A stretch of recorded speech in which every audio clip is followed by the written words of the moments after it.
Mark Northridge, and I am your town moderator. I welcome you to the first or deliberative session of the 222nd annual meeting of the town of Alton. The second session will be held in connection with school elections on March 13th. At that time, we will vote upon the warrant articles that we are today discussing. Our job today is to prepare these warrant articles into their final form for the ballot. Article 1, those running for office, and Articles 2 through 11, zoning articles that have already been through the hearing process by the planning board, cannot be amended and will not be discussed this evening. I now declare the deliberative session of the 2018 annual meeting of the town of Alton officially opened. Please rise and join me in a pledge of allegiance to the flag of our great nation. I pledge allegiance to the flag of the United States of America and to the republic for which it stands, one nation, under God, indivisible, with liberty and justice for all. Thank you. Now let's meet our head table. On my left and your right are the following town officials who will be introduced by Sidney Shapley, Chairman of the Board of Selectmen. Sidney?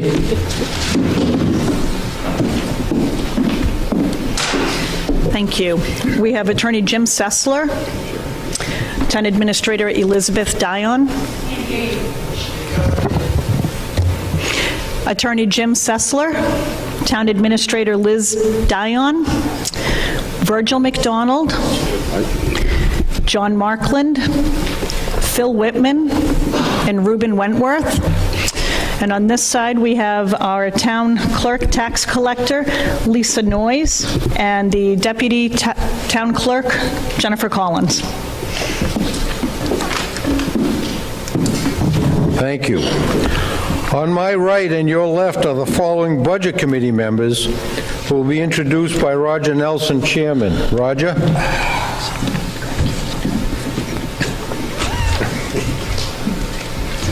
Well, I'm a little short tonight, but I have Peter Levitt, the school board representative to the Budget Committee, David Hersey, who's on the Budget Committee, and Reuben Wentworth is our select board representative to the Budget Committee, and myself. The other people, Greg Fuller's out of town, Andrew must still be cutting hair, and I don't know where Terrence is, so.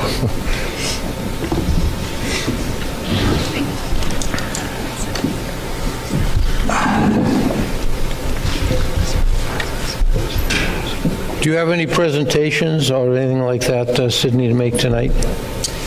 Just our state of the... Okay. This evening's meeting could be a lengthy one with 50 articles to be considered. My intent is to complete the deliberative session tonight. I ask for everyone's cooperation in keeping the meeting moving. The moderator's rules for the evening are in your packets. If you picked up the warrant articles, they're in there.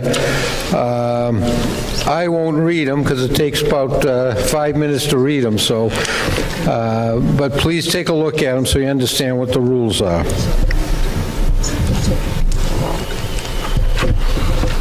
As we have in the past, I'll call upon Sidney Shapley, Chairman of the Board of Selectmen, to give a state of the town message.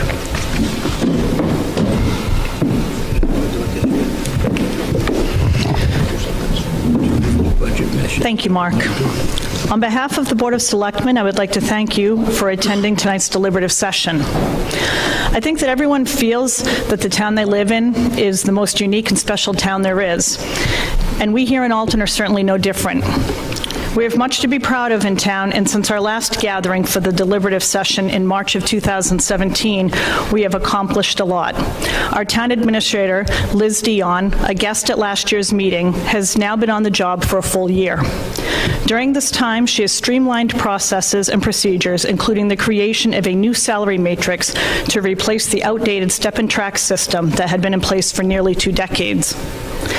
Each of the departments have worked tirelessly to ensure that Alton continues to be the warm, inviting community we have all grown to love. While some of these efforts are quite visible, others are done quietly with little fanfare. In addition to their regular schedule of road reconstruction and maintenance, the Highway Department completed the Bay Project, which created 41 new parking spaces and almost 400 yards of new green space to be enjoyed.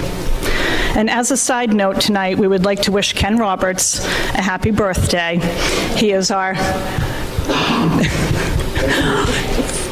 road agent and taking his birthday to spend the night with us. A group of volunteers, spearheaded by Marty Cornelison, further improved the area in the bay with the addition of a beautiful bandstand and seating area. This is just one example of the many wonderful volunteer efforts that makes Alton a special place to call home. The addition of the scale at the transfer station has significantly increased revenues, which will be used to make future improvements to our solid waste area. This year, we saw the resurrection of the CIP committee and have once again begun long-term planning for the needs of the town. Most were fortunate to see the value of their homes rise while also seeing our tax rate drop to $13 per thousand, which means Alton continues to have one of the lowest tax rate in the state while offering all of the major services of both elementary and high school, along with fire and police, all within our own town lines. Although there is much to celebrate, Alton is a growing community, and like our neighbors, we too face challenges. Bad things happen to good people, and sadly, Alton is not immune to this. Although we were fortunate to see a decrease in year-over-year numbers of drug-related offenses and instances of driving under the influence, there has been a troubling increase in other serious crimes. Violent sex crimes doubled in 2017 from 6 to 12, and additional criminal acts such as physical assaults, domestic crimes, and threats all saw an increase of 75% or more, showing us that although we may not always hear about it, Alton is not immune, and we are fortunate to have a dedicated and effective police force. The need for emergency services in general continues to increase each year, and like the police department, our volunteer on-call fire and ambulance service also saw significant increases in calls. Total fire and EMS calls increased 15% from 2016 to 2017. with the majority of the calls coming in for ambulance services. In 2017, the Alton ambulance performed a total of 317 hospital transports, with 273 of these calls coming from Alton residents and only 44 from non-residents. This does not account for the numerous calls that did not require or may have refused transport, situations for which the town is unable to bill for services and therefore must absorb these costs. Although Alton continues to gain in popularity, not only as a place to visit, but also as a place to live. And with that comes an increase in the need for essential services, and we have begun the process of planning for this growth. A town can simply be a place to live, or it can be a community. We are fortunate to have many caring volunteers that make our town a community. Sadly, we lost 4 of these special people over the past year, and we are pleased to dedicate this year's town report to those 4 individuals: Ruth Messier, David Birdsey, Bob Longabauer, and Dorothy Wentworth. Each devoted endless hours to our community and played a vital role in making Alton a better place to live. Please join me in a brief moment of silence to honor and thank them for their service.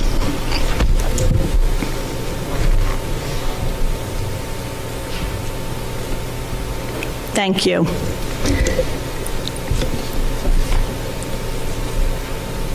As many of you know, Mark Northridge has chosen to not rerun as our town moderator, so this will be his last deliberative session. Mark has been our moderator for 18 years, serving from 2000 to 2018, and I think we can all agree that he has done a wonderful job. On behalf of the town, we would like to present Mark with a few of his favorite things.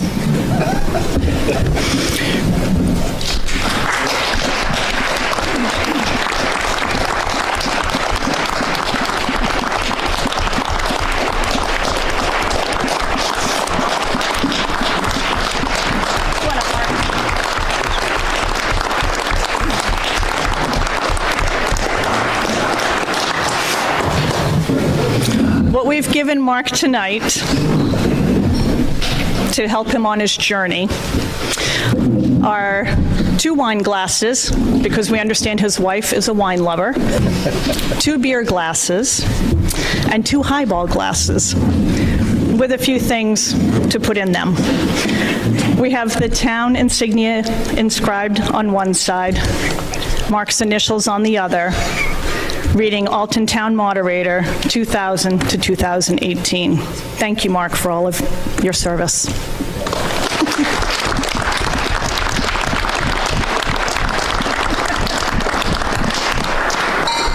All I'd like to say is it's been great to give something back to Alton for a town that has been so good to myself, my family, my children. It's a great place to live, and thank you, Alton.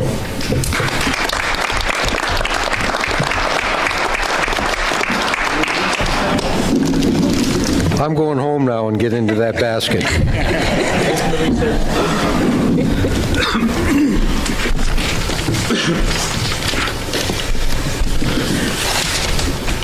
2018 deliberative meeting and town elections.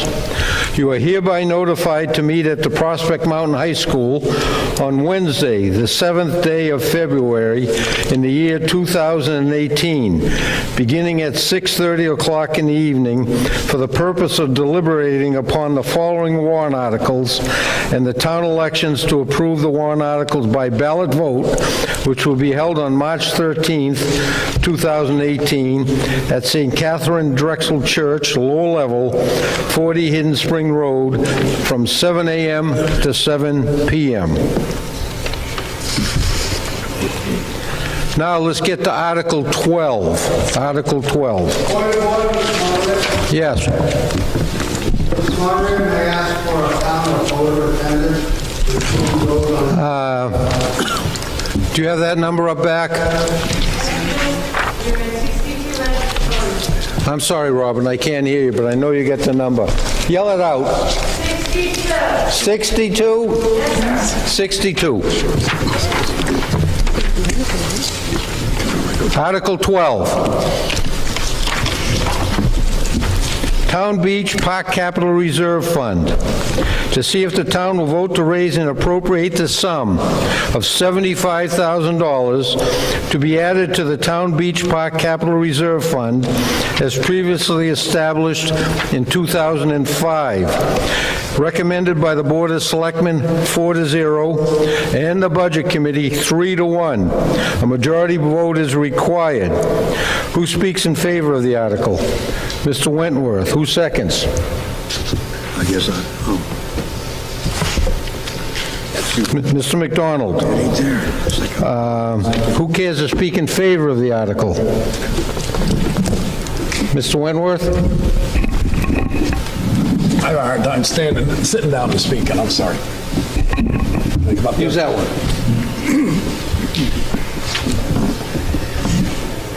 And by the way, folks, if we ever get into a situation here tonight where you can't hear, be sure to yell out, because this system has been kind of iffy for us in the past. Thank you, Mark. This article is for $75,000 to be carried on towards Harmony Park. As you folks remember, a couple of years ago there, Kelly Trundle and Ken Roberts are here. They've been kind of the agents working on this project together. The materials have been bought for this project. This extra $75,000 is for the completion of it, for the labor aspect of it. When folks went out to bid before I was elected, they realized they really didn't have the funds. At that point, the job was coming in higher. So they were doing it in 2 stages. One was to buy the materials, get the materials ordered and staged, if I'm not mistaken, them, Kelly and Ken. And this last part is to be able to award the contract to go out. That's what I can tell you on it. I do support it because the retaining wall at Harmony Park is just falling into the lake. Ken and Kelly could answer more questions for you if you have them, and the exact numbers. Thank you, Ruben. Any discussion on the article?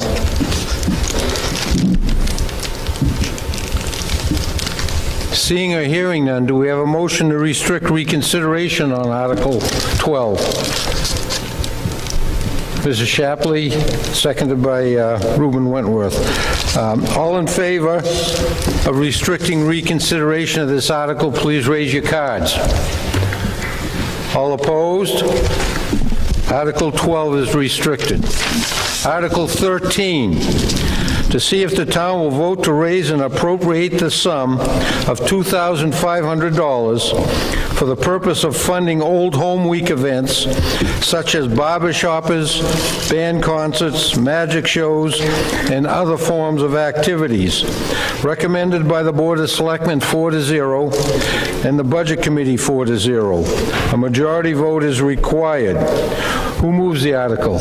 Mr. Whitman. Who seconds it? Mr. Wentworth. Who cares to speak in favor of the article? Mr. Whitman. This is the same amount of money every year appropriated for, well, sort of like startup money for Old Home Week. It always seems to work well, and it sponsors the week that the town celebrates itself. A lot of great things going on, and so that's why we recommended it. Any discussion on Article 13?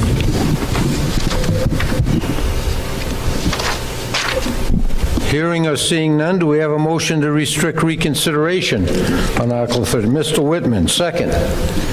Mr. Wentworth. All in favor of restricting reconsideration of Article 13, please raise your cards. Opposed? Article 13 is restricted. Article 14, to see if the town will vote to raise and appropriate the sum of $20,000 for the purpose of contributing towards the development of an Alton, New Durham watershed plan with Town of New Durham in order to apply for federal funding to help address water quality issues within the watershed area. This special warrant article will be non-lapsing appropriation per RSA 32:7 VI and will not lapse until December 31st, 2022. Recommended by the Board of Selectmen 4-0 and the Budget Committee 4-0. Majority vote required. Who moves the article? Mr. Wentworth. Second. Mrs. Shapley. Who cares to speak in favor of the article? Mr. Wentworth.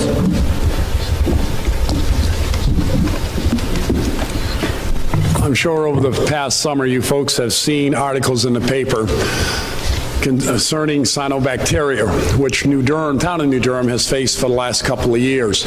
Cyanobacteria has been found in the ponds down there in New Durham. The phosphorus levels are high. The phosphorus levels are moving towards Alton. We've had some high levels of concentrates of phosphorus in the Merrymeeting River from different testing points. We have a lot of great volunteers who go out during the summer and monitor our waters for us. This $20,000 will go along with New Durham's. New Durham is pulling $20,000 out of a capital reserve. And the fishing game, the Hampshire Fish and Game, is also putting $20,000 in with this. And what this will do is go out and take a study of the river, find hot spots for us, also catch basins that run into the river, so we can apply for federal grants so we can go on for a watershed program, which will help preserve our waterways all the way to Lake Winnipesaukee, which will also help protect our property values in the lake and along the river.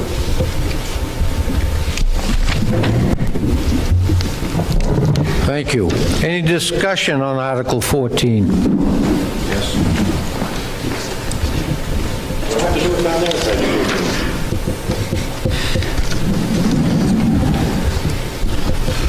I assume this isn't regarding the committee. It's your own opinion. Is that correct? Correct. Use that.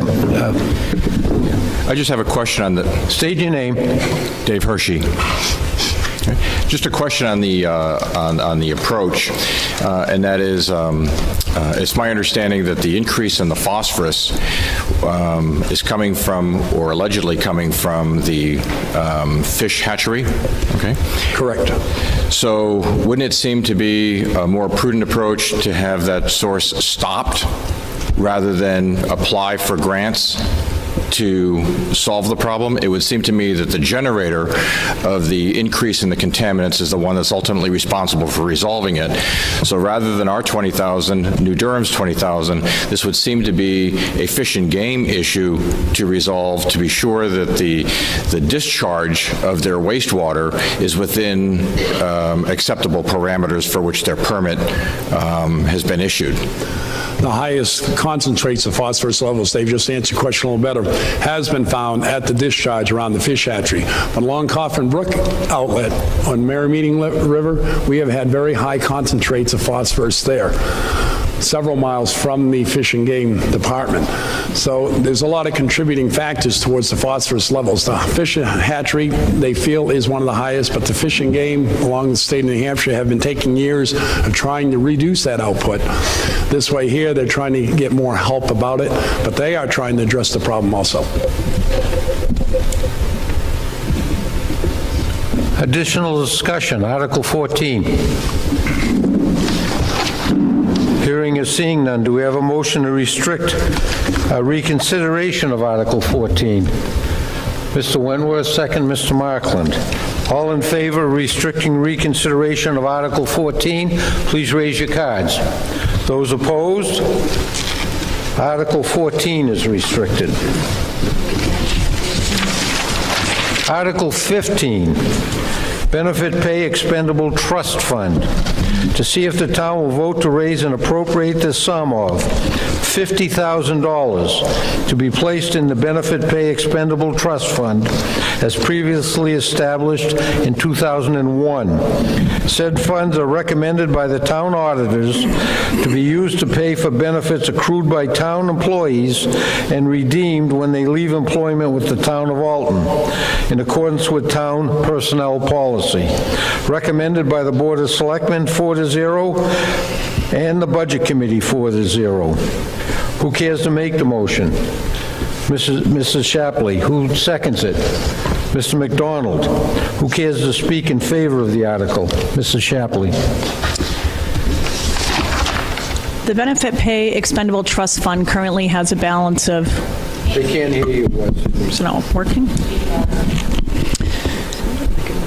The Benefit Pay Expendable Trust Fund currently has a balance of $210.79. We have 2 retirements this year that we are aware of, and 1 additional possible retirement. So this $50,000 will be needed to meet our obligations. Thank you. Any discussion on Article 15? Mr. Miller.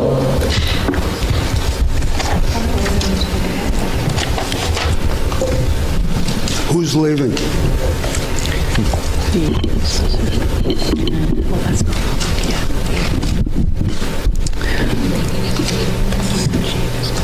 We only have 1 that is public at this time, and that is the fire chief. The other one has given his intent to retire, but we have not received the actual retirement letter. That one is a possibility. So 2/3 of the amount is we may need it, we may not. We believe that we will need it. We have a balance of $210 in this account. Other people could choose to retire during the year as well. Further discussion on Article 15. Hearing or seeing none, do we have a motion to restrict reconsideration of Article 15? Mr. Markland, seconded by Mrs. Shapley. All in favor, raise your cards, please. Opposed? Article 15 is restricted. Article 16, operating budget.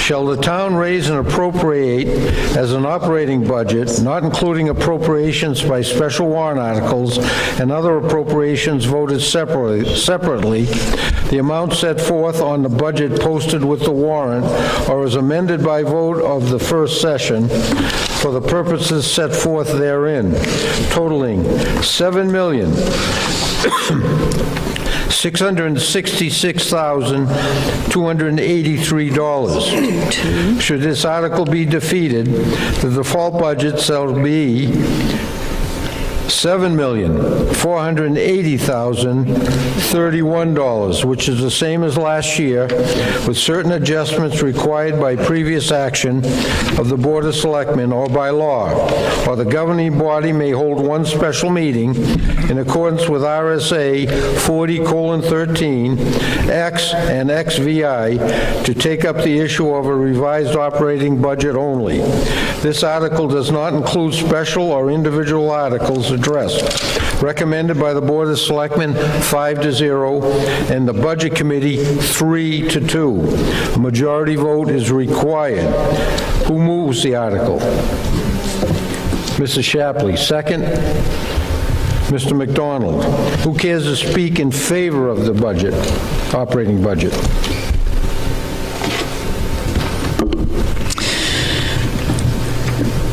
We feel the budget that we've put forward to the voters this year is a responsible budget and necessary to provide all essential services to this town for safety and fiduciary purposes. We had a good working relationship this year with the Budget Committee, and I believe our overall difference in numbers was $5,000. Thank you. Discussion on Article 16.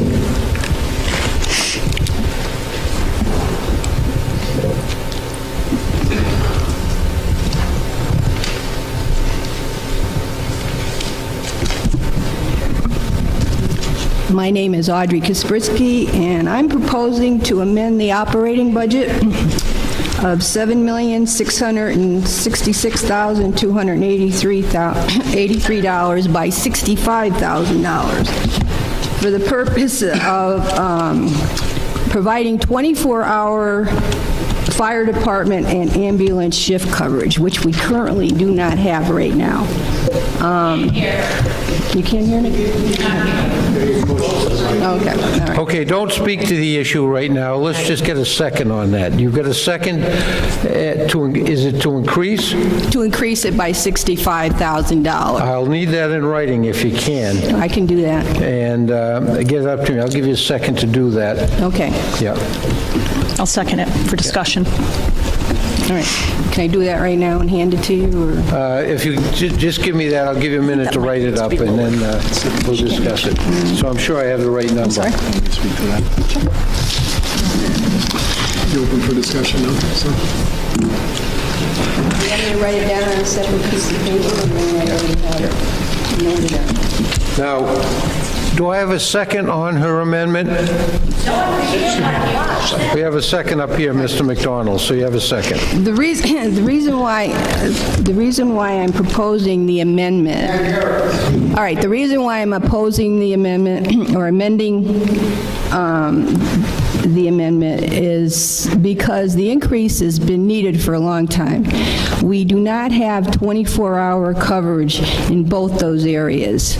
And timing, basically timing is an issue on both the fire and the medical end, because in one respect, the time of day is adequately covered.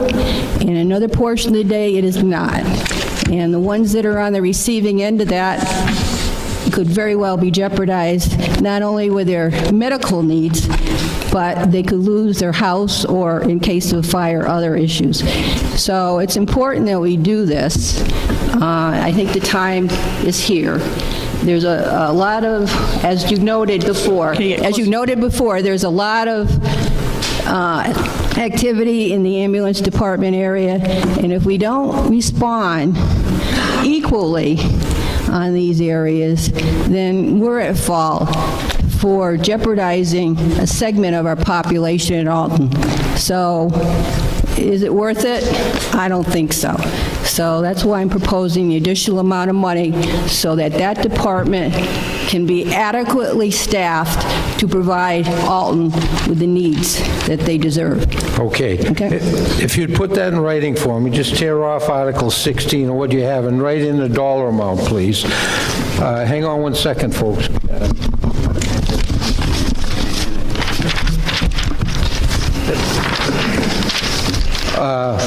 I've just been handed the number that we're talking about is to increase the budget to $7,731,283. Does everyone understand the amendment?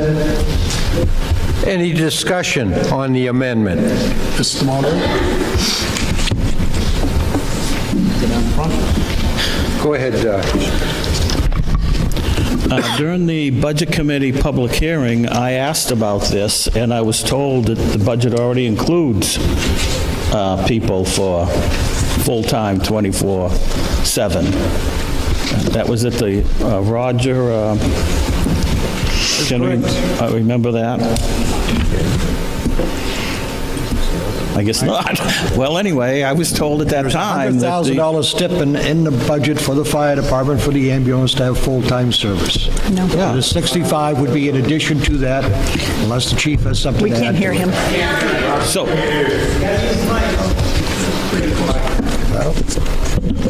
Pretend you're a rock star. I'm not a rock star. According to my information, there's a $100,000 stipend already in the budget for the ambulance fire department to provide that service. The $65,000 would be in addition to that. okay, and then I don't understand, if it's already being covered in the budget, this budget, the selectmen's budget, what's the extra $65,000 for? Mr. Moderator, Does anyone care to address that? It has the answer to that. may we defer to the fire chief? Chief, would you care to address that? That figure is inaccurate. Currently in the budget, we have $212,000 for daytime shift wages, which also covers training, sending people to classes, et cetera. The town, and I believe it was, I don't know if it was Sydney or Get a little Reuben. closer to that, Mike. Sydney or Reuben that made a motion. Currently, so we cover right now, we cover 12 hours during the day, 7 days a week. At nighttime, there are 2 people on call from home. They get paid $25 a night per person. It's almost impossible to fill those shifts. So the thought was to go to $100 per night per person. But that essentially does nothing for response time. So those 2 people will still be at home. So wherever they live in town, the time frame from the call for them to arrive at the station, it could be 2 or 3 minutes. It could be up to 10. It could be a little longer than 10 minutes, depending on where people live. If we were to add the $65,000 into the budget, we would be able to staff 2 people at the fire station on 140, 24 hours a day, 365 days a year. That is a lean number. There would not be a lot of money left over at the end of the year, but it would cover, and it would still continue to cover sending people to classes, monthly EMS training, et cetera. Thank you. Yep.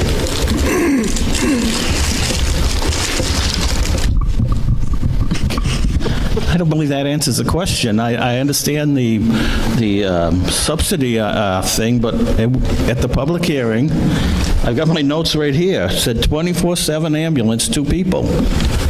Is this in your budget or isn't it? And what is the $65,000 more for? Reuben. Loring, I know it sounds a little confusing, even to me at times, because even at the Monday night's meeting, I brought up the ambulance again. Me and Chief had gone over it back and forth, the Board of Selectmen have. And in my notes the other night, I went to the chief, and his memo's giving to us, there's $91,000 in there, like he just stated, for a stipend. $73,000 of that will be used this year, if budget is approved tonight, to pay for the 2 folks at night to be on call.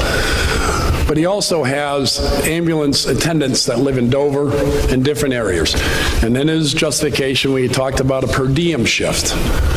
A per diem shift would be from 7 p.m. to 7 a.m. in the morning, And these were from the memos the other night. And I believe there's an extra $108,000 in the ambulance line item this year. I think that's what we talked about the other night for this per diem shift. The problem we're having and the town is facing right now, and we thought we'd bring it to the folks, is that they're having a hard time getting coverage. I wouldn't be on coverage for $25 an hour for that night, and then give up a night with my family. So we figured we'd go to a stipend.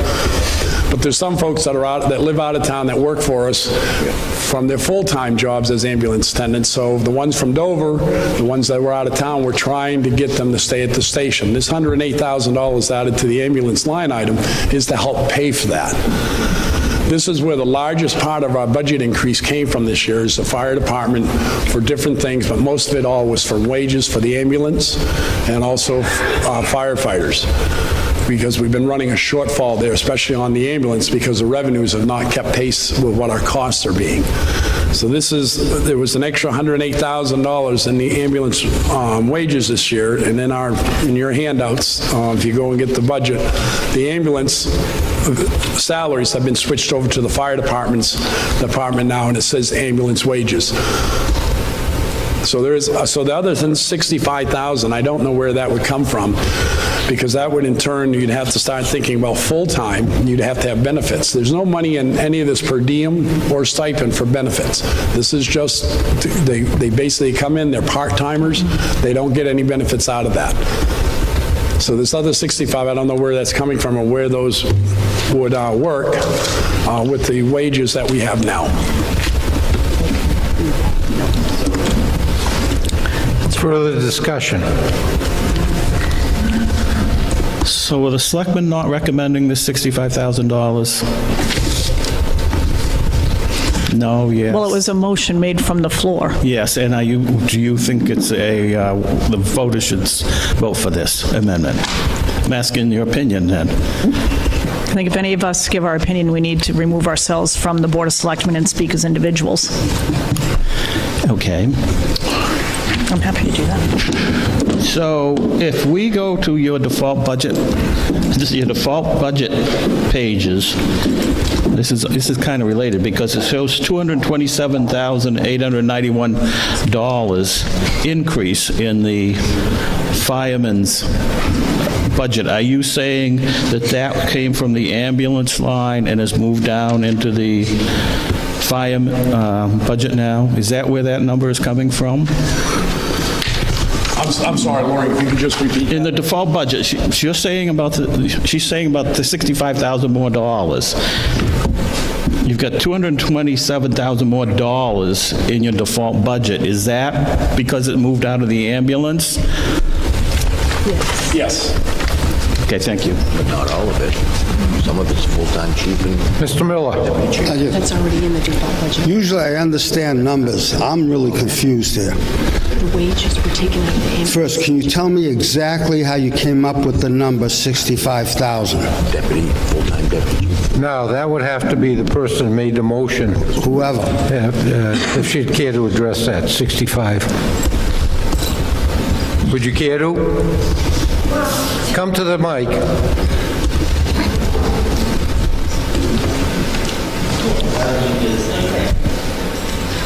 See what we can do to clarify.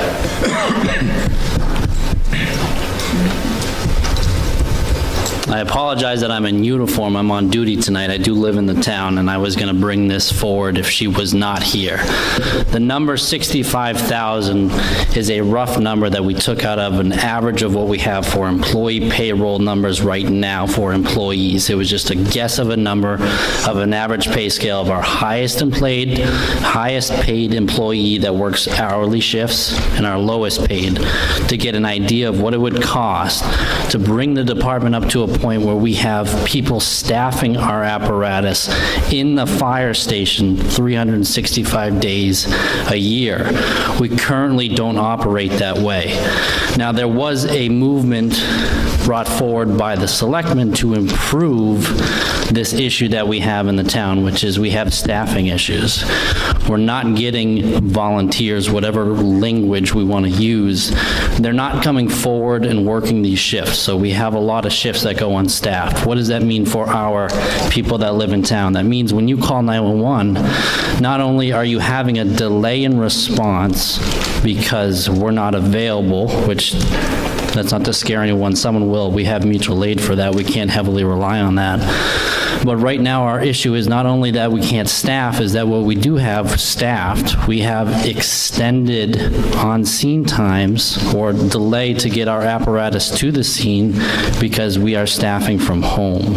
We're trying to progress our department. We're seeing so many incidents now that I don't think this is an acceptable means of emergency care. We're trying to kind of forward the town in what we have for coverage. This is an attempt to do it on a per diem basis, so that means we're not looking to have full-time employees. We're not looking to incur the cost of benefits. We're looking to see that we're doing what we do now during the daytime coverage, which is where we have our best coverage right now for people in the town or people that are visiting. They have the best opportunity for health care, fire responses, anything that we get called for. It's not just the ambulance. That's a false misclaimer. We're both firefighters, EMTs, paramedics. We are Swiss Army knives. We get called to anything. And this is putting staff inside the station. But that's only during the daytime. So even though, and we appreciate the forward movement to increase this stipend, which will, hopefully entice more people, the main problem that we have is that there's that such delay when you call 911 to getting people from their houses to one of the 4 fire stations, then getting in the apparatus, and then responding to wherever that emergency is. And in geographically 72 square miles with a lake in the middle that doesn't connect, we can spend a lot of time, a lot of critical time wasted. And where we can improve on that is putting staff inside. This is not an attempt to unionize. This isn't an attempt to do anything except improve the resources that we can get to people. This community is growing. We can't avoid that. And this is just an effort to do that. Now, what the $65,000 do, although it's an approach to do that, we also understand that that's only going to the operational budget. So what the selectmen will do with that money, we can only hope that it will go towards the fire department and be able to be utilized in the fashion that this is being presented, which is to hopefully staff 2 people that are dual certified, that is our direction as a fire department, and handle both fire and EMS emergencies 365 days a year as soon as that tone comes in, as soon as it is coming from the central fire station. That is the goal. It's in a close estimate number that we factored in by our highest and lowest paid employees just to hopefully get per diem staffing there 24/7. Does that help clarify? Thank you. Okay. I don't have an issue with supporting the fire department, even if he was asking for $500,000 right now. But I've got a couple of questions. First off, when this was obviously presented to the selectmen during the budgetary process, the selectmen turned it down. I'm going to ask the selectmen, why did you turn it down? Because the $65,000 is not in the budget. Mr. Wentworth?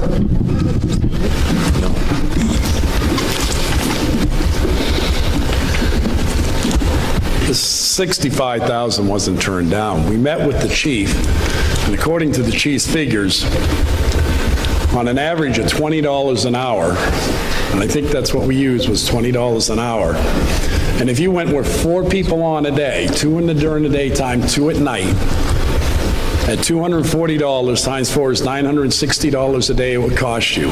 Times 365 days a year will cost you $350,400 just for the salaries. Does not include the FICA, does not include anything else. Only part of that.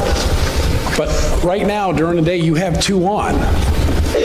But that also comes out of firefighter wages, not all ambulance. So you're combining the 4 people now just in ambulance, so your numbers wouldn't be quite right.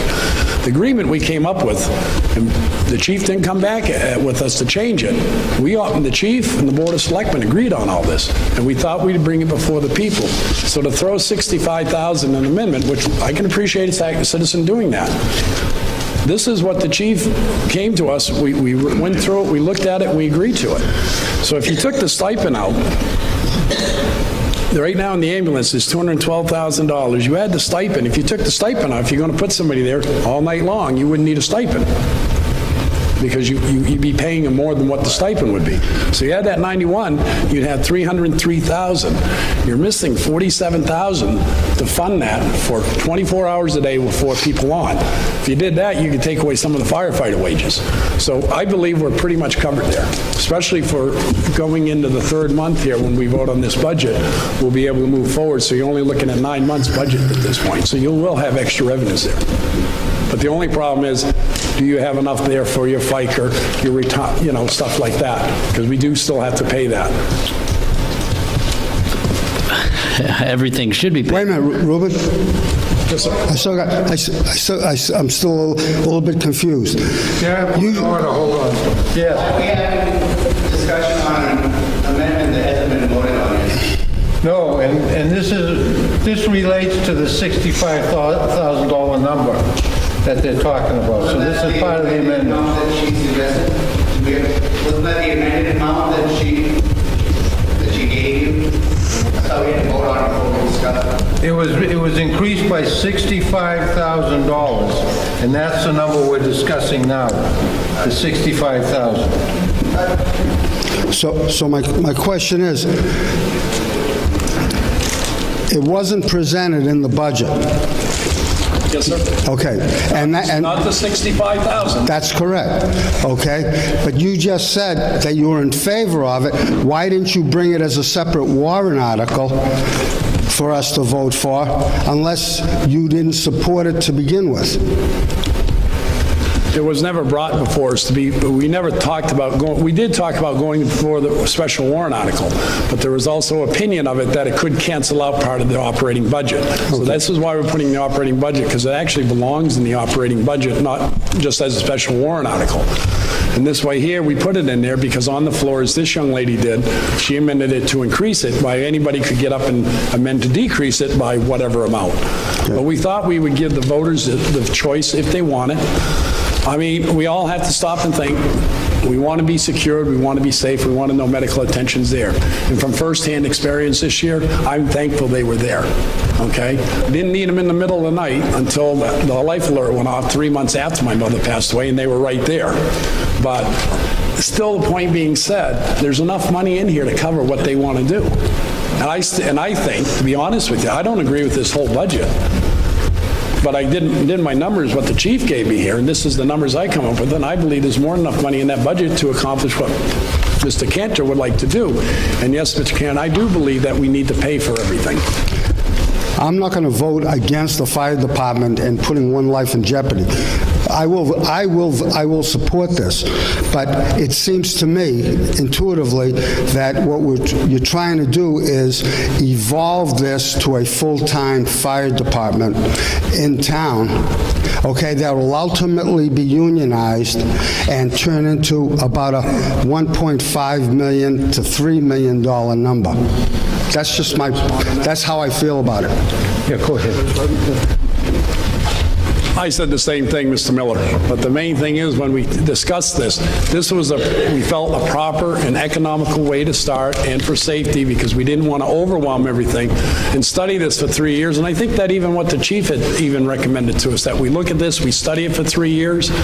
What we're presenting you tonight, as far as I was concerned at the budget meetings with the chief and the Board of Selectmen, everybody was in agreement on this number. So it's not that we're trying to push it to a full-time, but sooner or later, and I'll tell you as a young man growing up in this town, I remember the town was 1,500 people. We're at over 5,500 now, so the town has grown. It's not going to stop. Sooner or later, we will be faced with this, but I think we were looking at this, to look at this for the next 3 years, to study it and watch it. If you looked at the average call basis of what the fire department does and the ambulance does, and with the money we want to spend, you say, well, geez, it doesn't seem like they need that much money. But when it comes to life and safety, that's one thing we have to look at. I'm not saying we have to put a price way up here on it, but there has to be a start somewhere, and this is what we started with and we agreed to start with. Thank you. Mrs. Shapley. Thank you. I want to make it clear that I'm speaking as an individual citizen and not as a member of the Board of Selectmen. Full-time coverage should not be confused with a full-time fire and emergency services department. Having full-time EMS workers 24 hours a day per diem does not constitute full-time employment. We have 2 full-time employees right now at our fire and ambulance department. We have the chief and we have the secretary. Those are the only 2 full-time employees that are eligible for benefits. Every single other person that comes to your home, no matter what time of day or night, whether it's Christmas or Thanksgiving, is a volunteer. Some live in this town and some live outside this town. This is a very difficult thing to understand the value of until you have personally needed the service. And I, unfortunately, my family has needed this service on a frequent basis over the past 12 months. I cannot tell you how important it is to have the coverage from 7 p.m. to 7 a.m.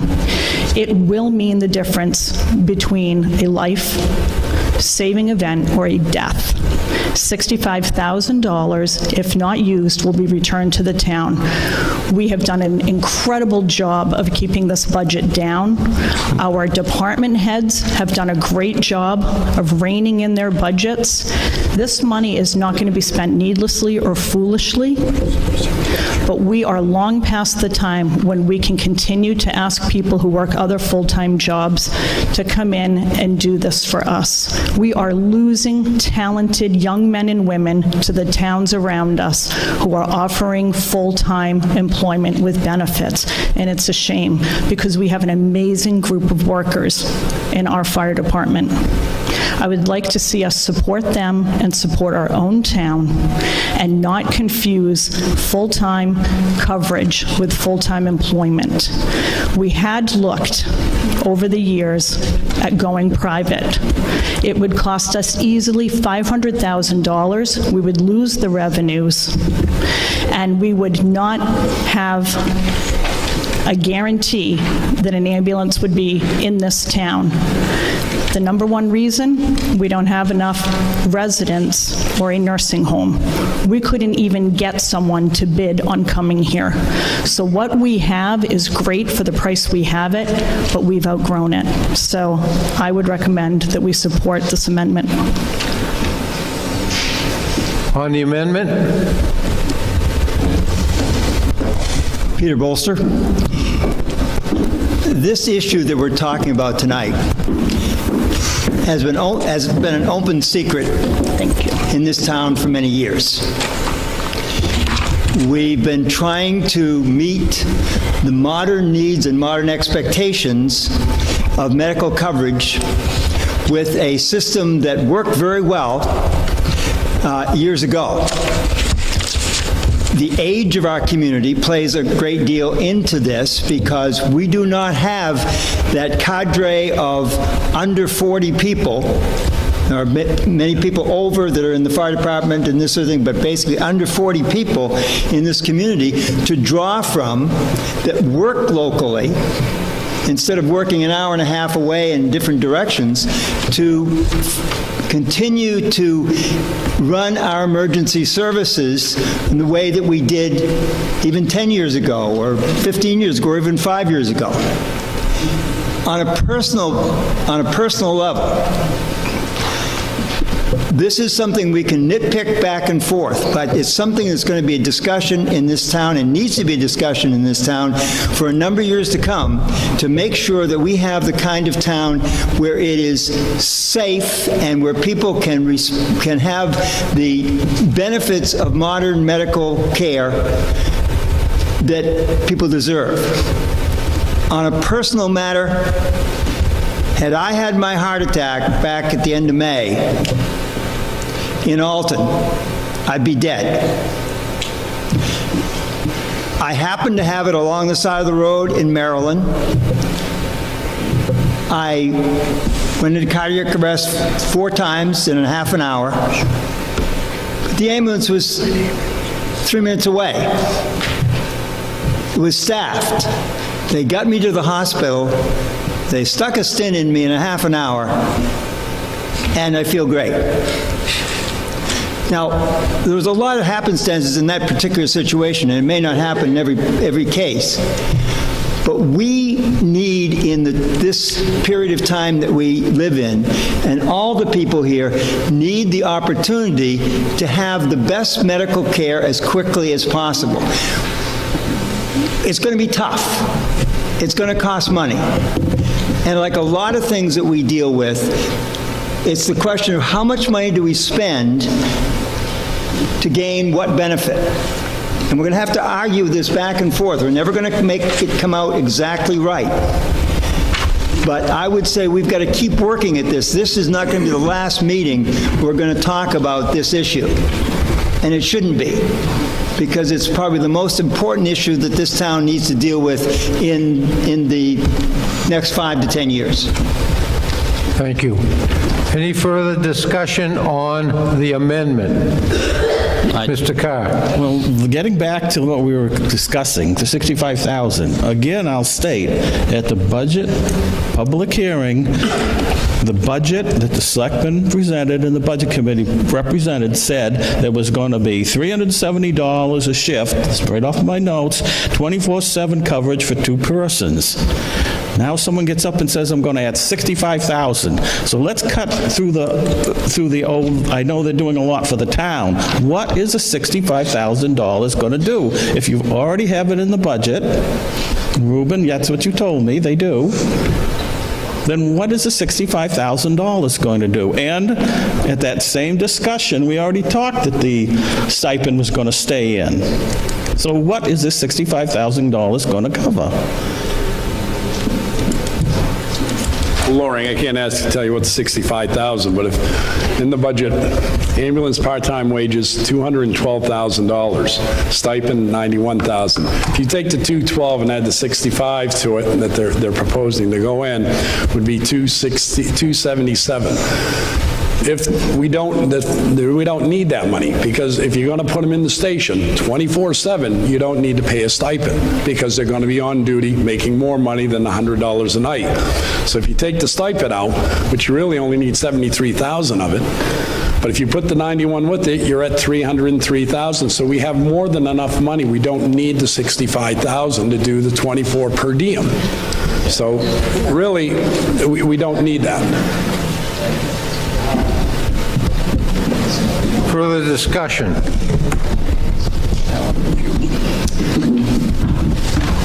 Hearing or... I'd just like to wrap up. So there may be a confusion in numbers. I think the most important thing, and if this does get shot down, I think there's an education point that has been hopefully tremendous to our townspeople, is that the purest intent of the original $65,000 is to make sure that the funding was there, to make sure that we have staff in the building. The stipends are great, but the way we operate is the stipend is just to encourage that we have a crew available. Available meaning that these are providers coming from home. This is not putting people inside the station, to make sure that our ambulances or our fire trucks get out the door immediately when the tone or the call comes. So the facts might not have been there, but the intent was to make sure that there was enough financial assets there that staff could be paid their hourly wage to be in the building, because we don't currently operate that way at nighttime. And that is what we were trying to correct, is make sure that the 65,000, if the numbers are off, then we apologize. This is your citizens, the public, trying to improve what we have for services, and just make sure that we could go to making sure that we have coverage 24/7 in-house. Thank you. Any further discussion? Mr. Moderator? Yes. I'm concerned that perhaps Mr. Carr had inaccurate information, because and I was not at that budget meeting, I apologize, but what was discussed with the Board of Selectmen was a stipend of $100 per night for 2 individuals to be on call from their home from 7 p.m. to 7 a.m. Not at the station. Then, if they were called in, they would get their $100 plus their normal hourly rate. What this woman is suggesting is that we, instead of having people respond from home on a $100 stipend, that they be at the station, sleeping, working, doing whatever, and be immediately available to dispatch. That's the way I understood it. I've conferred with a couple of selectmen here. That's how they understood it. I think the one that could clarify that for us is the fire chief. Several things were proposed to us. This is the one that we could all agree on, but if someone from the audience is going to come up and suggest that we staff it 24/7 with at least 2 people, I'm all for it. Madam Chairman, what was the surplus last year in the operating budget? About what, 82,000? That was the end result. 87. I just gave you 87, that was what we brought up the other night. About 87,000. The year before? Don't know. Okay, has there been a surplus the last 5 years in a row? That's a rhetorical question. There has been a significant surplus the last 5 years in a row. So if this was voted down, there's historically been enough money in the surplus to make up for the $65,000 if you chose to use it for that reason. Isn't that correct? If there's 65,000 or whatever it is in the surplus next year, you can choose to use it for this purpose. Is that correct? Yeah, but you can't set your budget on using a surplus, because you don't know what's going to happen through the year. You don't know whether you're going to have a surplus or you're going to break even or what. You can't plan a fire department trying to figure out surplus. No, I understand, but I honestly think there's been a surplus for 10 or 15 years in a row. I think that's what it really has been. So there's no doubt there's been one for 5 years. That's my only point. Yes. Yes. Hi, Andrea Caruso. Hi, Ms. Dion. A couple years ago, I checked on how much it would impact our tax rate to generate $100,000 worth of revenue, and 2 years ago, it was 4.5 cents per thousand to generate $100,000 worth of revenue in town. Is that still accurate? I don't think 100,000 revenue is what she means. I think 100,000. So for every 50,000, it's about 3 cents on tax. So for every $50,000 in expenses, it adds about 3 cents to the tax rate. Okay, so we're at 6 cents right now. So this is going to impact a $65,000 item is going to impact 4 cents per thousand. So a $200,000 home, so it's going to be 80 cents total on our tax bill for the year. So I think that this quibbling over $65,000 for 24-hour staffing of our support service should probably end, and we should vote on the motion. Thank you.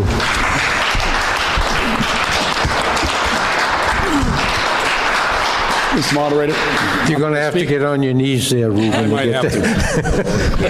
I'm speaking primarily, I'm stepping off the Board of Selectmen now, because what was just said a few minutes ago, we're all handed budget books. I was on the Budget Committee this year. This was Ruben's new book after the Selectmen went through the budget. Line item. And that's where I kind of disagree with my board, so I'm stepping down as an individual now.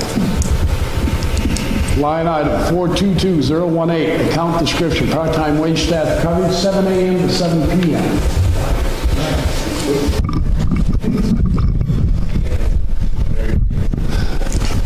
Line item, account number 1420-018, account description, part-time wage staff coverage, 7 a.m. to 7 p.m. This is what I brought to the Budget Committee. Budget request for 2018, total amount of the line item is $212,000. Justification, funds to New Hampshire Emergency Medical Service licensed staff members to cover from 7 p.m. to 7 a.m. for the purpose of incident response, vehicle checks, and station duties for all department apparatus and facilities. This combines the $86,622,000 from the ambulance budget and $75,000 from the fire budget, fiscal year 2017, as requested by the Board of Selectmen. And the actual expended from January to October 1st with a 3-month projection for the remainder of 2017.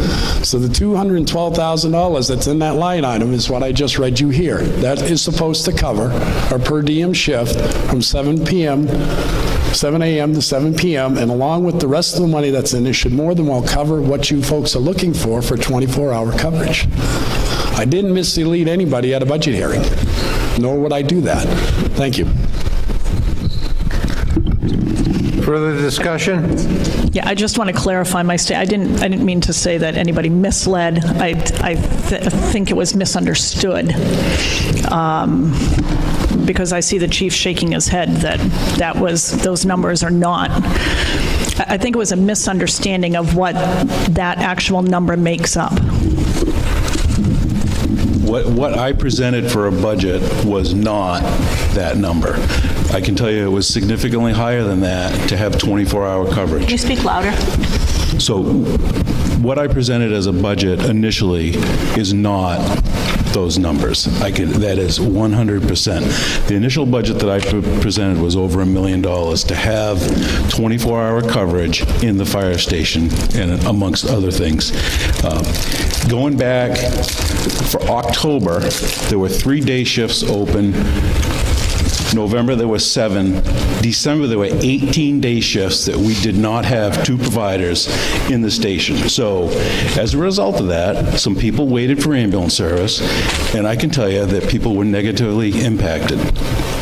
Night shifts, September there was 1 night shift open, October there were 9, November there were 13, and December there were 17 night shifts that we either had 1 person on or nobody on. So we lost revenue. In that process, I directed the dispatch center to dispatch a mutual aid ambulance, so we have people paying for ambulance service from another town as a primary means. There were 299 calls last year from 7 at night to 7 in the morning. And when you start looking, 2015, we did 706 calls. 2016, we did 820. And in 17, we did 947 calls. That is almost impossible to do with per diems. We're doing it, but we're also not covering a lot of calls.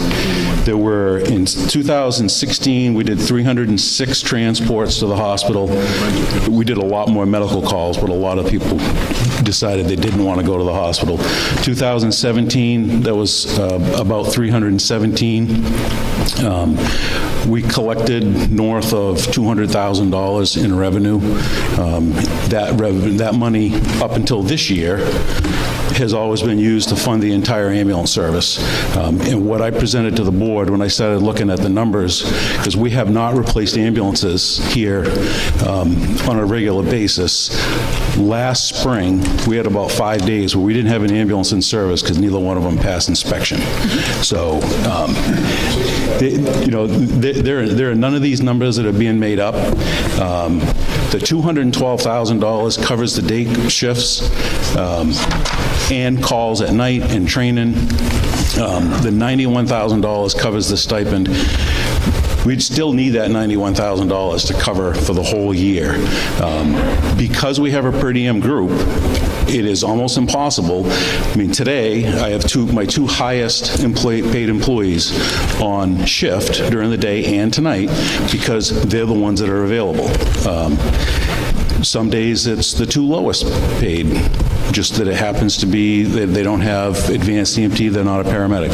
So, I mean, I'm trying to provide a service to this community that when there's a call, that somebody shows up in a timely manner. We're doing that in the daytime right now.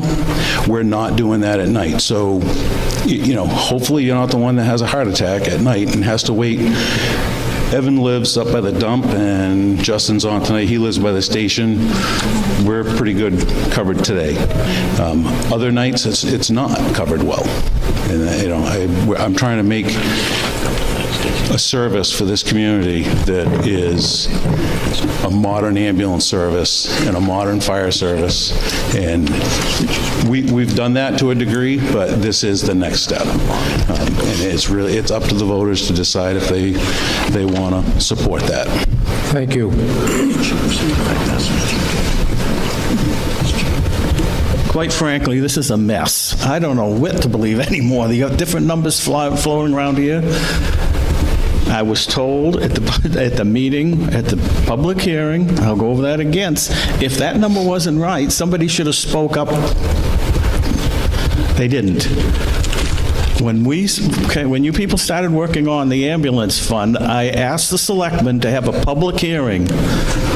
We got 50 articles in front of us, and we're trying to get to the bottom of this. The selectmen should have a public hearing about this and put down the facts to the people. You ignored that request? No, we had a public hearing. I haven't seen anything in the newspaper. Well, we had a public hearing, and I can assure you, many people came. I didn't see it in the paper. Well, sorry you missed it. We're going to vote on this.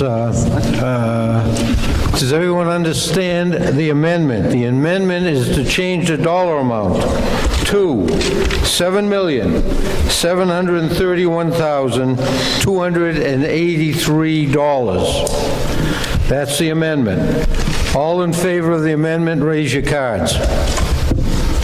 Look at that. Opposed? The amendment passes. Any other discussion on Article 16, operating budget?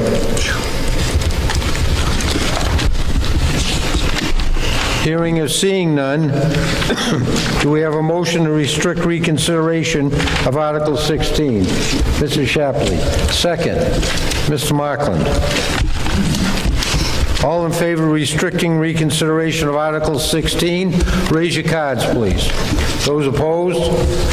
Article 16 is restricted. Article 17, Ambulance Operations Special Revenue Fund. To see if the town will vote to discontinue the Ambulance Operations Special Revenue Fund previously established in 2000 and place all monies in this fund into the town's unassigned fund balance. This article is contingent upon Article 18 passing, recommended by the Board of Selectmen 5-0. Majority vote is required. Who moves the article? Mr. Markland, second. Mr. Shapley. Yes, what's the point of order? Would it make sense to take Article 18 first? Because that needs to pass the order. Well, this has already been moved and seconded. Too late to do that. We could have done it ahead of time if that made sense. We have a second. Who cares to speak in favor of the article? Mr. Markland. Thank you, Mr. Moderator. I'll defer my time to the fire chief.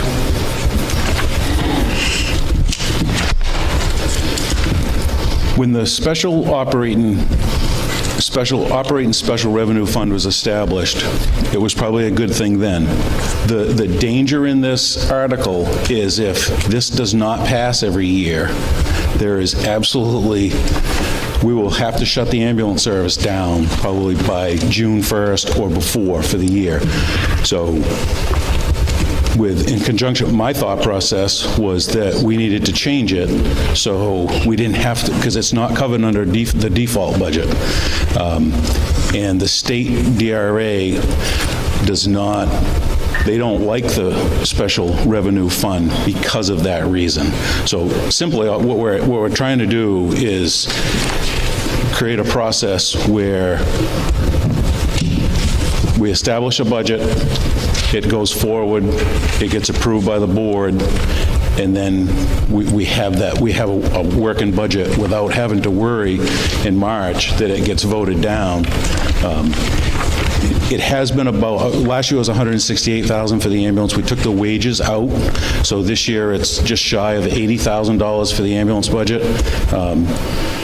That is a frugal number. I think we had $104 left this year, and essentially we almost ceased any purchases in September that did not account for fuel and ambulance supplies.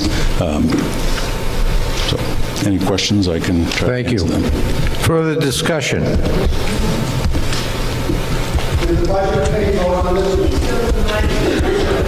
Did the budget committee vote on this? It's not a money article. Not a money article. It's not a money article.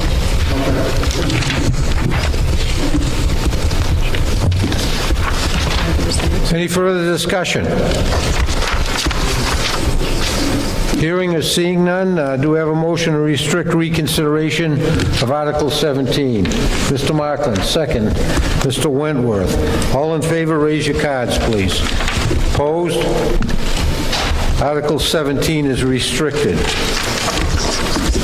Article 18, to see if the town will vote to establish a revolving fund pursuant to RSA 31:95-H for the purpose of maintaining an ambulance service with costs to include but not limited to supplies, ambulance medical equipment, ambulance personnel medical equipment, training, ambulance fuel, ambulance maintenance, ambulance vehicle equipment, and ambulance purchases or lease purchases.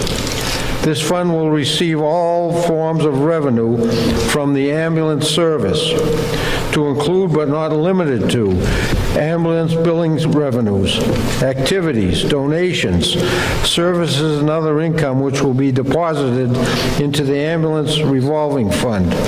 The money in the fund shall be allowed to accumulate from year to year and shall not be considered part of the town's general fund balance. The town treasurer shall have custody of all monies in the fund and shall pay out the same only upon order of the governing body, and no further approval is required by the legislative body to expend. Such funds may be expended only for the purposes for which the fund was created, and further, to place into this fund the monies which were removed from the Ambulance Operations Special Revenue Fund and placed into the unassigned fund balance, Article 17, which is approximately $354,000, plus any additional accumulated interest or ambulance revenues. This article is contingent upon Article 17 passing, recommended by the Board of Selectmen 5-0. Majority vote is required. Who moves the article? Mr. Markland. Who seconds it? Mr. McDonald. Who cares to speak in favor of it? Mr. Markland. Thank you, Mr. Moderator. I'll defer my time to the fire chief.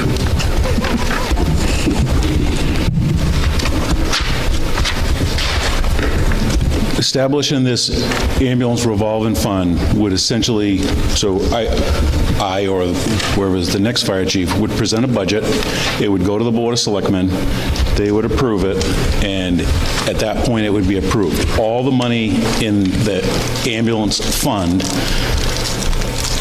it says $354,000, but I don't believe, and Liz might be able to correct this, the 2016 $168,000 I don't think has come out of that number.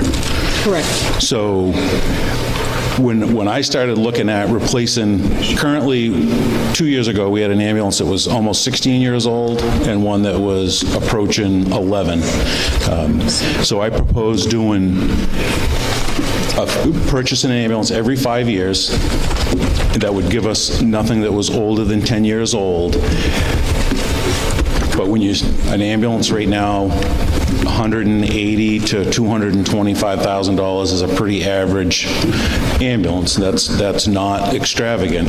So if you take the 354, you take last year's operating budget out of that of 168, and then if you were to purchase an ambulance out of that for, just call it 200,000, it wasn't going to take too many more years before that number was going to be depleted. So I propose taking the wages out of the ambulance account and putting them in the fire budget, and then going forward with what we collect every year, replacing equipment on a regular basis that needs to be replaced, replacing ambulances one every 5 years. This would be a solvent fund unless Medicare folded and we didn't have any revenues coming in. But this fund would ensure the long-term survivability of the ambulance service, and I wouldn't have to sit and worry on voting day that the article was voted down and we would have essentially no money to run the ambulance service. And I know there's been a few people that say, oh, you got plenty of money. Well, I think we overspent the fire department budget $4,000 this year. And we stopped a lot of our training. We stopped repairing vehicles. We stopped officer meetings in September to get to the end of the year. And the ambulance budget, I think, had around $100 left. So this is going to be important going forward to switch to this ambulance revolving fund. Thank you. Further discussion on Article 18. Mr. Carr. This also include lease purchases. If the selectmen enter into a lease, would all the lease payments for that vehicle have to come out of this fund, or would it come out of the operating budget? The town administrator is saying that yes, it could. Does the attorney agree with that? It can come out of the operating budget, but you have to approve the budget every year, so he could in part. Oh. So the selectmen could... in both places as long as the people know about it, Warren. Well, we wouldn't. Have to appropriate money for a lease. If this doesn't cover the full lease, yes, you can cover it partially. Right. If there's a shortfall, they have to have the money in the budget elsewhere. And if they did that, they have to have it appropriated by town meeting. So it is possible to do that. They just have to have it arranged in advance before they do it. It can come from both funds. Okay, but they could enter into a lease, and then the townspeople would have to fund it, the rest of that. They would be asked to pay for it out of taxes. They would have to approve it and fund it, yes. Partially or full, or either partially or full. Depends on how they do it, how much money they have in the fund. Oh, I don't know if I like that idea. Chief, do you want to address what he's talking about? It's right behind you there. The intent is to take, whether we purchased an ambulance outright or we lease purchased an ambulance, for it to come out of the ambulance revolving fund. There's ample money to replace an ambulance every 5 years, to include other equipment out of the fund that we have, that we get the money from the ambulance calls that we transport and bill insurance companies.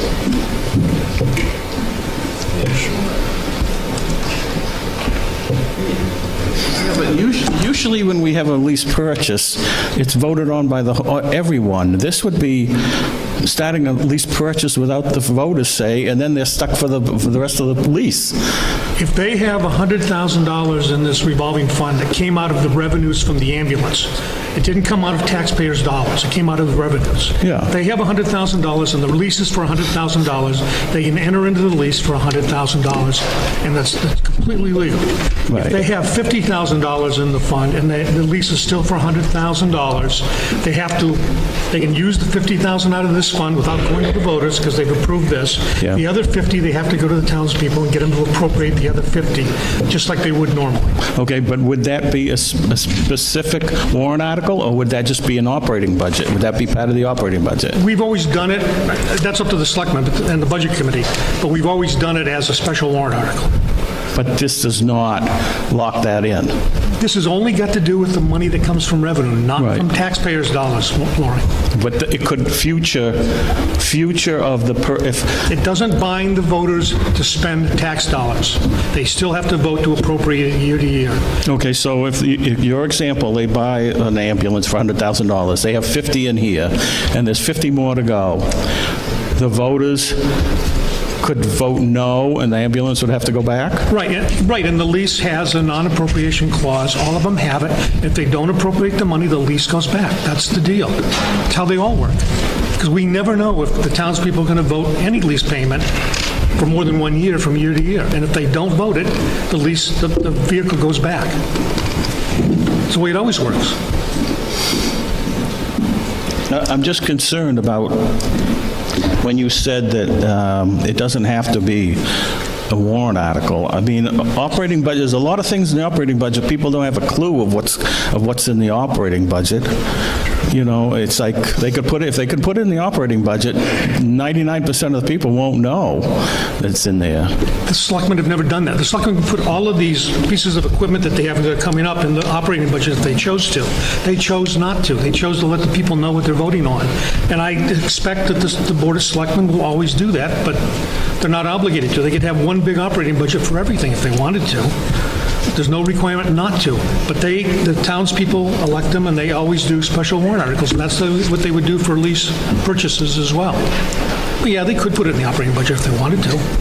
They don't do it, though. That's not the way they've done it historically, and I don't expect that's the way they're going to do it in the future. Is there any language you could be put in here that it would have to come as special warrant extra?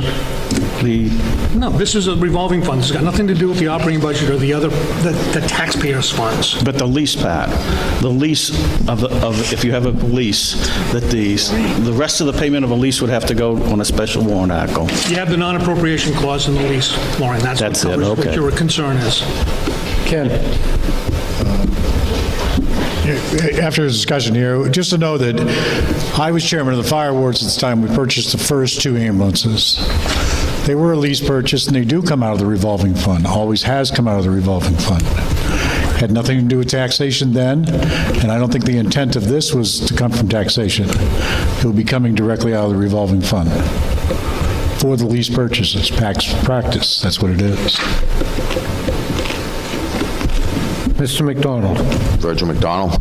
Once we do a lease, it becomes part of the operating budget, just like the police cruisers and everything else. Once we lease a vehicle, it is part of our operating budget.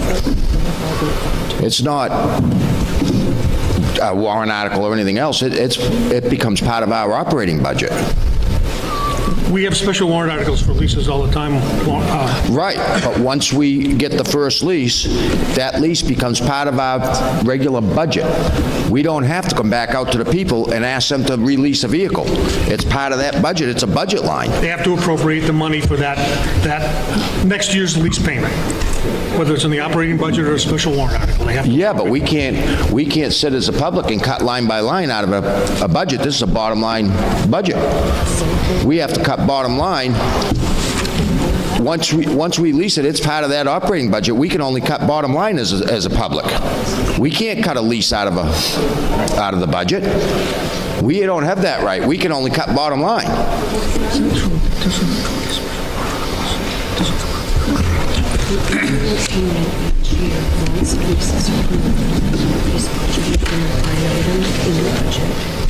that warrant article is the operating budget.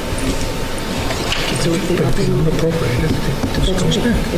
budget fails. If you don't appropriate it, no matter how you do it, the lease vehicle goes back if you don't appropriate it for whatever's raised by taxes. Mr. Miller. Once it becomes part of the operating budget, then it falls into the default budget as a contractual obligation, correct? No, because you've got the non-appropriation clause, Steve. Okay, thank you. Is there a reason why the board, why the budget committee didn't vote on this article? It's not a money article. Not a money article.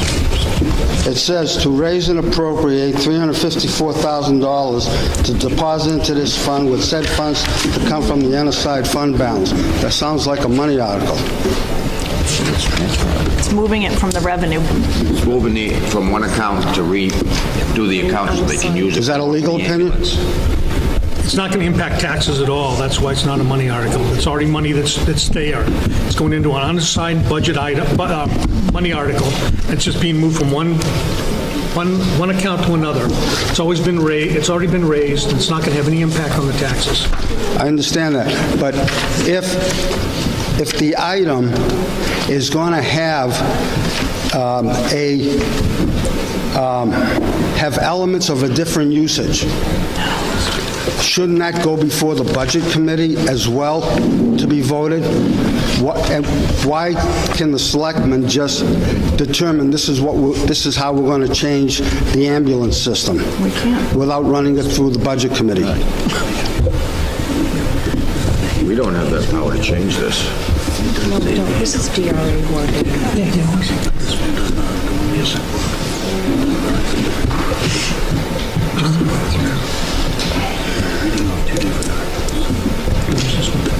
Excuse me a second, Steve.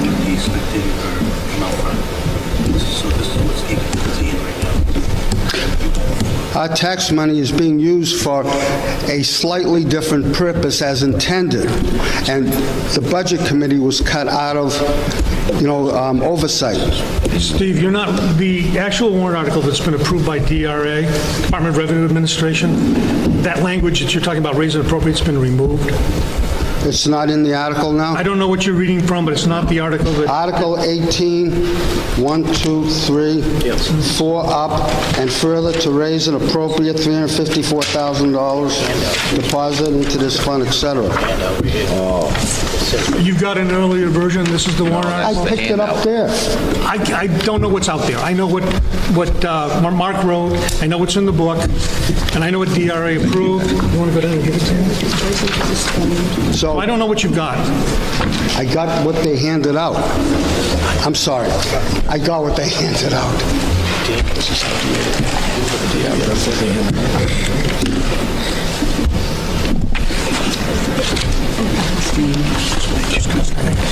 This is different than what we're seeing. So are we voting? Mark, did you read this one?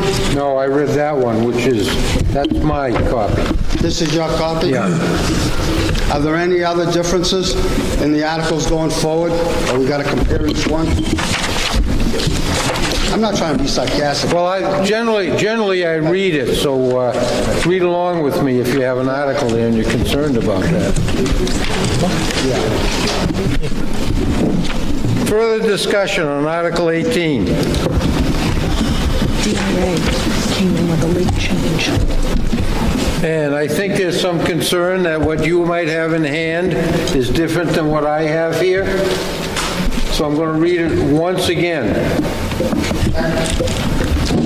Article 18, to see if the town will vote to establish a revolving fund pursuant to RSA 31:95H for the purpose of maintaining an ambulance service with cost to include but not limited to supplies, ambulance medical equipment, ambulance personnel medical equipment, training, ambulance fuel, ambulance maintenance, ambulance vehicle equipment, and ambulance purchases or lease purchases. This fund will receive all forms of revenue from the ambulance service, to include but not limited to ambulance billing revenues, activities, donations, services, and other income which will be deposited into the ambulance revolving fund. The money in the fund shall be allowed to accumulate from year to year and shall not be considered part of the town's general fund balance. The town treasurer shall have custody of all monies in the fund and shall pay out the same only upon order of the governing body, and no further approval is required by legislative body to expend. Such funds may be expended only for the purpose for which the fund was created.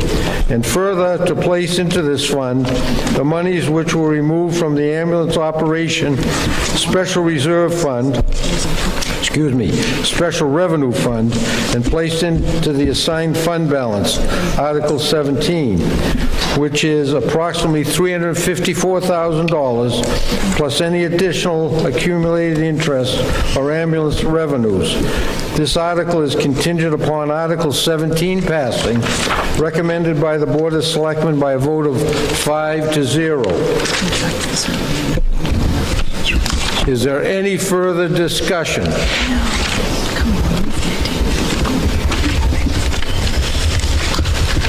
I'd like to amend this and to cut out or lease purchases. So all the rest of the wording. I think we've done that in the way in the past, and that the voters get to say when we go into lease purchases. Can you give me that in writing?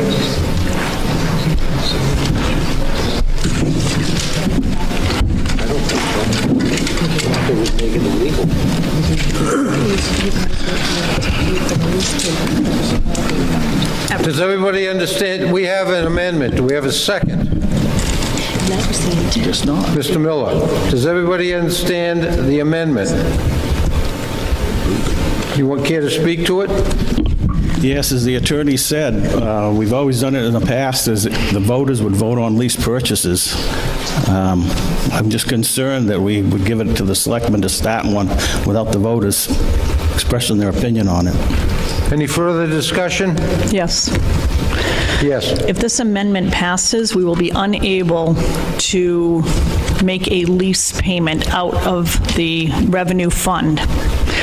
Therefore, we will not be able to pay the next payment on our ambulance, and it will go back. So we've already done this, then, you're telling me? No, we are asking to discontinue the other revenue fund and bring it over to this one and then return fund balances. I'm not talking about that. I'm saying that in the future, you won't be able to do that. You won't be able to purchase something without the voters having a say in it. The voters, yes. Yeah. We currently have an ambulance with lease payments on it. If we put that wording into this, we've moved our revenue fund over to here. Yeah. We're not going to be able to use the revenues to purchase anymore. No, this is for future purchases. This isn't, didn't the voters already... You can't separate it. There's a non-appropriation clause. Did the voters already vote on that one? Yes, but there's then it's already set. No, there's a non-appropriation clause in that lease. No, this is future purchases. The town has established revenue funds in the past where the revenue from the fire department and the police department principally are used to do a lot of purchases for different things. They don't come from taxpayer dollars. We don't raise taxes to pay for these things. We've leased and purchased cruisers, I believe, in the past, under the same type of an operation as what we're doing here. They're doing the same thing. They're not going to give the selectmen the ability to spend money anywhere else without coming to the voters. This is using the revenues to lease and purchase vehicles. You're going to... The whole operation is set up to be able to use the revenues to be able to do this and not impact the taxpayer dollars. So you're basically messing up with that, Maureen. You can do it if you want, but that's what the impact is going to be. Not going to be able to lease vehicles without raising them with taxpayers' dollars. If this passes, next year, if they want another ambulance, could they set up a lease purchase on one without the voters voting on it? If they have enough revenue in the fund, they can. Yes, that's what I object to. I think it should go to the voters. That's what I object to. Chief? If we get rid of the lease purchase option, we won't be buying an ambulance this year. The only way we can do it and have any money left in that fund is to lease purchase. We purchased an ambulance out of the fire department capital reserve account in 2016 because we had not kept up with replacing ambulances. I'm not trying to use scare tactics, but the fact of the matter is, we had a time frame where we did not have an ambulance in service in Alton because they both failed New Hampshire state inspection. That probably is not a good thing. So what I was trying to do is lease purchase so we could spread the payments out over 5 years rather than taking, just call it, taking $200,000 out of that account all at once. There's not enough money in that account to outright purchase ambulances all at once because it will basically deplete it. And I don't have the exact figure, but it would leave like $20,000 in it for the year. So that was why I proposed lease purchase, and I believe, is not the lease purchase coming up for the new ambulance in the warrant article? That's there, correct? I just don't have it with me in front of me. I believe it's there. We went about 13, 14 years without replacing an ambulance. So for anybody here that has ridden in one of our ambulances, it is not a reliable piece of equipment. You know, it's the fact. Lauren, it's not off track. No, it's not. Hold it, Lauren. We got a gentleman here in front of you. Patrick O'Brien. I'd just like to mention 2 years ago I bought my first house in town. It was a great experience. I've been involved with municipal government for probably like 10 years or so now, and I appreciate the opportunity to speak with you folks. I'd like to just bring up the fact that if and when we agree to purchase a $250,000 ambulance, so that means we need $50,000 payments for the next 5 years. We get to the 5th year and they shoot that down to $50,000. We just lost $200,000 of free money because we didn't want to put in $50,000 of money that's not even being raised from taxes. Yep, thank you. I'm not talking about the current. 5 years from now, if there's money in this, they could take the money and start a lease purchase. It's just that, look, in Article 21, we have an article where the voters decide whether we're going to lease or purchase. This is going to be, you're not going to have any say in this. They're going to 10 years from now, they're going to have the money available from the revenues. They'll start a lease purchase, and then it goes in the budget. I don't agree with that. It should be just like in Article 21, where it goes in front of the voters. I don't want to be locked into a lease without the voters having a say in it first. I hear what you're saying, but I have to agree with Mrs. Shapley that the way this is worded, your amendment, it means you can't pay for any lease purchases going forward, ones that we owe for units we bought in the past. That means there's no money available to pay next year and the year after. Out of the revolving fund. Out of this new fund. This revolving fund, yeah. But they can find it somewhere else. They can have it in their, they can take it out of their operating budget. Lauren, just, if I could just talk to you for a minute, there's no different than it is with the capital reserve funds right now because the selectmen are agents to expend. Right. That's how they got their last ambulance a year ago, is because the ambulance, we needed a new ambulance. They went to the fire department equipment fund, pulled the money out of there to purchase the ambulance. Same with the highway department. We had a 10-wheeler go down tomorrow, burnt up. If there was enough money in there, that's the selectmen have a right to go out and purchase a truck without the townspeople knowing, because the townspeople gave the selectmen years ago as agents to expend at any time. So this lease really is no different than what the folks have already given the selectmen over the years. Well, I disagree because it's a lease purchase is different. Yes, sir. Evan Turcott.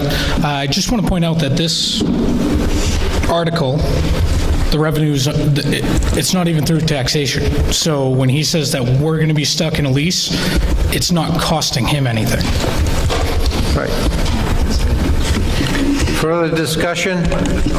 We have an amendment on the floor here to strike the word lease purchases out of Article 18. I'm going to vote the issue right now. All in favor of that, raise your cards, please. Opposed? The amendment fails. Any further discussion on Article 18? Hearing or seeing none, do we have a motion to restrict reconsideration of Article 18? Mr. Whitman, a second. Mr. McDonald, all in favor, raise your cards, please. Opposed? Article 18 is restricted.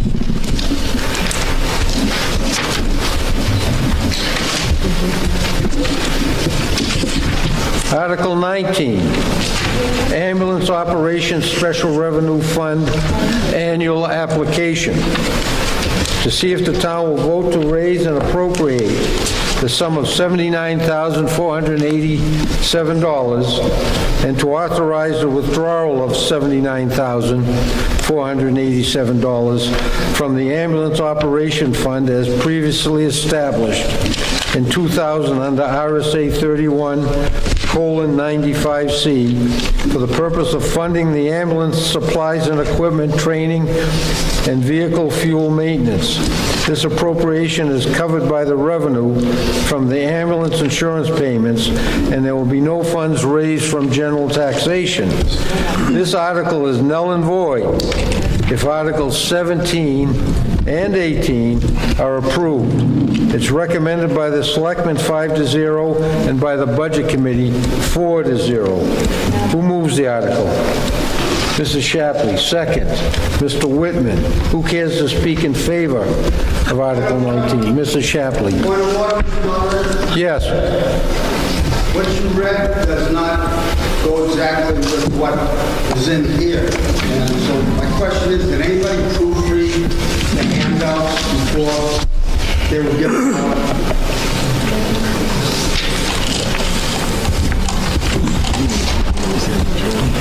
That's not a rhetorical question. You guys want a handout? Yeah. Thank you. I can't answer that. If anyone cares to address it. These are the ones that are approved by DRA. Bear with me a second, if you would.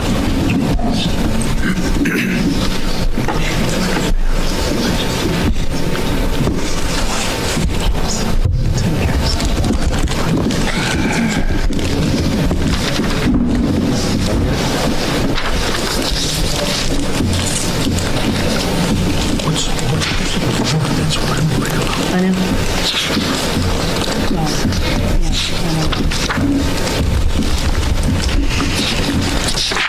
Well, I guess we printed enough, but we don't have some what they're not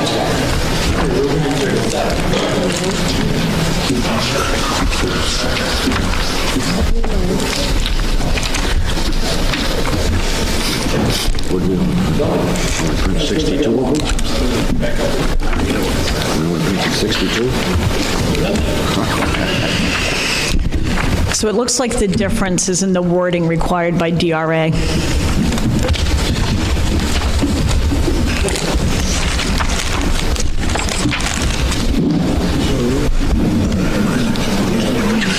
The intent is the same.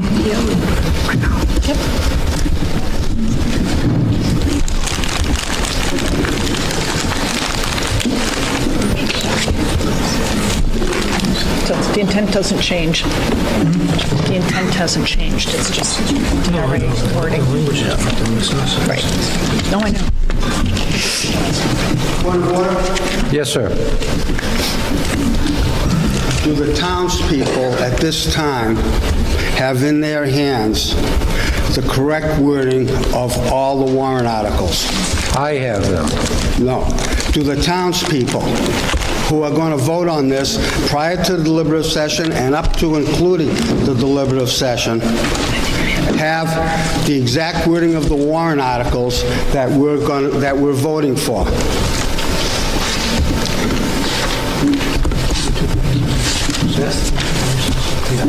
We're going to take about a 5-minute recess here. We got to look at this. Feel free to use the men's and ladies. Okay. Now it's on. This is on. I believe it is. Check 1, 2. So we're Check gonna 1, use 2. this- I believe in you. Check, 1, 2. Can you hear that one? Okay, ladies and gentlemen, we discovered what our problem has been. Can you hear me? I was reading off warrant articles that had a few changes in them by DRA, just wording. It didn't change the intent or anything of the article. However, I'm going back to the one you folks have, which is the one that's posted, and we'll read from that going forward. So I should agree with what you have in hand out there going forward. And I do believe we are on Article 19. And I'll read it again, Article 19. Yes. Are you going to ask us to vote on wording the DRA not approved? This has been approved. This is what's... Yes. What was posted is what we're going to vote on. And it's not they haven't approved. It's they made a couple recommendations, word changes. They're approved. Pardon me? Are we going to ignore his recommendations moving forward? No, these are... What you have in hand is what will be on the ballot in March.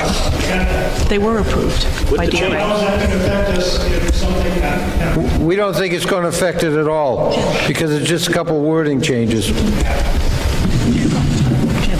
Article 19, Ambulance Operations Special Revenue Fund Annual Appropriation. And this should be what you have in hand. To see if the town will vote to raise and appropriate the sum of $79,487 for the purpose of funding the ambulance supplies and equipment, training, and vehicle fuel maintenance, with said funds to come from the Ambulance Operation Special Revenue Fund as previously established in 2000. This appropriation is covered by the revenue from the ambulance insurance payments, and there will be no funds raised from general taxation. This article is null and void if Articles 17 and 18 are approved. Recommended by the Selectmen 5-0 and the Budget Committee 4-0. Any discussion on Article 19?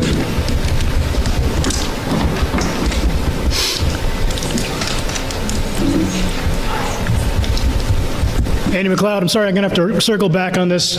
Mr. Sessler, are there ramifications with us voting on an article that doesn't have the DRA wording? These were approved by DRA. Speaking to the phone because they can't hear you. I'm sorry, I didn't hear you, and I've had bad hearing, so I'm sorry. Would you repeat the question? I'm sorry. Are there legal ramifications for us voting on the text here that does not have the DRA recommendations?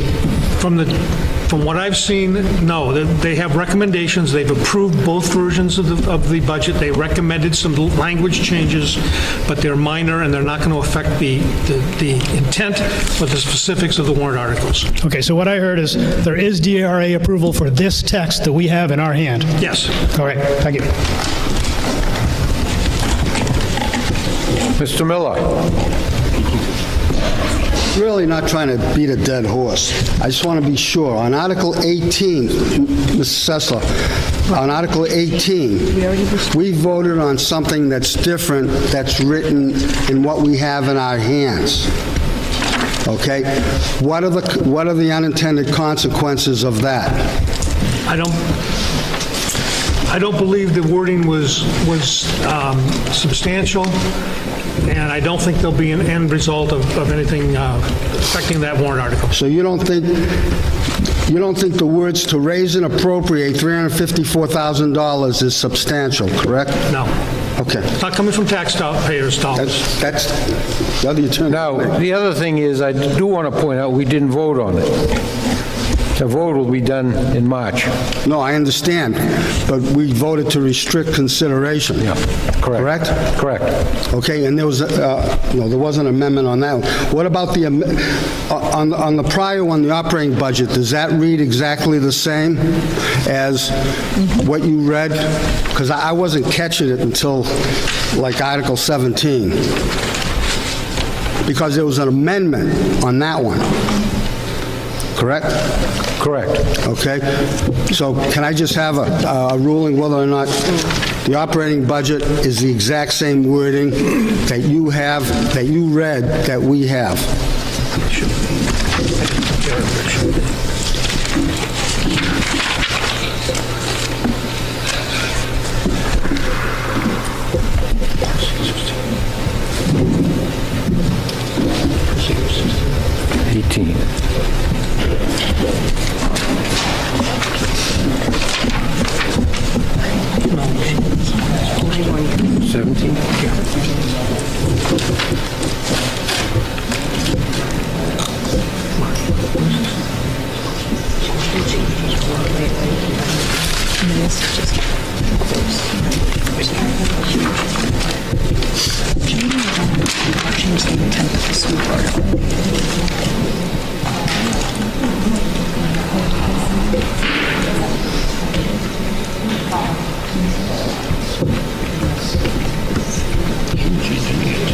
No.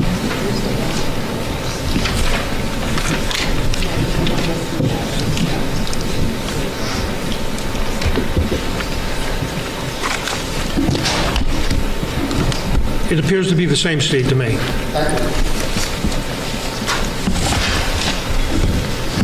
Okay, folks, we're back on 19. Any further discussion? Yes, sir. Dave Hershey again. I guess my observation is more overall rather than specific regarding this particular article, and that is that we're being asked to, or will be asked to vote on a $7.5 million budget, plus or minus a little bit, a handful of warrant articles, but, you know, a lot of that is based upon confidence on the process, okay? And for as much preparation goes into a meeting such as this, again, which is terrific, this is democracy at its best, but I'd like to see some sort of a implementation of a procedure to be sure that what's being distributed to the taxpayer who's being asked to review and, you know, comment and vote on these things is in fact the information that, you know, you're reading from. So, you know, again, we're talking a lot of money here overall, and I'm not saying it's right and I'm not saying it's wrong, okay? But, you know, this does challenge the credibility of the process, so. Going forward, by the way, everything that I'm reading will be exactly what you have in your package. No, completely understand that, okay? But the goal would be, among other things, that when we all walk through that front door and we're given the warrant articles to read from, if you excuse the expression, we're all reading from the same page. Any discussion on Article 19?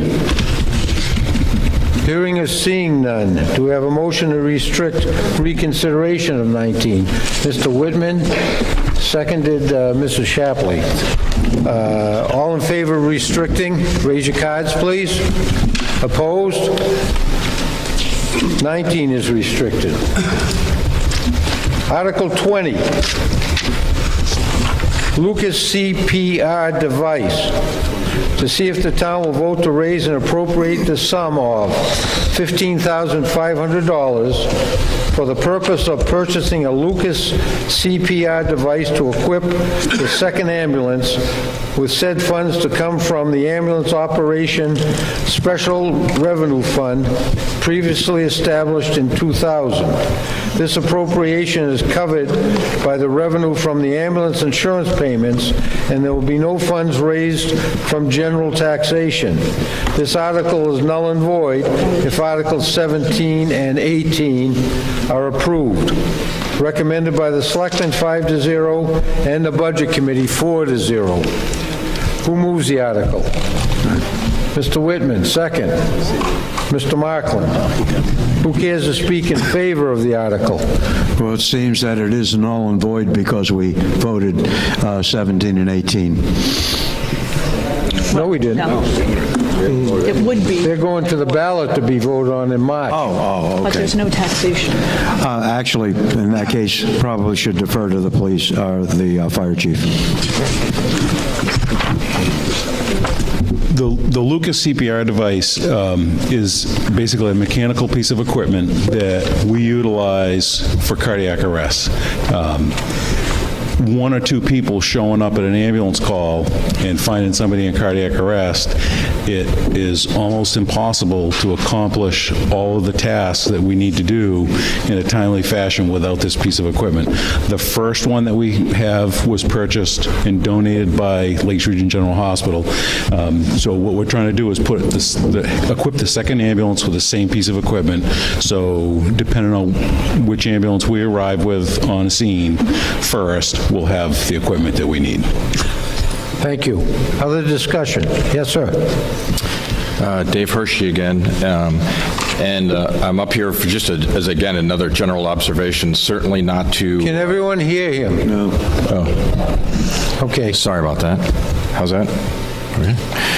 The reason why I'm up here is certainly not to suggest that we don't need a piece of equipment such as this. I think it's obviously important to stay contemporary with the current needs of the town, as well as, current needs with technology. But, and I understand that this is also a year from a numerical perspective of a little bit of change. And something like this, okay, as well as several other items that are on the warrant articles, are items that I would like to see, in the actual operating budget.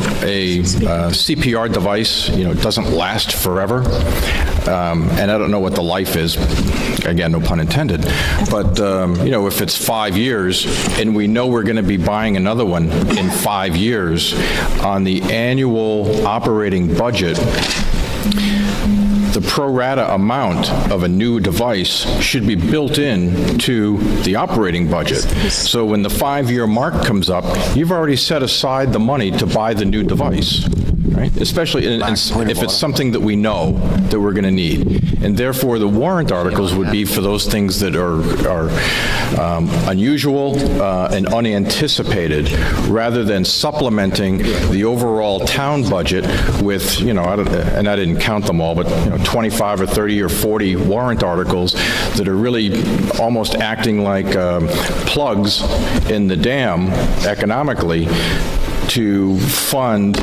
a budget that is kind of understated. So just as a general note. Thank you. I was going to call you out of order because we weren't going directly at the issue. We were talking about procedure, but we hear you. Any discussion on Article 20? Hearing or seeing none, do I have a motion to restrict reconsideration of Article 20? Mr. Markland, seconded by Mr. Whitman. All in favor, raise your cards, please. Opposed? Article 20 is restricted.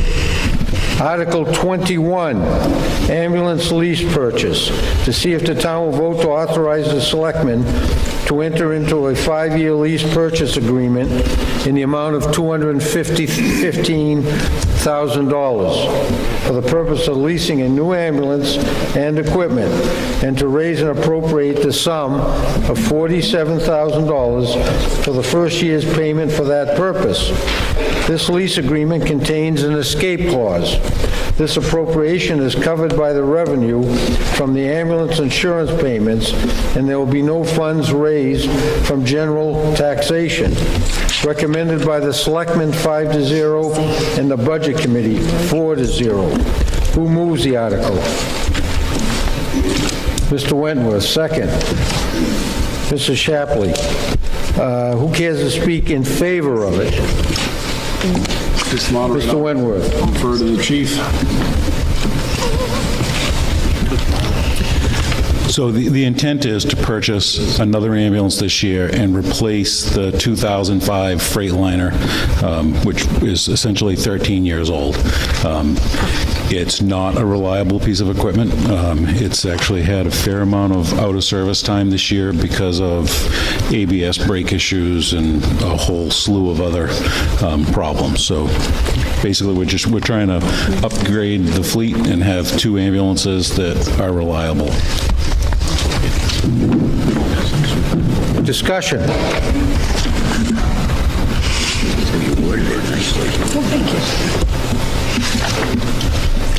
It's just a query. Why don't we buy the ambulance outright, put that in the warrant article, instead of a lease payment where you have to have interest expense and fees and other costs involved? Generally, you lease an item if you cannot afford to buy it. The town can't afford to buy it, whether it's over 1 year or 5 years, but I'm just interested in what was the calculus behind having to lease it and pay interest expense and fees as opposed to buying it outright and cutting a deal for paying cash. Okay.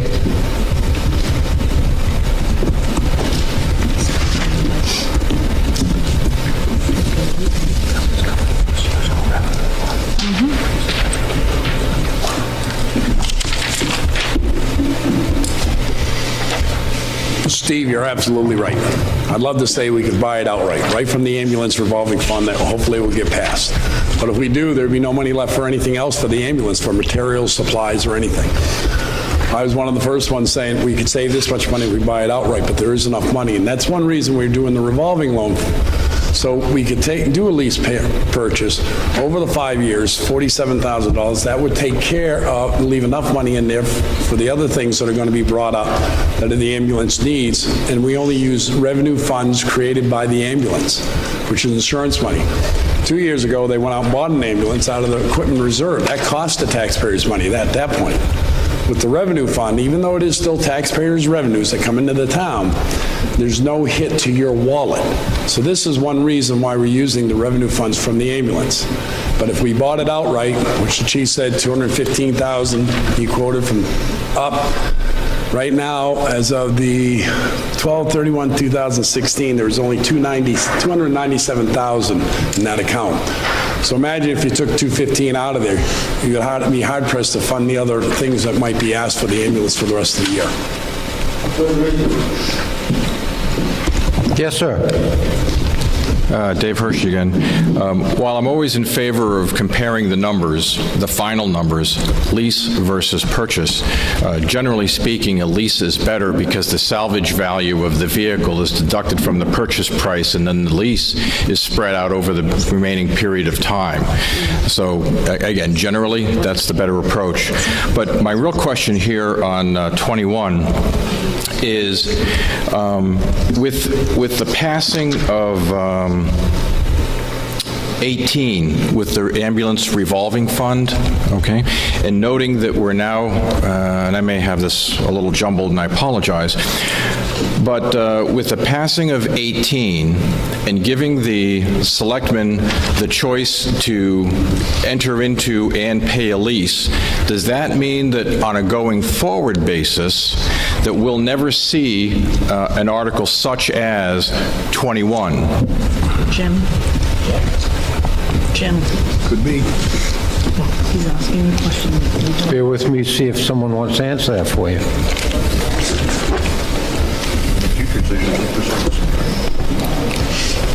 It's all we've always voted these, right? But they're asking you to take it out, so put it out.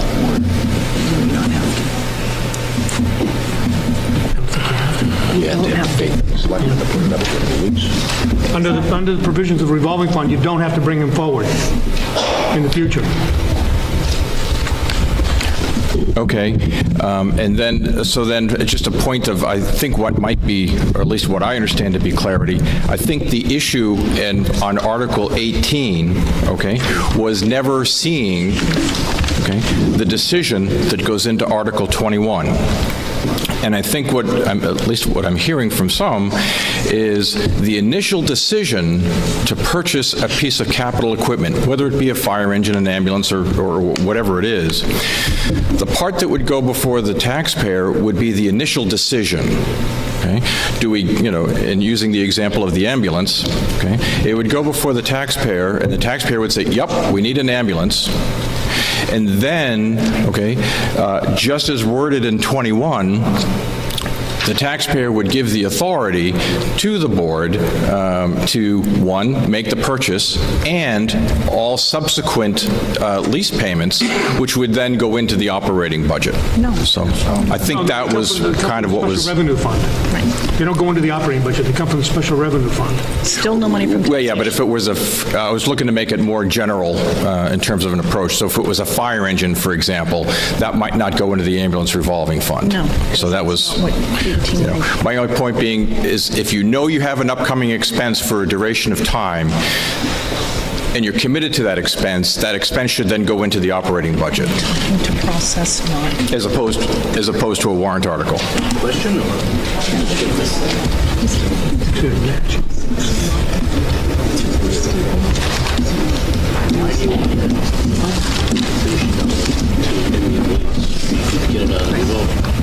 My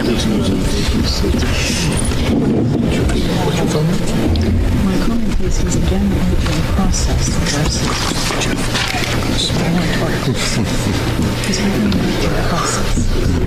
And it's not the warrant. We're supposed to be speaking to the warrant articles, not our process. I know.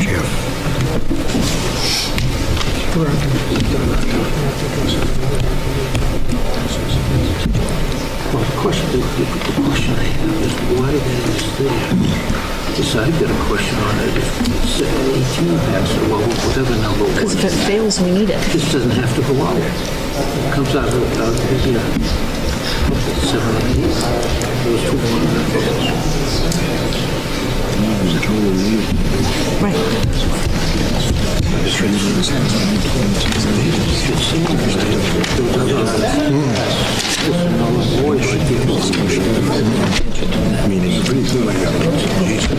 If 18 passes, why do we need this?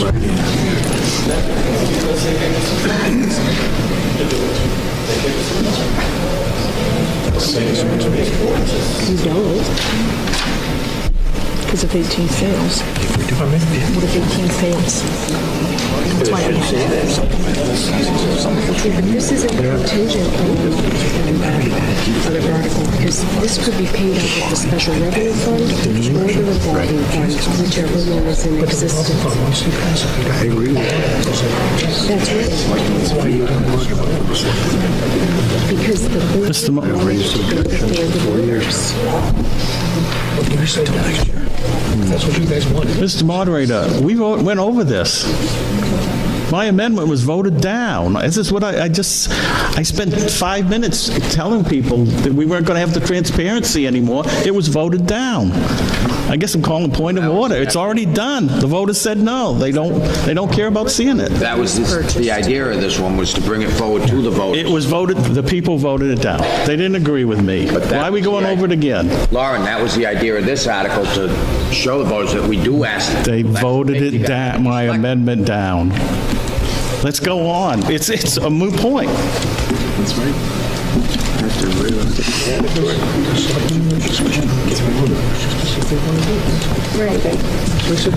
Evidently here, they're giving it to the voters. Selectmen are asking the voters whether they want to... Or the approval.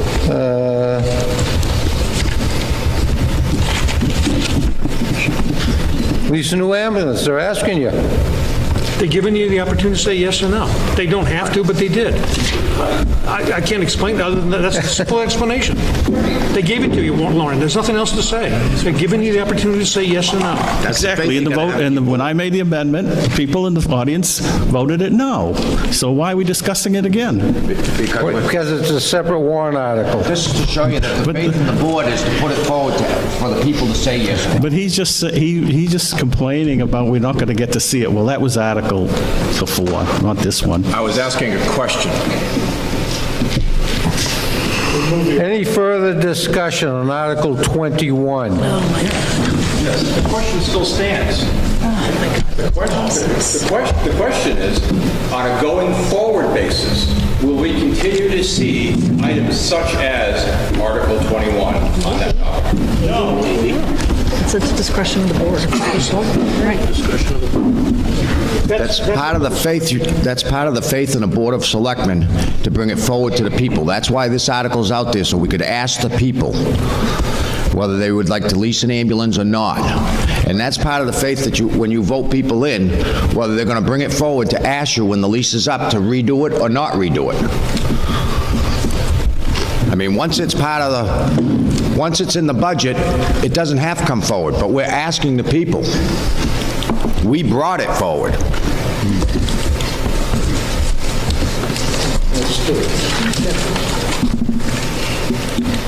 Yeah, I completely understand that. But the question is, okay, based on what was discussed earlier, okay, and the vote, okay, does that then change on a going forward basis after tonight, okay, Article 20, an article such as 21? Or will you continue to bring these things forward in that manner similar to Article 21? Well, I would hope that the board that we vote in will continue to bring it forward, like if the police department needs to redo their lease, hopefully the board that you bring forward would bring it in front of the people to ask them if they want to do it. Okay, so that still remains a decision within the board? Yes, that's the faith you got to have in your board. Further discussion? Hearing is seeing none. Do we have a motion to restrict Article 21 for further reconsideration? We have Mr. Whitman, second. Mrs. Shapley, all in favor? Raise your cards. Opposed? Article 21 is restricted. Article 22, Fire Department Engine 4 lease purchase. To see if the town will vote to authorize the selectmen to enter into a 10-year lease purchase agreement in the amount of $600,000 for the purpose of purchasing a new pumping fire truck and equipment, and to raise and appropriate the sum of $70,245 for the first year's payment for that purpose.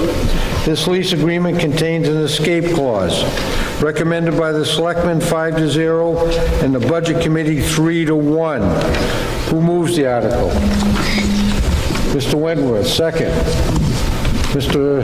McDonald, who cares to speak in favor of it? I'd like the fire chief speak for my behalf. Fire chief.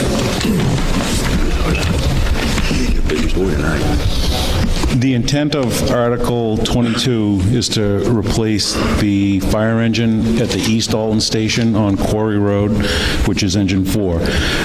We're looking for $600,000. The price of the truck is not going to be $600,000, but we need to replace radios and equipment. So that's the reason why we're asking $600,000. That's a 1991 Beck fire truck. It'll be 28 years old at least prior to replacement, because it'll take about a year. It'll take about 6 months to spec it and about a year to get the vehicle. That vehicle has had some pretty extensive repairs this year, and probably will result in a fair number of repairs between now and the time that we replace it. And what we're essentially trying to do, and you'll see in the CIP, is a 28-year-old fire truck is an old fire truck. We need to start replacing them at 20-year intervals. We have two pieces of equipment that are approaching 30 years of age. So that's the intent. Thank you. Discussion on Article 22.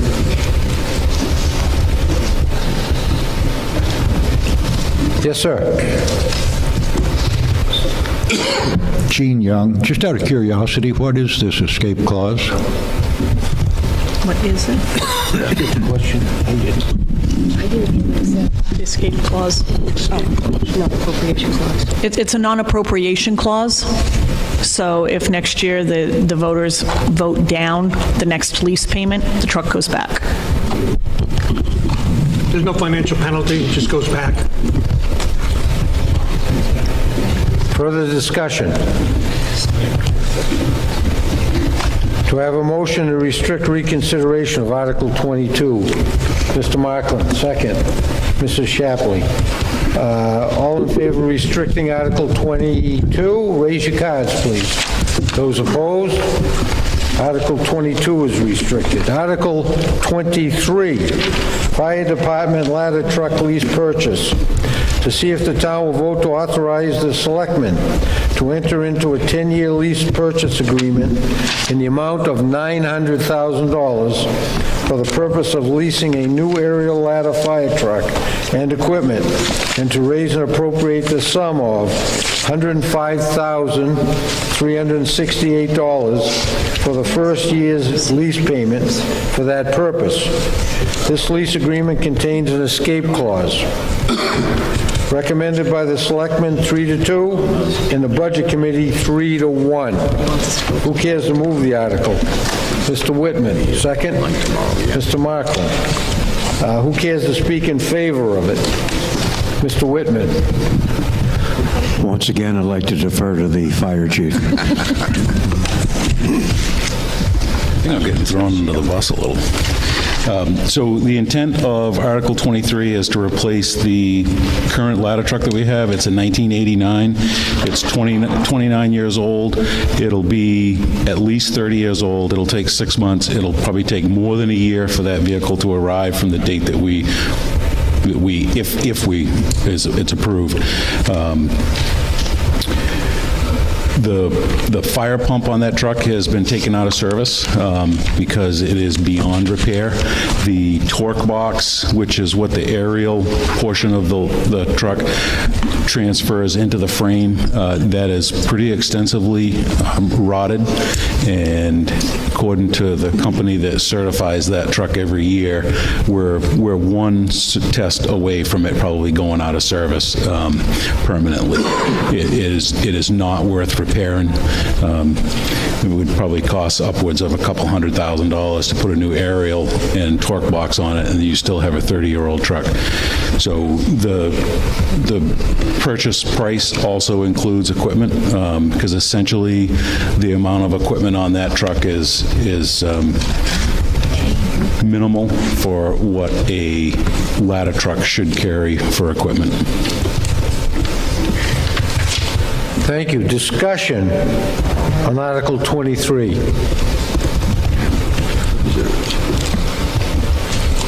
Mr. Miller. Thank you. Without using a calculator, the fire department's looking for about $2.5 million in warrant articles, and our budget is about, what, $7.5 million.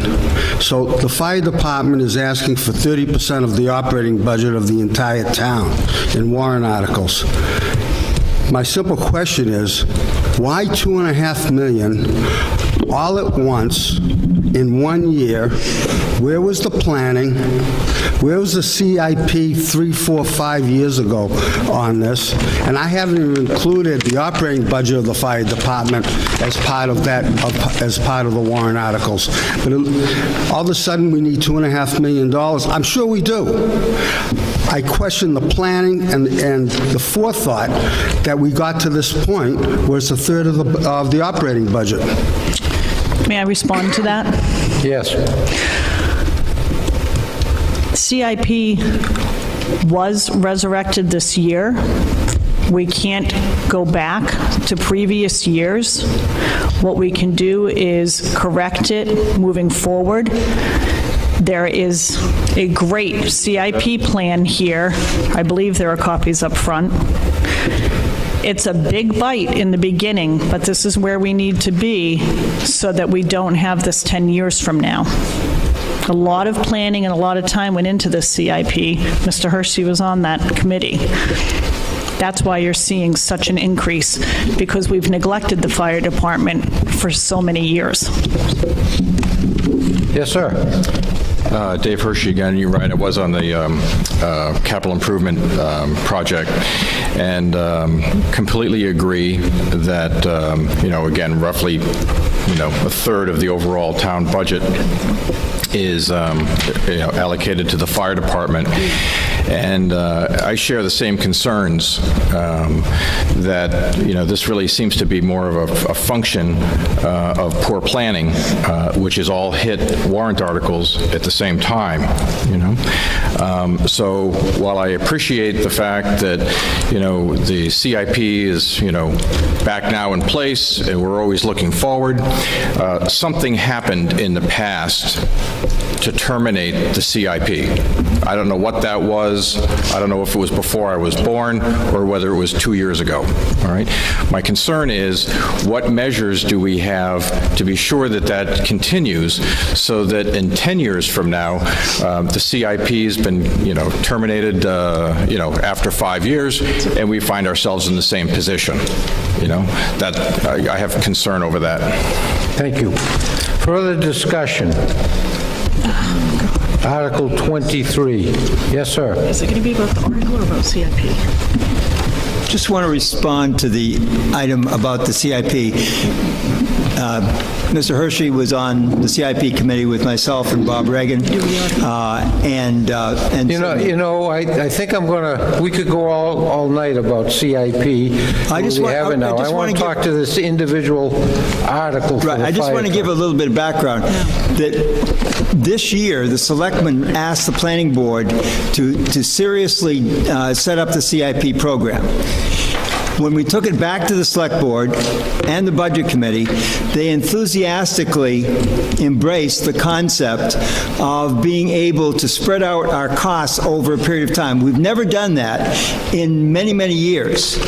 And so a lot of these items that are in here now, having to do with these individual items and reserve funds, are to basically set up the process of being able to have the money over a 20-year period, basically to replace items. Just wanted to explain that. Thank you. Further discussion? Article 23. Do I have a motion to restrict consideration of Article 23? Mr. Whitman, seconded by Mr. Markland. All in favor of restriction, raise your cards. Opposed? 23 is restricted. Article 24, Fire Department Equipment Capital Reserve Fund. To see if the town will vote to raise and appropriate the sum of $336,808 to be added to the Fire Equipment Capital Reserve Fund as previously established in 1973. Recommended by the Selectmen 4-0 with 1 abstention, and the Budget Committee 3-1. Majority vote required. Who moves Article 24? Mr. Markland. Who seconds it? Mr. Whitman. Who cares to speak in favor of it? Mr. Whitman. Oh, Mr. Markland. Thank you, Mr. Moderator. I'll just keep it brief. This was a CIP recommended article as part of their plan, as was spoken earlier. Anything else, I'll defer to the fire chief. Any discussion?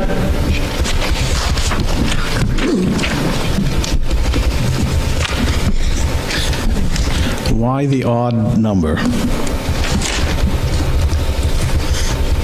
Why the odd number? Well, $336,808 shouldn't have been $809. I mean, what's the odd number? All of the numbers are listed there. Not in there. Oh, okay. Sorry, we have a list of the items that would be included in that. They're shown on your CIP sheet. And how much is in there currently?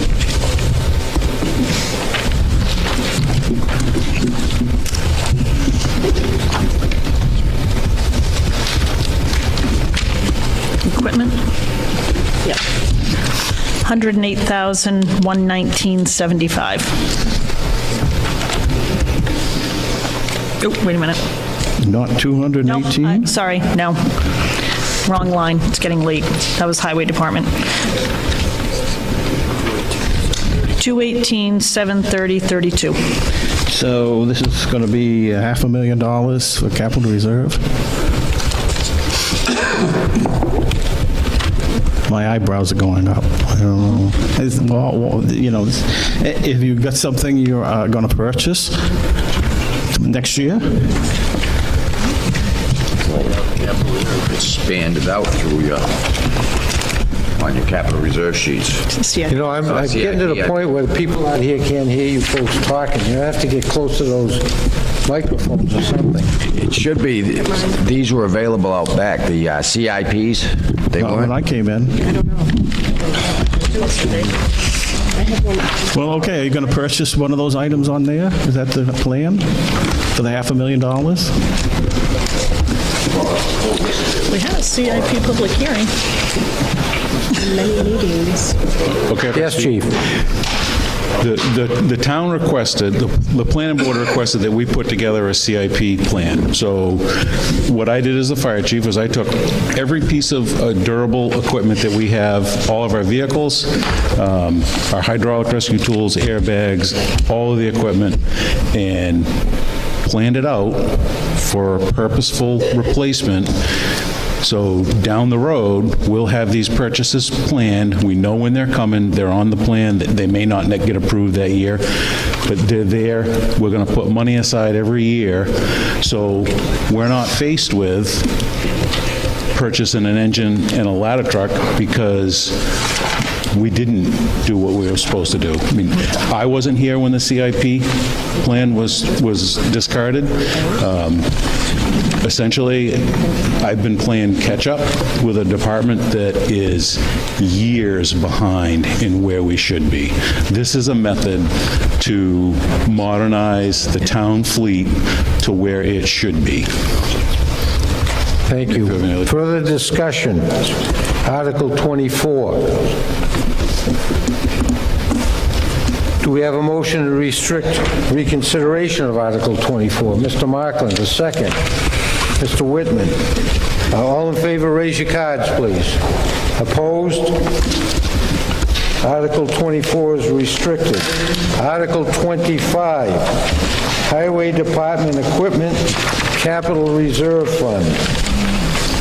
To see if the town will vote to raise and appropriate the sum of $429,642 to be added to the Highway Department Equipment Capital Reserve Fund as previously established in 1981. Recommended by the Selectmen 4-0, one abstention, and the Budget Committee 4-0. A majority vote is required. Who moves the article?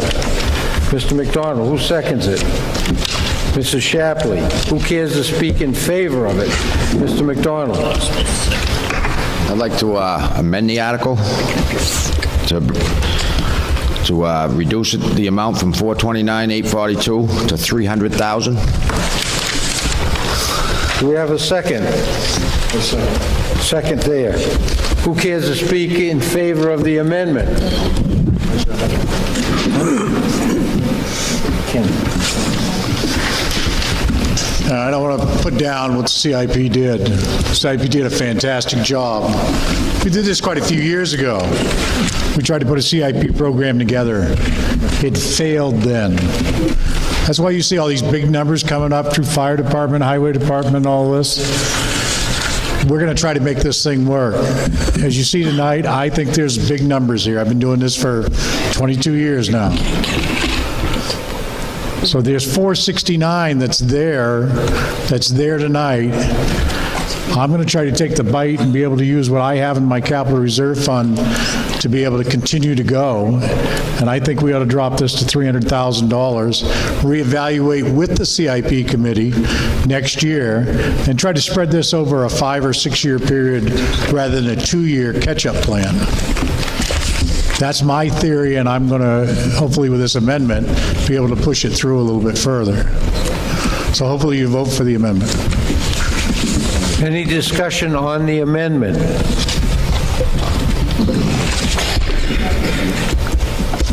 I'm going to vote the amendment. All in favor, raise your cards. Opposed? The amendment passes.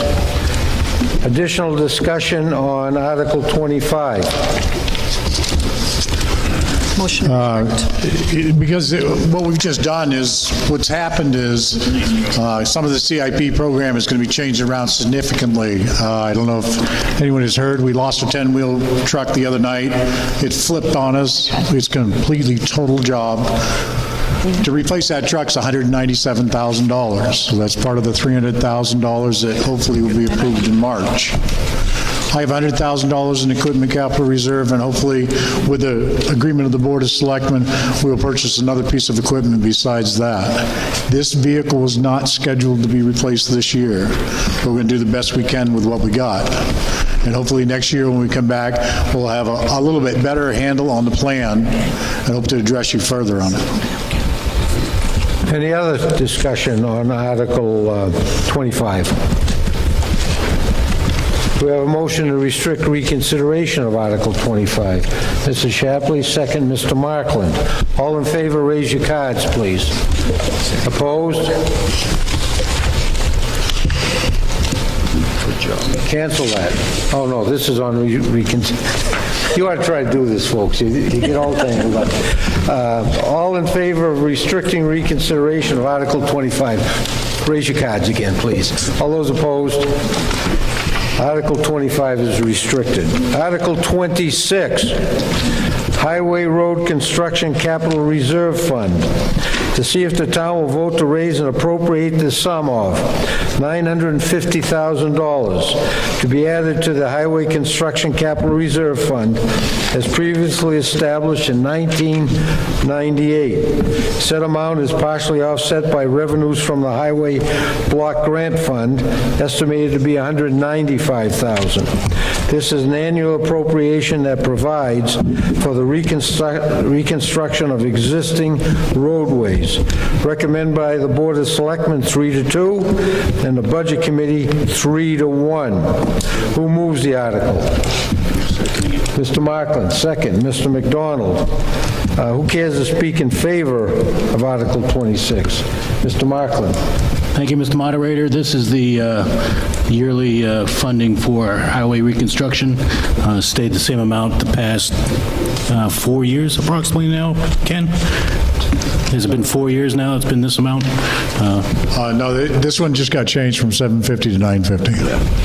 But it's been like that a couple of years now, at least. Yes. All right. Anything else, I'll defer to Ken. Any discussion on Article 26? Do we have a motion to restrict reconsideration of Article 26? Mr. Markland, second. Mr. McDonald. All in favor of restricting reconsideration of Article 26, raise your cards. Those opposed? Article 26 is restricted. Article 27, Rock and Asphalt Crushing Capital Reserve Fund. To see if the town will vote to raise and appropriate the sum of $50,000 to be added to the Rock and Asphalt Crushing Capital Reserve Fund as previously established in 2017. Recommended by the Board of Selectmen 5-0 and the Budget Committee 4-0. Who moves the article? Mr. McDonald. Who seconds it? Mrs. Shapley. Who cares to speak in favor of it? I'll refer it to Kenny. Ken. Rock and asphalt crushing. If anybody could go back to the operating budget, we actually cut a lot of the crushed gravel out. The reason is the highway department's been stockpiling. We have a pit up on Rhines Road. We've been stockpiling a large amount of asphalt and rock. Last year, we crushed about 5,000 yards of that. We're using a lot of that in the roads that are coming up. We have about 7,000 yards sitting on the ground, and what we were going to plan to do is crush the other 7,000 yards, which will help reduce the money that we have in the operating budget. So we've kind of offset one for the other, and we're trying to recycle as much as material as possible. Discussion on Article 27. Do we have a motion to restrict reconsideration of Article 27? Mr. McDonald, a second. Mr. Shapley. All in favor of restricting Article 27, raise your cards, please. Opposed? Article 27 is restricted. Highway Sand Shed Capital Reserve Fund. To see if the town will vote to raise and appropriate the sum of $5,000 to be added to the Highway Sand Shed Capital Reserve Fund as previously established in 2003. Recommended by the Board of Selectmen 4-1 and the Budget Committee 4-0. Who moves the article? Mr. Whitman. Who seconds it? Mr. McDonald. Who wishes to speak in favor of it? Mr. Whitman. I defer to Ken. The highway sand shed, I don't know if anybody's ever been over the state shed. They say there's a shed there for sand, a shed there for salt. New Durham has one. What it is, when sand's exposed all winter long and it dries out, it starts blowing, it blows silica dust. EPA and a few other people don't like that silica dust floating around. Anybody wants to talk to Mr. Wentworth up and back here, he can tell you. You can look out the back of his shop and see it all over the pond out back, and it comes from my sand pile. What we're putting in is token amounts, and we know through budgetary process that we have to make some attempt, and we are making an attempt. This building actually cost about $300,000 to build. So we're just putting a little money every year across in until someday somebody says you have to build it. So at least we show good faith effort in doing something rather than nothing. Discussion on Article 28. Do we have a motion to restrict reconsideration of Article 28? Mr. Whitman, do we have a second? Mr. McDonald, all in favor of restricting Article 28, raise your cards, please. Those opposed? Article 28 is restricted. Article 29, Bridge Construction Capital Reserve Fund. To see if the town will vote to raise and appropriate the sum of $10,000 to be added to the Bridge Construction Capital Reserve Fund as previously established in 1995. Recommended by the Board of Selectmen 5-0, the Budget Committee 4-0. Majority vote is required. Who cares to speak in favor of the article? Oh, who moves the article? Mr. McDonald, second. Mrs. Shapley. Who cares to speak in favor of it? Ken. Bridge Capital Reserve Fund was established so that we have enough money set aside that when they red list a bridge, and we don't inspect them, they're just inspected by the state of New Hampshire, when they red list it, we're able to get within the program, which is a 2080 program, 80% from state, 20% from town. If we have our 20% in hand, we can apply for it immediately. Or, let's say we get our reports next month, we'd have to wait an entire year to appropriate enough money to do it. So we try to keep enough money in that fund, and we try to put $10,000 a year into it, so we can appropriate it right away and get into the program. Program right now, the last I looked at it, it's out to 2026. So even if they red list tomorrow, it will take us a while to get the bridge built. Discussion.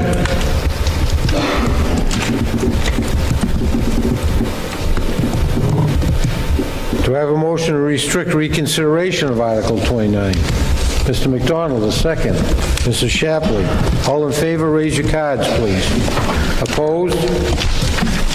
Article 29 is restricted. Article 30, Highway Building Improvements and Repairs Capital Reserve Fund. To see if the town will vote to raise and appropriate the sum of $20,000 to be added to the Highway Building Improvements Repairs Capital Reserve Fund as previously established in 2014. Recommended by the Board of Selectmen 5-0 and the Budget Committee 4-0. Majority vote is required. Who moves the article? Mr. McDonald. Who seconds it? Mr. Whitman. Who cares to speak in favor of it? Ken. Well, this is a twofold warrant article. One is because we can repair the existing building that we have today. Also, we're trying to get enough money into it, and you'll probably see this warrant article every year, is to put an addition on the existing building. The last time we did it was $130,000. So as you can see, it will probably take several years before this comes to light. But as we're looking at it, the addition is needed. We'll just take time in putting the money aside in order to be able to do it. Any discussion on Article 30? Do I have a motion to restrict reconsideration of Article 30? Mr. McDonald, a second. Mr. Whitman, all in favor of restricting Article 30, raise your cards, please. Opposed? Article 30 is restricted. Article 31, Parks and Recreation Vehicle Capital Reserve Fund. See if the town will vote to establish a Parks and Recreation Vehicle Capital Reserve Fund under the provisions of RSA 35:1 for the purpose of purchasing vehicles for the Parks and Recreation Department, and to raise and appropriate the sum of $22,000 to be placed in this fund. Further, to name the Board of Selectmen as agents to expend from said fund. Recommended by the Board of Selectmen 5-0, and the Budget Committee 3-1. Who moves the article? Mr. Whitman. Who seconds it? Mrs. Shapley. Who cares to speak in favor of it? I think maybe I'll bring Kelly up. She can explain the vehicle situation in Parks and Recreation. Okay, Kelly. My name is Kelly Trendle, the Parks and Recreation Director.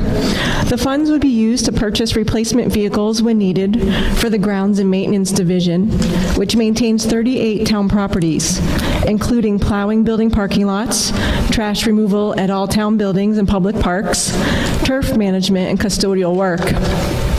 The Parks and Recreation Department is expecting to replace the current F-350 2008 pickup truck, which has over 100,000 miles, in 2019, with a similar vehicle for approximately $45,000.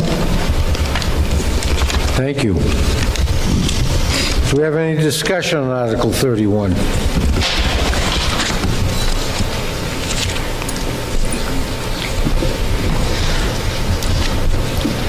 In the past, when we purchased our police vehicles, we would take the police vehicles that were no longer good for police work, and then we would give them to the town assessor, to the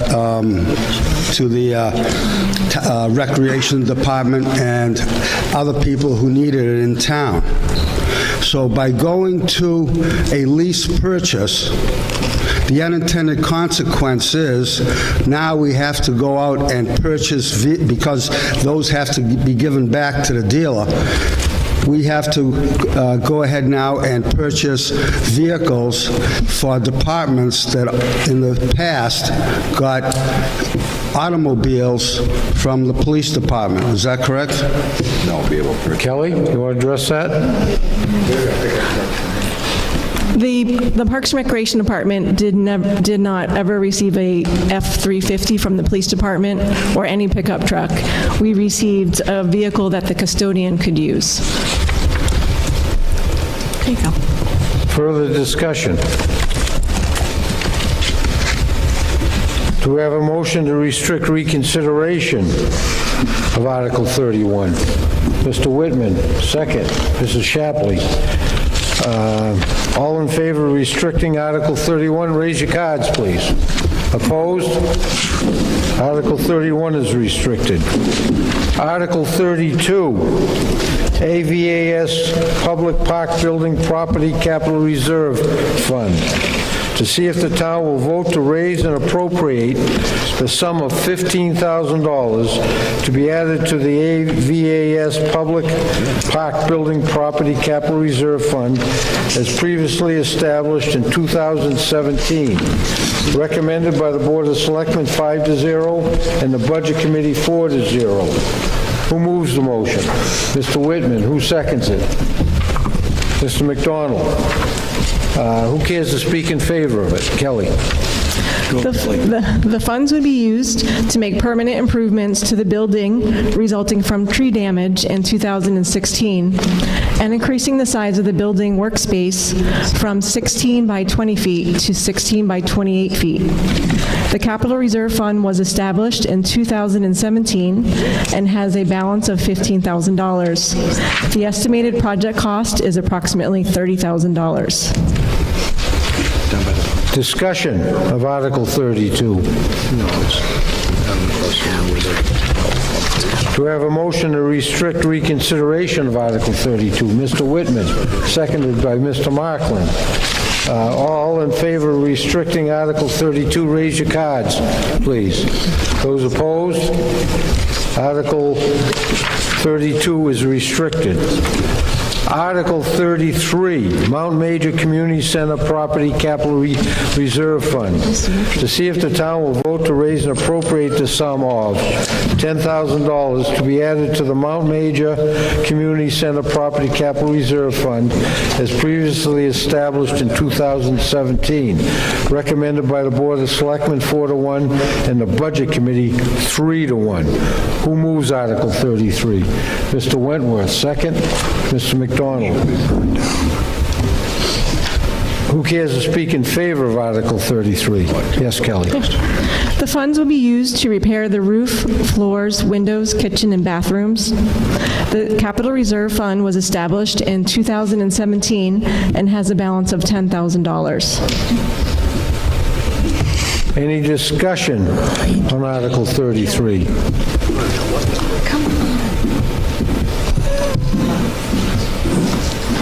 Go ahead, sir. I'm sorry. Yeah. Dave Hershey, question on the Mount Major Community Center. What is the long-term plan and what's the frequency of use for this? And in the absence of any, does it make more sense to take the $10,000 and turn it into a demolition cost and avoid future expenses, you know, for a building that's underutilized or maybe underutilized? Okay. Does someone want to address that? That is under a trust? It's under a trust to the town.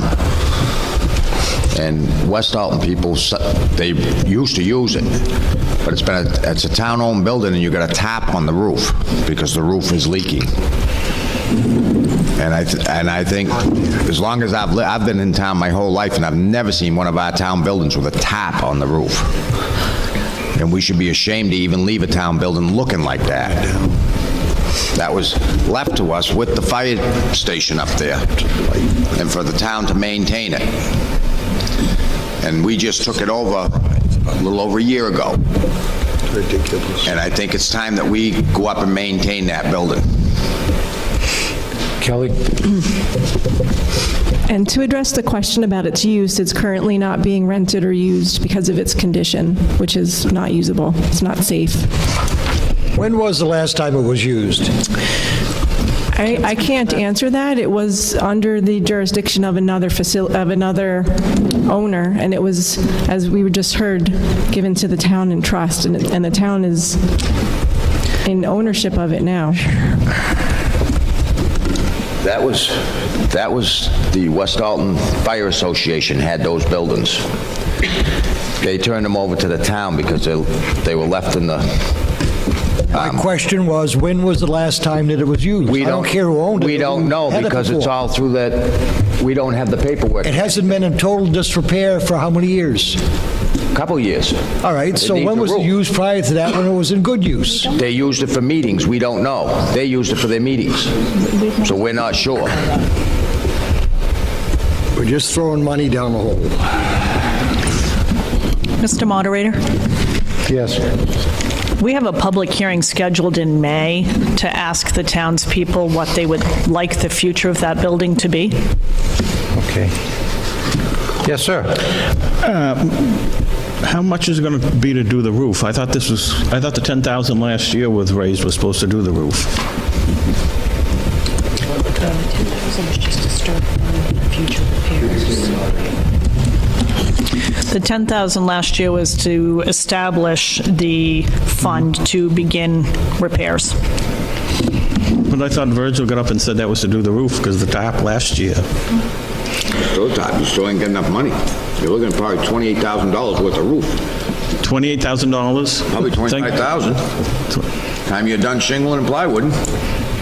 Okay, so we don't have a solid number. Not going to put it out to bid until we have money. Thank you. Yes.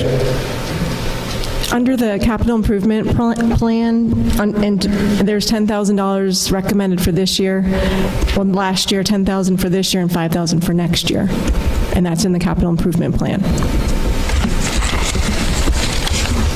Yes. We probably need to be a little careful about selling that because the septic system for the fire station is behind that building. So, and there is, well, I guess you could put a septic system under the parking lot at the fire station, but we only own a very small amount of land there, and I'm guessing that might be a pretty expensive ordeal to put that septic system in there. Thank you. Just a question, Roger Nelson. If you're going to have a public hearing in May, why are we putting more money in now? Why don't we do this a year from now? You already got $10,000 in the fund. You want to add another $10,000 now, and you're going to have a public hearing in May to decide what you want to do with the building? This doesn't make sense. Because if the decision is made that the building should not be salvaged, we will need demolition costs. Yes. I believe, if I'm not mistaken, that this is one of these situations where we've been given something. We really don't want it, but we can't refuse it. And there was a long discussion with the state attorney's office and this sort of thing, and we are obligated by this gift to maintain the building.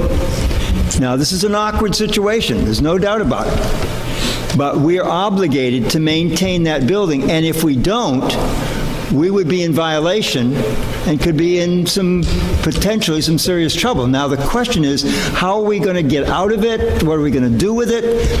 It's a very complicated thing, but right now, we have to fulfill our responsibilities and obligations that the state has said we have to do, and because of the gift of that property. So we don't have any choice. It's like we've got to continue to maintain the wells up at the town landfill so that we know if there's any pollution. We have no choice. This is on the trust. No, it Dave Hershey again. My only thought on that, not knowing the legal ramifications associated with that, this would seem to be a cost-benefit analysis. If you have $10,000 in the fund now, you want another $10,000. I don't know what the demolition cost would be, but if it's something that we're legally obligated to maintain, then we shouldn't be entertaining the idea of a demolition cost, But at the very least, what are our liquidated damages associated with the building? If the penalty, for letting the building go into disrepair or demolition is less than $20,000, to me, that would seem to be an easy decision for a building that nobody knows when the last time it was used. Thank you. Further discussion?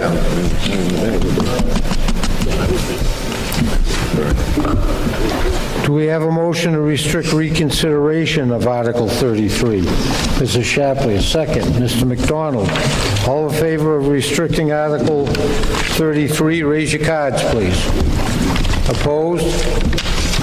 Article 33 is restricted. Article 34, retaining wall capital reserve fund.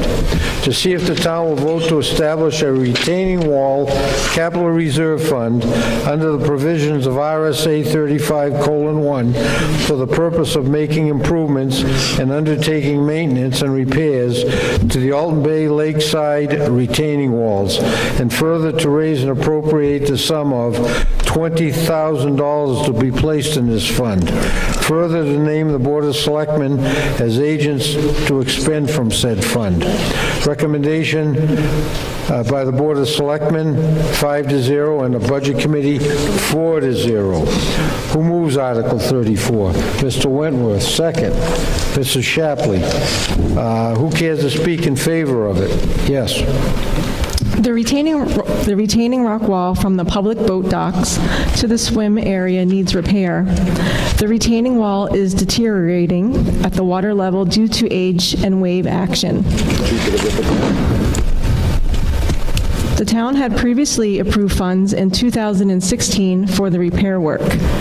The selected contractor was not able to complete the wall repair by December 31st, 2017 due to cold weather.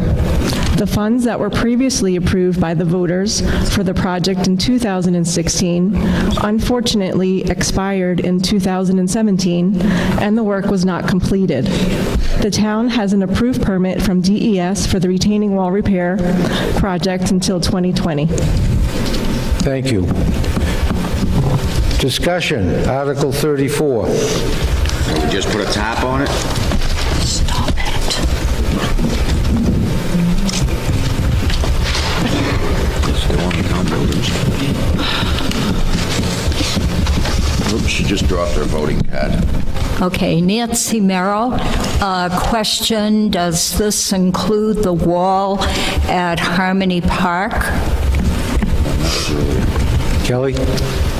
No, this is the retaining wall from the public boat docks. All right. To the swim dock. The Harmony Park is a separate one. That was Article 12, I believe. I understood from, I don't know, someone somewhere along the way that the Harmony Park wall is also in need of repair. Is that correct? Yes, that's Article 12. Yes, that was Article 12. Oh, okay. All right. Sorry. Thank you. You dropped your voting card right there. Aha. Thank you. Further discussion, Article 34. Do we have a motion to restrict reconsideration of Article 34? I think that's Mr. Markland. Second, Mrs. Shapley. All in favor of restricting Article 34, raise your cards, please. Opposed? Article 34 is restricted. Article 35, Milfoil Capital Reserve Fund. To see if the town will vote to raise and appropriate the sum of $22,000 to be added to the Milfoil Capital Reserve Fund as previously established in 2010. Recommended by the Board of Selectmen, 5-0, and the Budget Committee, 4-0. Who moves the article? Mr. Whitman, second. Mr. Markland. Who cares to speak in favor of it? Mr. Whitman. Our Milfoil Committee does a terrific job compared to other towns on the lake where you might as well say we're milfoil free. They do it for like the same amount of money every year, and I think it's well worth the $22,000. Additional discussion on Article 35. Do I have a motion to I'm sorry. Am I correct that we have $13,658 left over in that account? Am I reading the right line?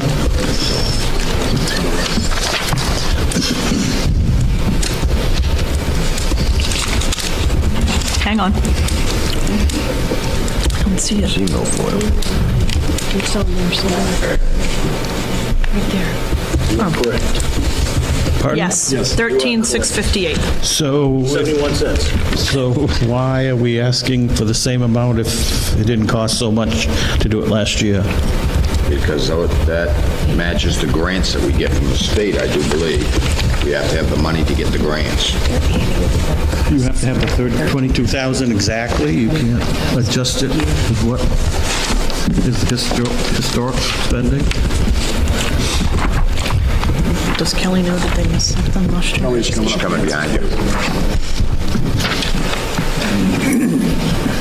Last year, the total cost was $30,276, and the DES grant was $9,604 reimbursed to the town.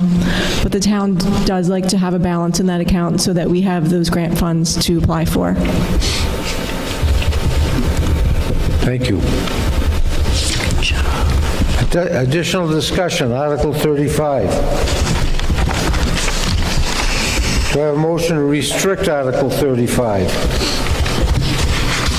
Mr. Whitman, seconded by Mr. Markland. All in favor, raise your cards, please. Opposed? Article 35 is restricted. Article 36, Police Detail Revolving Fund Change of Purpose. To see if the town will vote to change the purpose of the existing police detail revolving fund previously established in 2016 from being used for police detail payroll and overhead to being used for police detail payroll, overhead, fleet maintenance, fleet equipment purchases, all fleet, vehicle, and boat purchases, and lease purchases. This account is funded by police detail revenue, and there will be no funds raised from general taxation. Recommended by the Board of Selectmen, 5-0, 2/3 vote required. Who moves the article? Mr. Wentworth, second. Mr. Whitman. Who cares to speak in favor of Article 36? Thank you, Mr. Moderator. My name is Ryan Heath. I'm the police chief.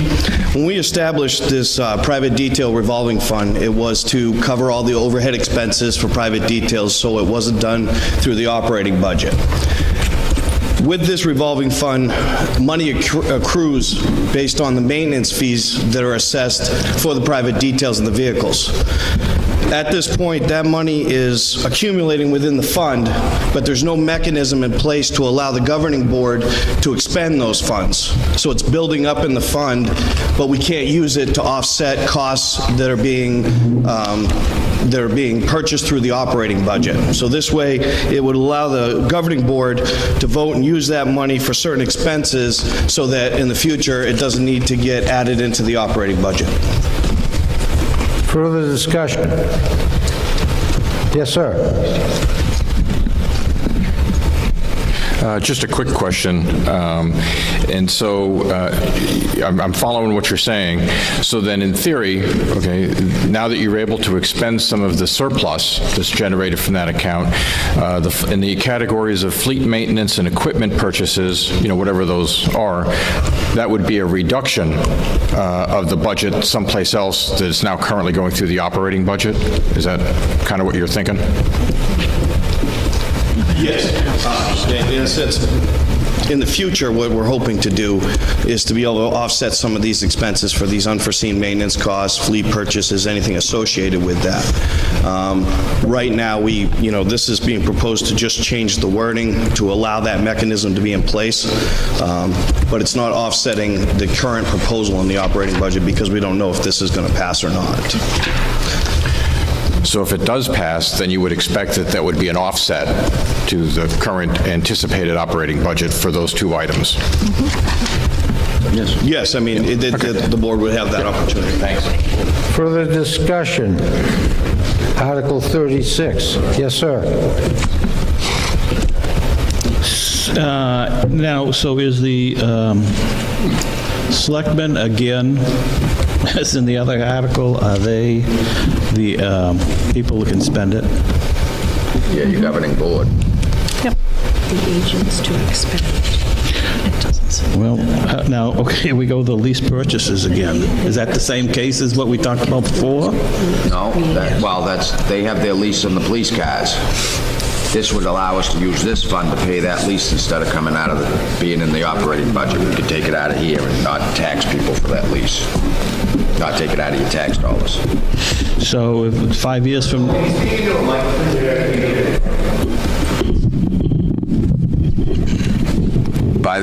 But with the lease writing in here, it would allow us to pay for the lease of the police cruisers. Instead of having it come out of taxation, it would come out of this revolving fund from the private duty that they work.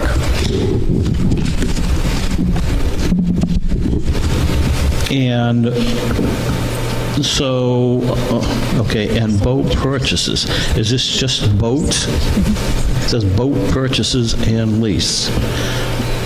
Is that just Mr. Wentworth, you want to answer that? restricting it to the boats? That's because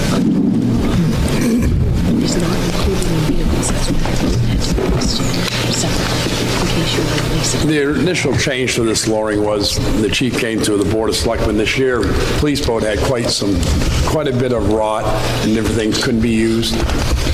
He was looking at the Board of Selectmen go and ask for an article to raise from taxation to get a boat. We said, what about your revolving fund? We found out at that point the boats and certain things could not be used through that fund that we raised. So that's one of the main reasons we're changing this, is that anything in his fleet can be used through this fund here that can be paid for by the fees that he collects when he's out there doing an electric company, telephone company, cable company on special duties. So no money will be coming from taxation anymore. It'll all be coming from the revenue account the chief establishes through the special duty. And hopefully, if this passes, we'll be able to get the new boat or the boat repairs done or a new boat without having to go to taxpayers and say we want another $50,000 for a new boat. Okay. So as in the former article, the selectmen could lease and then it would go in the operating budget after that first year. That's the way I assume it, but you can ask our town council. I'm not a lawyer. It's got to come out of the revolving fund. If it doesn't come out of the revolving fund, they have to come back to you and raise and appropriate the money. If it's not by a special warrant article, it's got to be in the operating budget. But they've got to raise the money for anything that's a shortfall from the revolving fund. Hopefully the revolving fund will cover everything. If it doesn't, one year they don't get the revenue that they expected because construction falls off, the chief doesn't raise the money. Right. They have to come back to you and raise the money, and you have the option to say yes or no. Okay. Further discussion, Article 36. Do I have a motion to restrict reconsideration of Article 36? Mr. Markland, second. Mr. McDonald. All in favor of restricting Article 36, raise your cards, please. Those opposed? Article 36 is restricted. Article 37, Landfill Closure Capital Reserve Fund. To see if the town will vote to raise and appropriate the sum of $3,000 to be added to the Landfill Closure Capital Reserve Fund as previously established in 1994. These funds are being used to deal with the contamination at the landfill and to meet the state regulatory requirements. Recommended by the Board of Selectmen 5-0 and the Budget Committee 4-0. Who moves the article? Mr. McDonald. Who seconds it? Mr. Markland. Who cares to speak in favor of it? Mr. McDonald. This money is used to see if the contamination is traveling with the wells that they've drilled up there, to have it checked with the state and everything. Any further discussion? Simple, we're gonna move on Article 37. Do we have a motion to restrict Article 37? Mr. McDonald, second Mr. Markland. All in favor, raise your cards. Opposed? Article 37 is restricted. Article 38, Solid Waste Equipment Capital Reserve Fund. To see if the town will vote to raise and appropriate the sum of $10,000 to be added to the Solid Waste Equipment Capital Reserve Fund as previously established in 2001.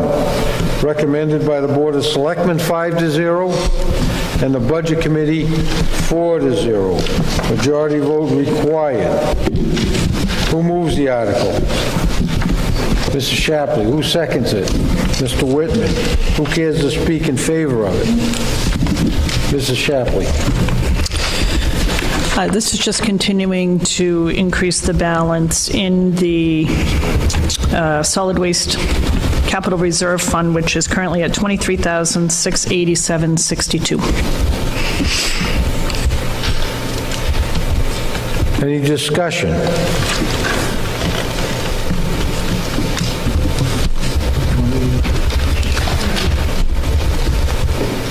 Do we have a motion to restrict reconsideration of 38? Mr. Markland, second. Mrs. Shapley. All in favor of restricting 38? Raise your cards, please. Opposed? 38 is restricted. Article 39. Transfer Station Building and Site Improvement Capital Reserve Fund. To see if the town will vote to raise and appropriate the sum of $25,000 to be added to the Transfer Station Building and Site Improvement Capital Reserve Fund as previously established in 2005, which also includes the APA stormwater management implementation requirements, recommended by the Board of Selectmen 5-0 and the Budget Committee 4-0. Who moves Article 39? Mr. McDonald. Who seconds it? Mr. Markland. I think you guys share an arm over there. Close. Who cares to speak in favor of Article 39? Mr. McDonald.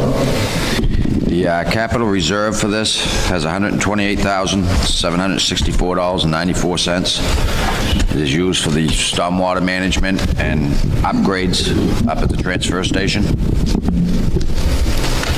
Discussion on Article 39.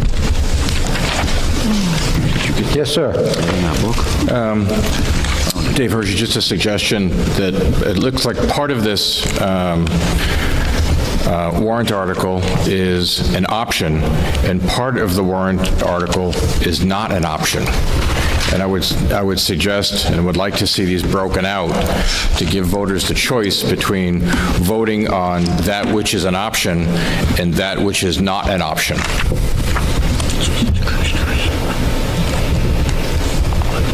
Anyone care to address that?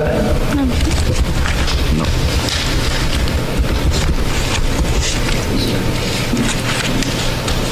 I'm not sure I follow him. Someone's got to explain to me what that means. Yeah, go ahead.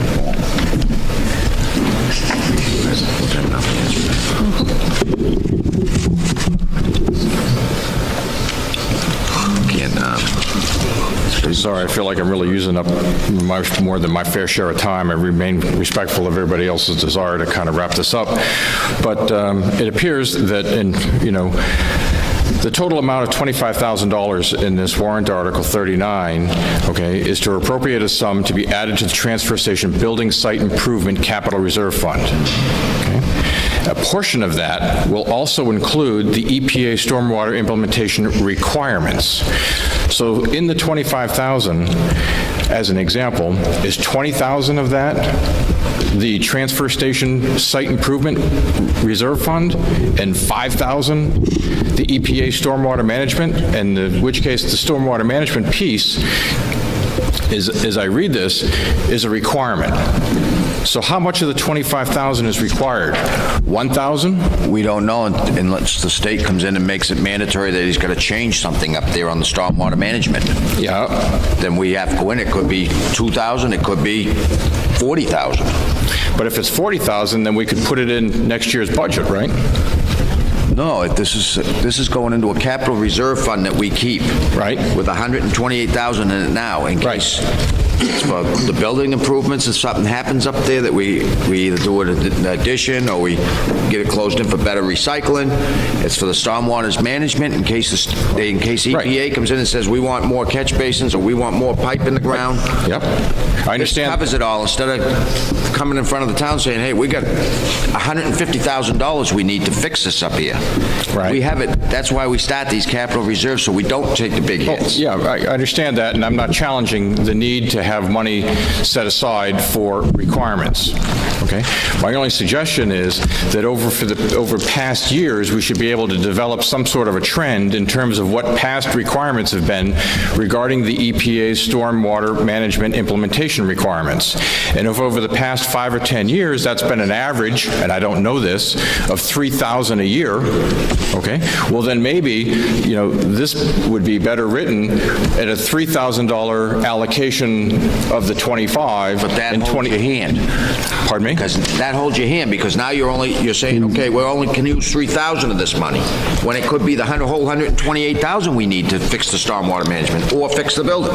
Well, yeah, but stormwater management could be $2 million, okay? My only point being is we probably have a track history over the past, okay? But to the extent that you're bundling a statutory requirement with an optional building upgrade doesn't seem to be appropriate. By both being bundled, if something happens, we can use whatever amount we need for either one. That covers us up there. Okay, I don't know that I can make it any clearer, but, okay. Thank you. I don't know if I can either. Any further discussion?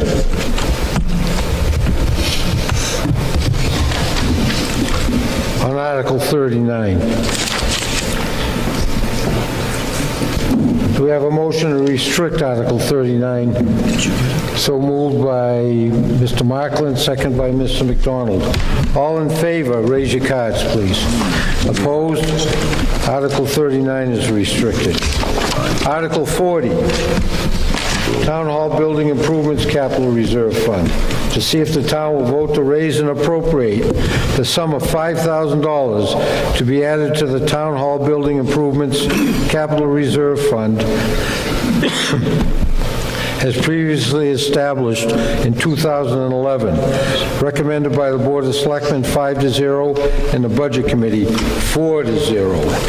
Who moves the article? Mr. Markland, second. Mr. Whitman. Who cares to speak in favor of it? Mr. Markland. Thank you, Mr. Moderator. Currently, we have $173.48 in that fund. This $5,000 will begin the process through our CIP recommendations to look into a sprinkler system for the town hall. Any discussion on Article 40? Do I have a motion to restrict Article 40? So moved by Mr. Markland, second Mr. McDonald. All in favor, raise your cards, please. Opposed? Article 40 is restricted. Article 41, Water Commission authority to accept grants and gifts. Shall the town accept the provisions of RSA 31:95-B, providing that the town at an annual meeting may adopt an article authorizing indefinitely until specific rescission of such authority, the Water Commission to apply for, accept, and expend without further action by the town meeting unanticipated money from a state, federal, or other governmental unit or a private source which becomes available during the fiscal year. Recommended by the Board of Selectmen 4-0. Majority vote is required. Who moves the article? Mr. Wentworth. Who seconds it? Mr. McDonald. Who wants to speak in favor of it?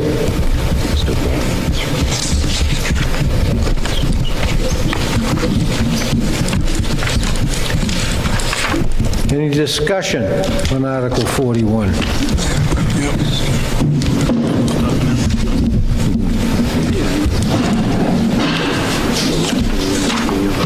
The water department is managed separate from the town, correct? Is that correct? Is that a correct statement? I'm sorry, Mr. Miller. The water department is managed separate from the town, correct? Yes, sir, it is. Why do we have to have this article? Because it's still a function of the town, and all departments of the town or commissions of the town, which are under the jurisdiction of the town, have to have this provision in it to accept gifts or grants. If we don't have that, if something came up in the water department where they could get grant to improve the quality of water in town or to help them fix a water main in case of emergency, they wouldn't be able to accept it. Have they ever gotten a grant or a gift ever, in your knowledge?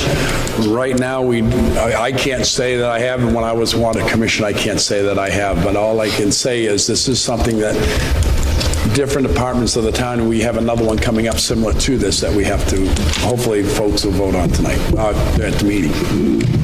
Okay.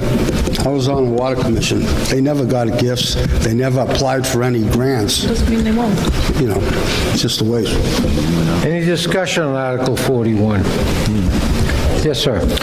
I would only ask that maybe we insert the word cash before gifts as a way of preventing or putting the town at risk of potentially accepting, property that ends up becoming in significant disrepair and having a negative cash flow. Is that an amendment? Yeah, I guess it's an amendment. I'm going to need it in writing, so if you can just tear that piece off and write in there where you want that word gift, cash in. So you want me to tear up this page? Is that what you're... You can do that. You can tear that out and just write on there if you'd like. Okay, maybe I'll do that after we go through the other articles. Well, you made a motion. Do we have a second on that motion? I'll second it. We have a second over here. So if you said your spiel on why you want it, or you want to speak some more to it? Nope, just insert the word cash before the word gifts, so that the town commission or the Water Commission Authority would have the ability to accept grants or cash gifts. And excluded from that, of course, would be, property that might be in disrepair and then become a financial burden on the town, similar to the Alton, Mount Major. For clarification purposes, we did not have the option of not accepting that building. Oh, no, I'm not letting them point a finger. I'm just always in the interest of looking forward. Yes. Okay? Just inserting the word cash before gifts, that's all. I'm not sure I'm following you, because I'm hoping we don't have a different... Oh, up top. Yeah. That doesn't go on the ballot. That's description of what it is. That top, that dark area. Oh, okay. So that's not on there. It's in the body there. Okay. I was looking in there for that and I couldn't find it. Title. Do you withdraw your amendment? Title. That's all he wanted was the title? No, because as worded, I'm responding to what I'm seeing in front of me. Okay. Any other discussion on Article 41?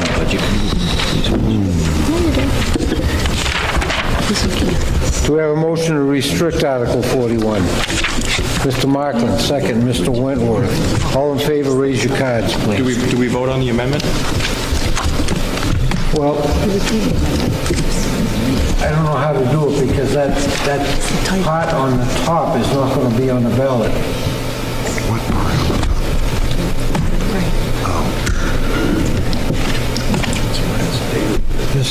No, I understand what you're saying, but I'm also responding to what's in front of me in print.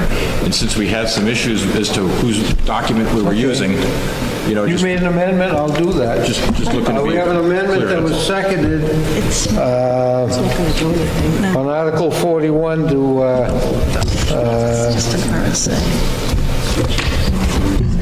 cash gifts, right? Insert the word cash before gifts. To put the word cash in front of the word gifts. Any further discussion on that amendment? All in favor of the amendment, raise your cards. Opposed? Let's do that once again. All in favor of that amendment, raise your cards.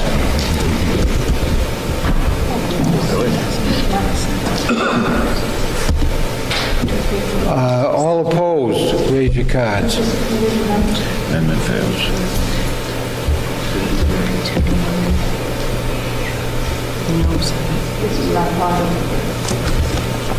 The amendment fails. Any further discussion on 41? Can we do a verbal count on that? Because just visually, it didn't look like that was the case. Chairman, I raise a point of order here. He's trying to amend words that are not in the warrant. The Water Commission Authority just said gifts or grants or gifts will not be on the ballot. So we're not amending anything. That's so correct. This isn't even a proper motion. Right. That's correct. So well, you can't amend something that's not... it's on what he's looking at. I'm going to allow him to... That doesn't make any sense. We're wasting our time and we're now we're talking about adding a vote. This is absurdity. The only thing that can be amended is the words that's in the warrant. Article 41. All those in favor of the amendment, rise, please, and hold your card up.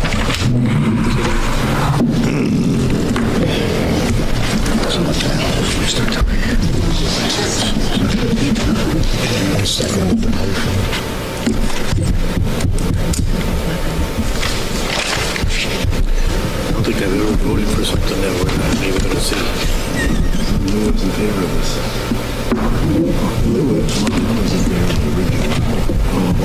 Did you get the head table?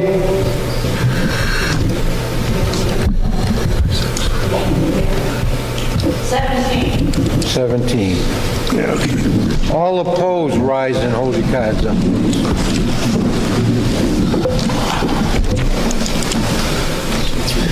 You had to waste time for this.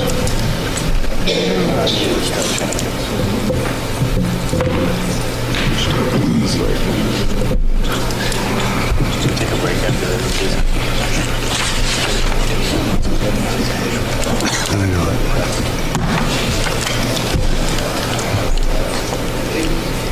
Motion to reconsider this vote,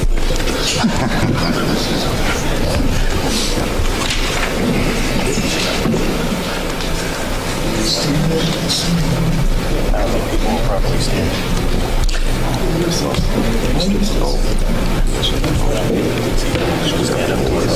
25. The amendment fails. Do I have a motion to restrict reconsideration of 41? Thank you. Mr. Markland, second.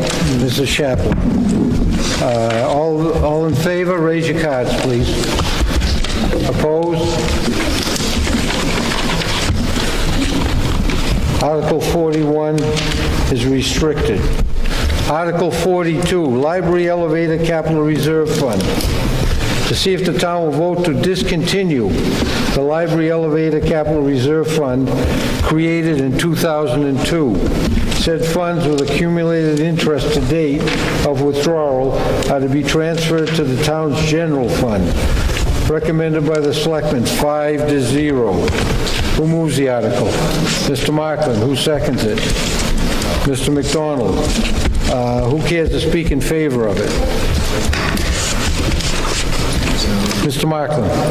Thank you, Mr. Moderator. Just Article 42, 43, and 44 are all housekeeping items or articles.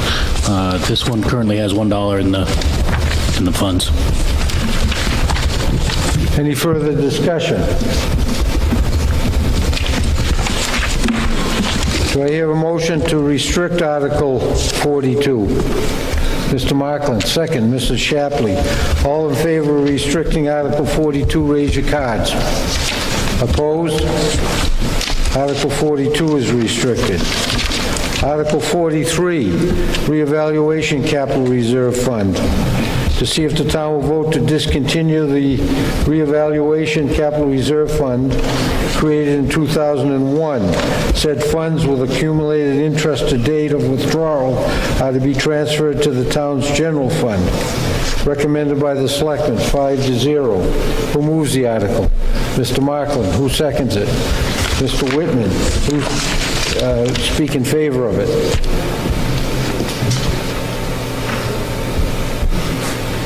Do we have a motion to restrict reconsideration of 43? Mr. Markland, second. Mr. Whitman. All in favor of restricting Article 43, please raise your cards. Article 44, Police Vehicle Capital Reserve Fund. To see if the town will vote to discontinue the Police Vehicle Capital Reserve Fund created in 2012. Said funds with accumulated interest to date of withdrawal are to be transferred to the town's general fund. Who moves that article? Mr. Markland. Who seconds it? Mr. Wentworth. Who cares to speak in favor of it? Do I have a motion to restrict reconsideration of Article 44? Mr. Markland, the second. Mr. Wentworth. All in favor of restricting Article 44, raise your cards, please. Those opposed? Article 44 is restricted. Article 45, trails over town private land. Shall the town vote to authorize the Board of Selectmen to establish Class A or Class B trails over any land previously acquired by the town, including any land acquired by the Conservation Commission pursuant to RSA 36-4:4, or as town forest pursuant to RSA 31:110.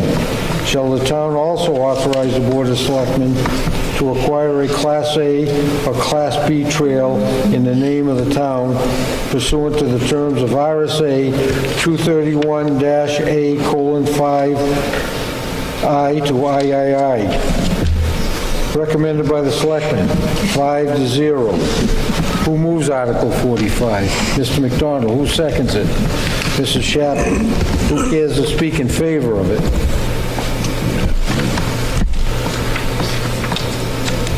Any discussion? Yes, sir. I don't understand. Jesus Christ. Go up to the mic, please. Because I'm volunteer to give you an idea of what it's all about.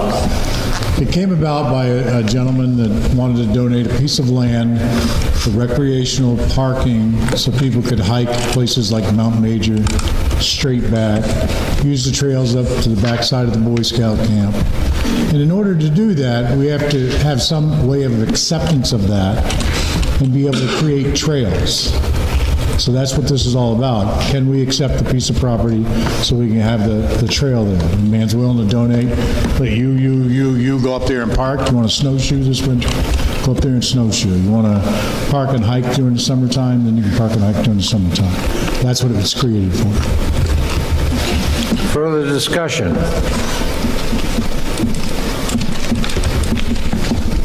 Do I have a motion to restrict reconsideration of Article 45? Mr. Markland, second. Mr. McDonald, all in favor of restricting Article 45, raise your cards, please. Those opposed? Article 45 is restricted.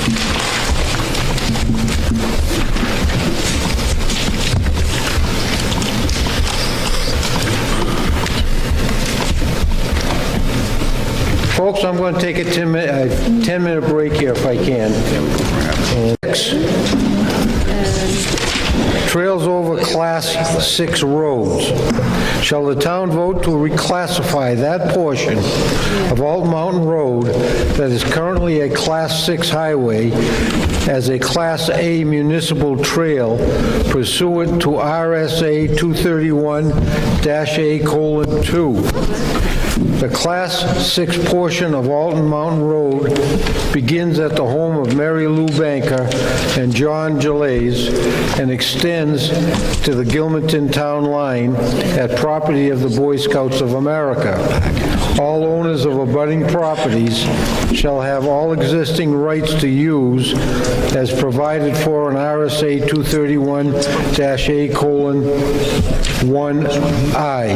Recommended by the Selectmen, 5-0. The majority vote is required. Who moves the article? Mr. McDonald. Who seconds it? Mr. Markland. Who cares to speak in favor of it?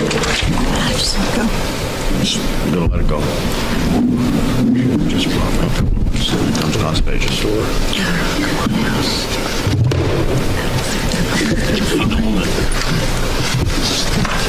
Hi, Russ Wilder with the Conservation Commission. This would allow a trailhead to be established at the end of Alton Mountain Road. It would also allow the town to be able to plow an area for a parking lot. Currently, the town plow goes down, stops at the end, and has to back around. Talking with Ken about it, we've been out there at the site with the landowner. He'd be able to make a looping turn and come back out again and thus creating the parking area. So this by having this and what we just voted on before, moving it to the town, if the town votes for it, it would allow the town to do this work on Mr. Gilles' property and on the Class 6 Town Road and create the parking area. Now, just the Mount Major Snowmobile Club did have a concern about it because they maintain a snowmobile trail through there, but they did meet on site, and I believe they can work out a way that the Trail 22 can cross through there, and the groomer can get through there and still have the turnaround. And we had a meeting out on Mr. Gilles' property with Ken and the landowner and the snowmobile club, and I think that they can probably work that out. That's what I understand. So, thank you. Any further discussion on Article 46? Yes, sir. Does this bind us legally to maintain the trail, like the sidewalks, we have to plow them? Is there this Class A and this B and all this? Does that mean that we have some obligation to maintain those? Or what's the story on that? No, there's no legal obligation to maintain. The trail's a trail. It's intended to be a walking trail, a snowshoeing trail, a cross-country trail. It can be in correspondence with a snowmobile trail as well. It doesn't obligate us to maintain it. It just does give us the ability to regulate it, though. Okay, and if somebody gets hurt on that trail, we'll have municipal immunity on it. That's one of the reasons why you do it, is to restrict your and protect your immunity. Thank you. Further discussion on Article 46. Do we have a motion to restrict reconsideration of Article 46? Mr. McDonald, seconded by Mrs. Shapley. All in favor of restricting Article 46, raise your cards, please. Those opposed? Article 46 is restricted.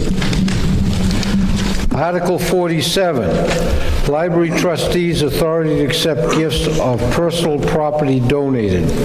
Shall the town adopt the provisions of RSA 202-A:4-D, providing that any town at an annual meeting may adopt an article authorizing indefinitely until specific rescission of such authority, the public library trustees to accept gifts of personal property other than money, which may be offered to the library for any public purpose.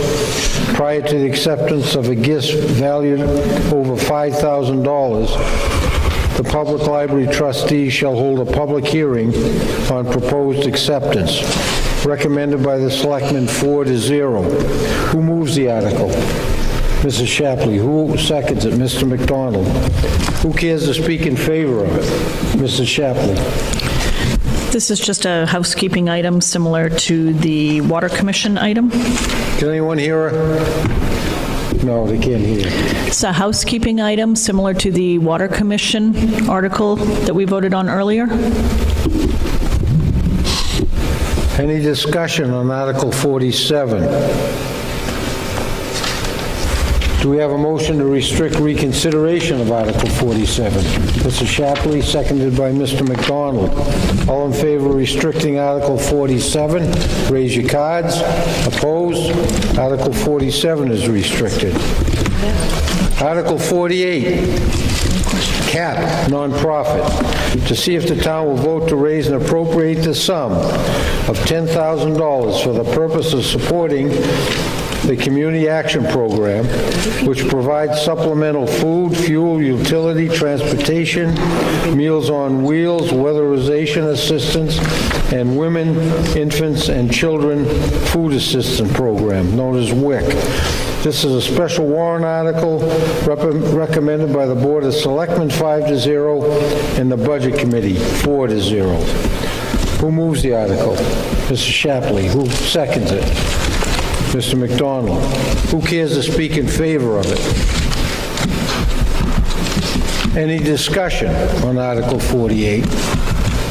Do we have a motion to restrict reconsideration of 48? Mrs. Shapley, seconded by Mr. McDonald.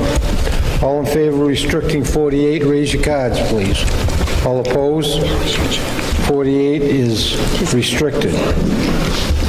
Article 49, Central New Hampshire VNA and Hospice, nonprofit.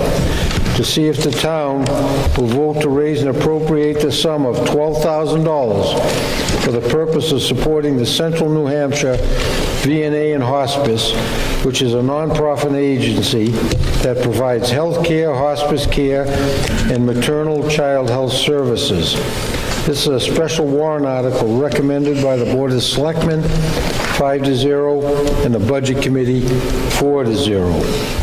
Who moves the article? Mr. McDonald, second. Mrs. Shapley.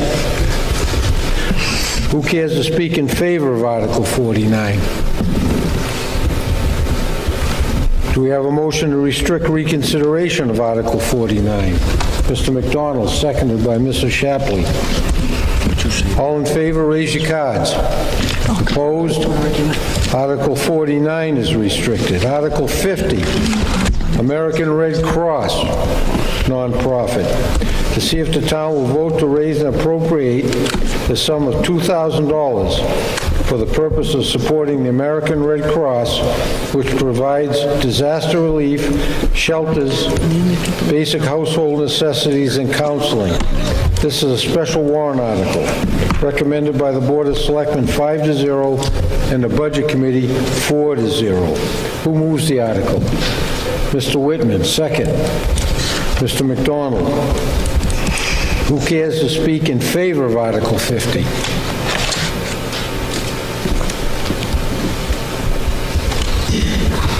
Do I have a motion to restrict reconsideration of Article 50? Mr. Whitman, seconded Mr. McDonald. All in favor, raise your cards. Article 50 is restricted. Article 51, Alton Community Services, nonprofit. To see if the town will vote to raise and appropriate the sum of $15,000 for the purpose of supporting Alton Community Services, which provides food pantry and assistant programs for fuel, prescriptions, utilities, and housing in close coordination with the Alton Welfare Department. This is a special warrant article recommended by the Board of Selectmen, 5-0, and the Budget Committee, 4-0. Majority vote is required. Who moves Article 51? Mr. Whitman. Second. Mr. McDonald.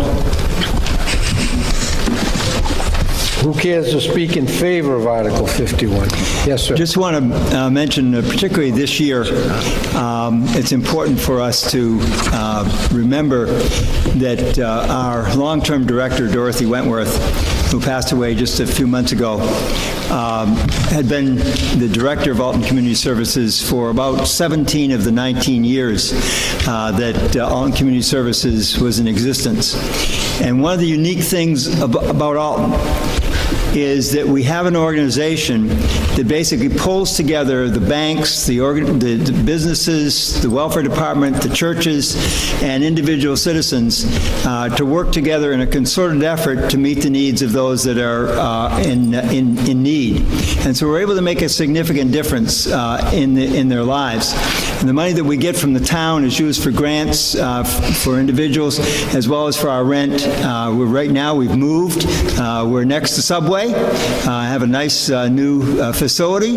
And we just want to thank everyone for the donation of food and for the town for continuing to support the work that Alton Community Services has been doing over the years. Thank you. Further discussion on Article 51. Do I have a motion to restrict reconsideration of Article 51? Mrs. Shapley, seconded by Mr. Whitman. All in favor, raise your cards, please. Opposed? Article 51 is restricted. Article 52, New Beginnings, nonprofit. to see if the town will vote to raise and appropriate the sum of $1,530 for the purpose of supporting New Beginnings, which provides 24-hour crisis support for domestic sexual assault victims, operates a shelter, and provides counseling. This is a special warrant article recommended by the Board of Selectmen 5-0 and the Budget Committee 4-0. A majority vote is required. Who moves the article? Mr. McDonald, second. Mrs. Shapley. Who cares to speak in favor of Article 52? Do we have a motion to restrict reconsideration of 52? Mrs. Shapley, Mr. McDonald, second. All in favor, raise your cards, please. Opposed? Article 52 is restricted. Article 53, Genesis, nonprofit, to see if the town will vote to raise and appropriate the sum of $15,750 for the purpose of supporting Genesis, which provides mental health care to area residents, services for children, elders, along with other emergency services. This is a special warrant article recommended by the Board of Selectmen 5-0 and the Budget Committee 4-0. Who moves Article 53? Mr. McDonald. Second, Mrs. Shapley. Who cares to speak in favor of Article 53? Any discussion on Article 53? We have a motion to restrict reconsideration of Article 53. Mr. McDonald, seconded by Mrs. Shapley. All those in favor, raise your cards, please. Opposed? Article 53 is restricted. Article 54. Caregivers of Southern Carroll County and vicinity, nonprofit, to see if the town will vote to raise and appropriate the sum of $2,000 for the purpose of supporting caregivers of Southern Carroll County and vicinity, Inc., includes Alton, which provides free transportation to handicapped, elderly, and other residents needing assistance with all these services provided by volunteers. This is a special warrant article recommended by the Board of Selectmen 5-0 and the Budget Committee 4-0. Who moves Article 54? Mr. McDonald, second. Mrs. Shapley. Who cares to speak in favor of Article 54?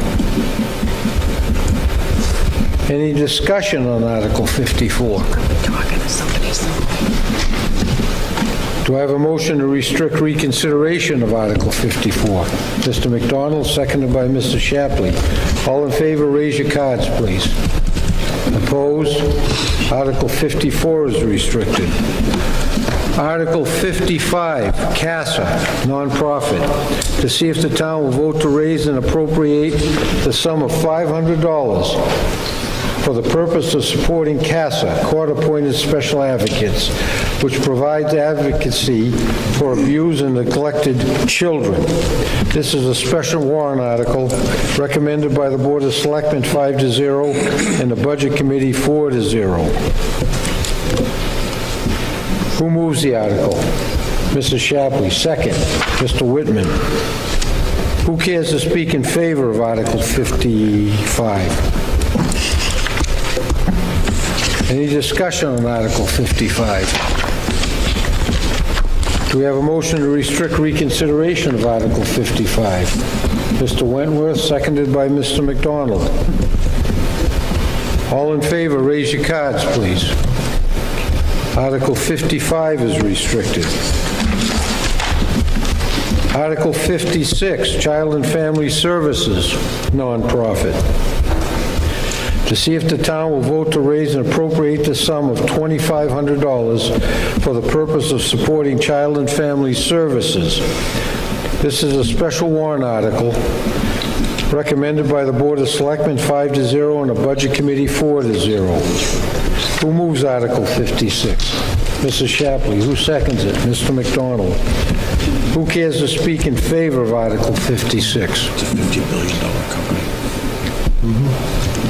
Any discussion on Article 56? Do we have a motion to restrict reconsideration of Article 56? Mrs. Shapley, Mr. McDonald. All in favor, raise your cards, please. All opposed? Article 56 is restricted.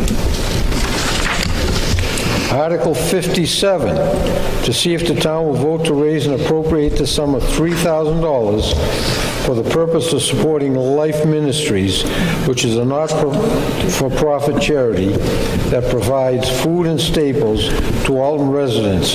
This is a special warrant article, recommended by the Board of Selectmen 5-0 and the Budget Committee 4-0.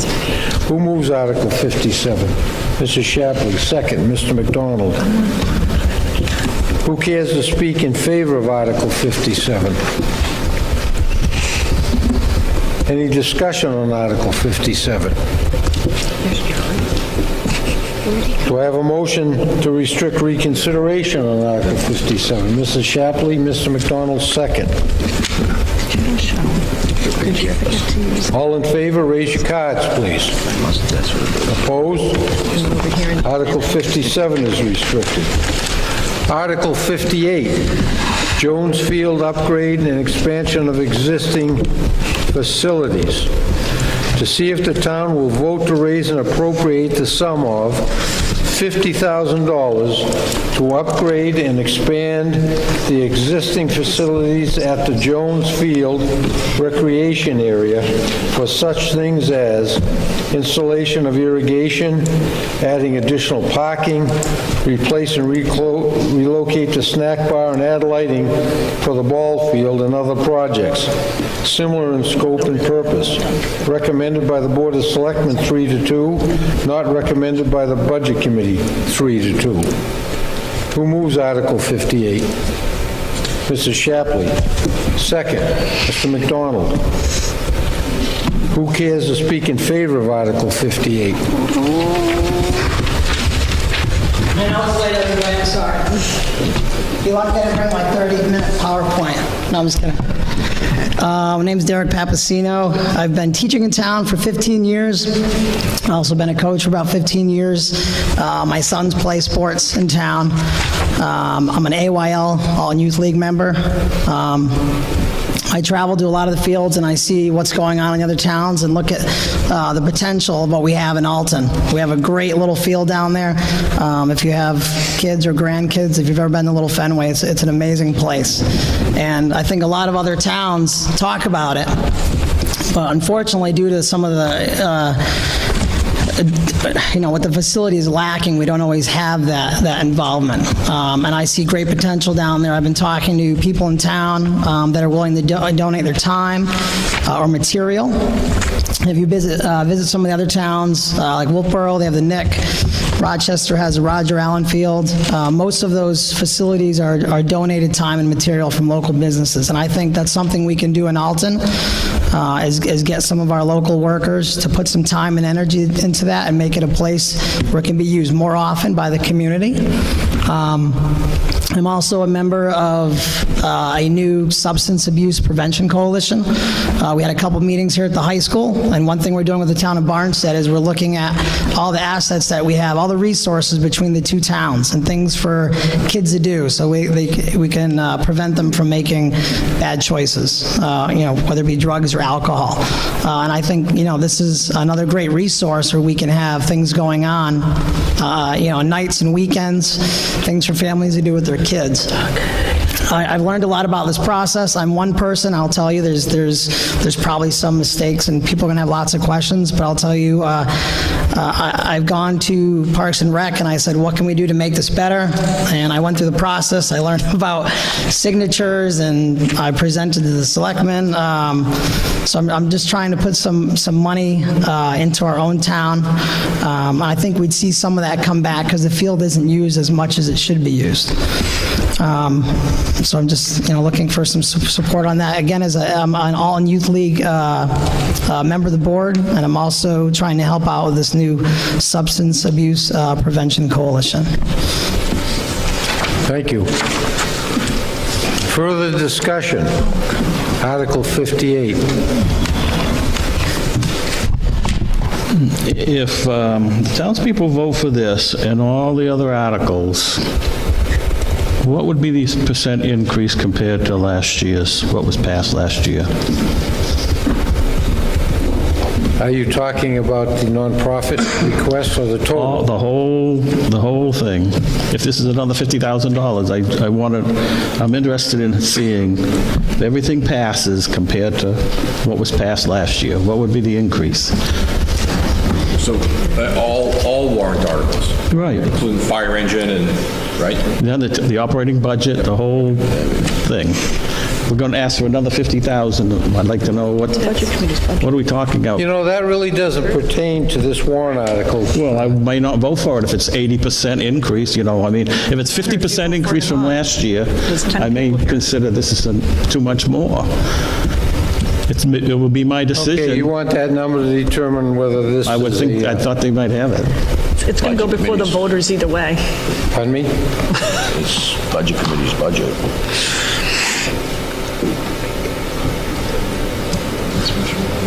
He's not going to prevent it from going Is there to a question before us? Yeah. So, And what's the question? Everything we passed in a dollar amount. What would be the percentage of increase on the budget? Didn't do that calculation.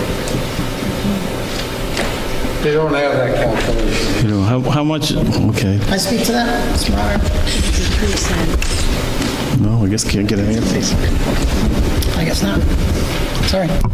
One thing I did want to mention, this is not, just to clarify, this is not where, and it's hard, that amount, because people have asked about why that amount, and I think it's very difficult to put an amount on someone that's going to donate a certain amount of time or material, and that's unknown at this time, but this isn't $50,000 that's going to be spent at one time. This is something that the town would put bids on, they'd hold on. I mean, this could last 10, 15, I don't even know how long it would last. So this isn't like a one-time, we're going to put the money into that field. Gotcha. And I did want to add one thing I didn't mention. I mean, I don't have my presentation with me, so safety was one of the things I talked to the selectmen about. That's definitely a priority down there, is the safety of the parking and the driving, so, thank you. Further discussion on Article 58.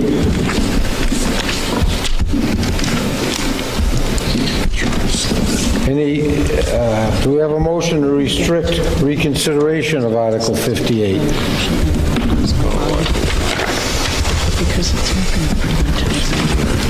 Do we have a motion to restrict reconsideration? Mrs. Shapley, Mr. McDonald, second.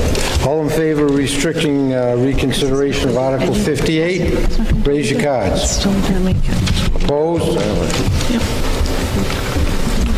Article 58 is restricted. Article 59, Lakes Region Planning Commission dues, to see if the town will vote to raise and appropriate the sum of $7,619 for the purpose of paying membership dues in the Lakes Region Planning Commission for fiscal year 2019. Recommended by the Board of Selectmen 3-2, not recommended by the Budget Committee 3-0 with 2 abstentions. A majority vote is required. This is a petition warrant article. Who moves the article? Mrs. Shapley. Who seconds it? Mr. McDonald. Who cares to speak in favor of Article 59?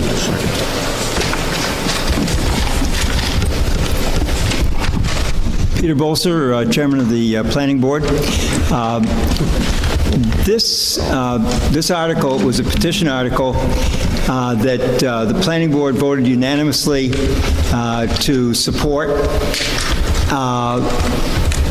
It's gone back and forth a little bit in terms of this used to be an article that was a outside agency article that was like all the other outside agencies and was voted.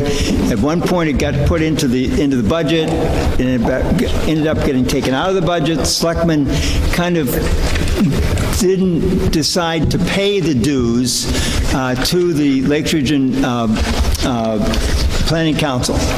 Now, there's a lot of misinformation about the Lakes Region Planning Council, but we won't really get into all that right now. Lakes Region Planning Council is a council made up of 38 towns that, on a volunteer basis, come together and talk about issues that have to do with our common concerns. It is also an organization that basically is an opportunity for us to share some of the good things and some of the skills and some of the talent and ideas that our town has put forward to make our town the kind of wonderful town it is.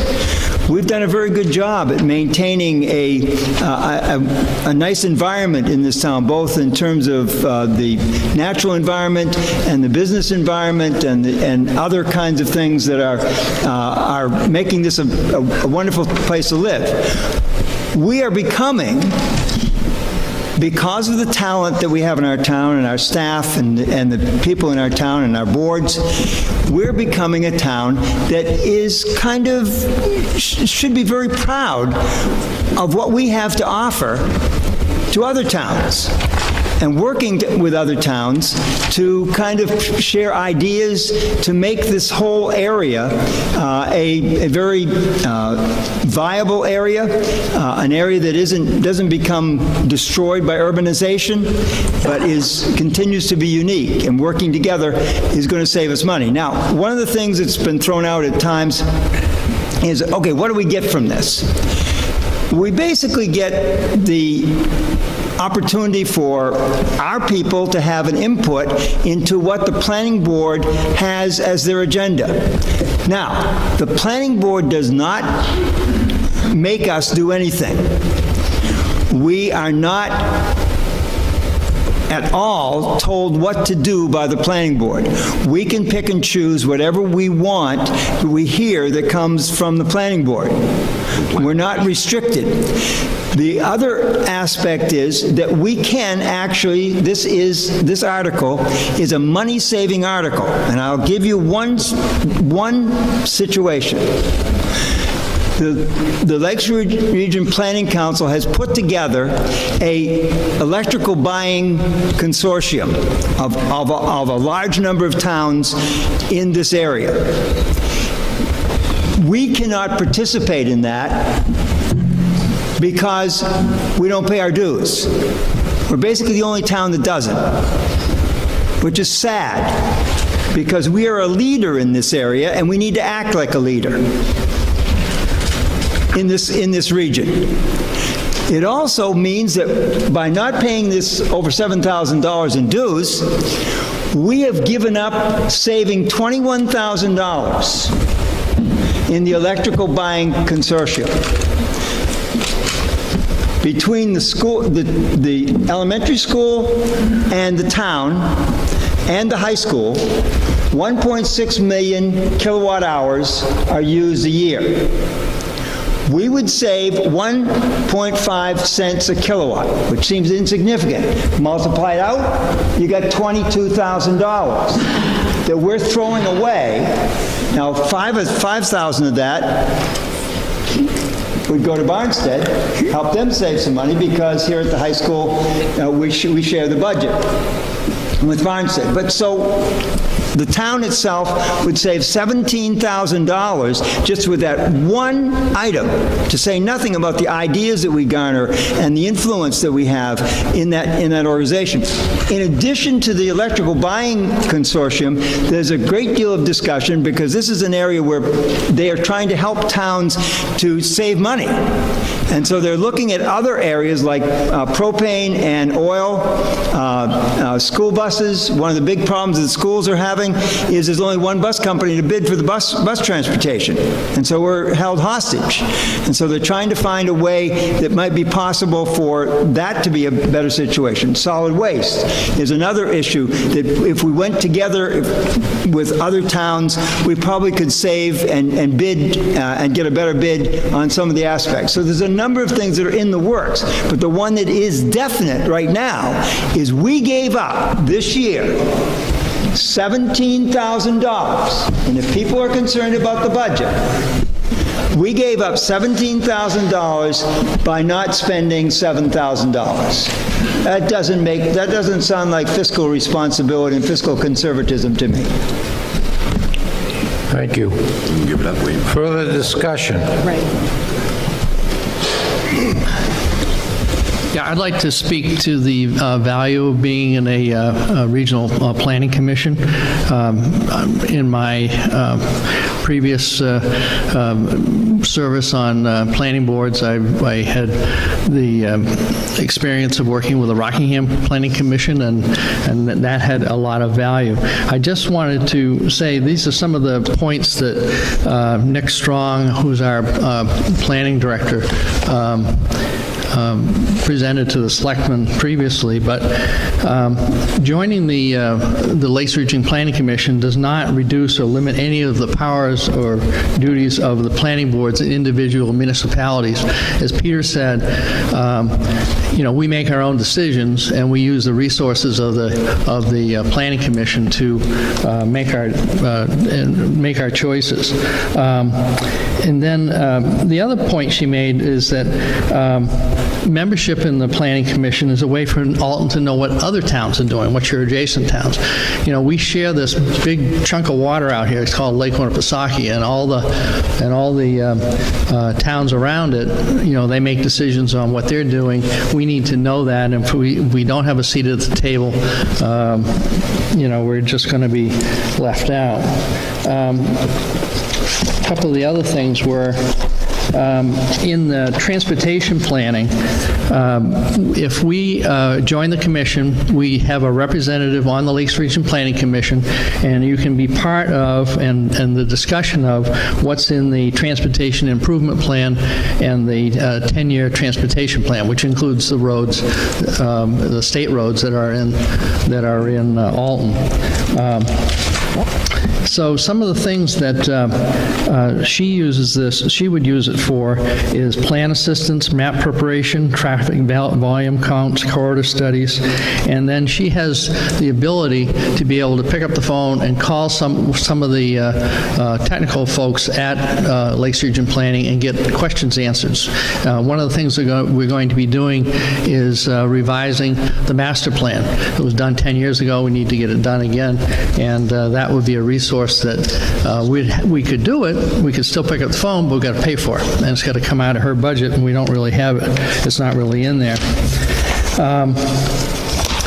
And just as kind of a final thought is that we do our own planning here. This is not the Lakes Region Planning Commission is not telling us what to do. They're not trying to control us in any way. I know there's been a feeling that there's perhaps some sort of conspiracy out there that through the Lakes Region Planning Commission, they're going to take away property rights or so forth, make us all move back into cities.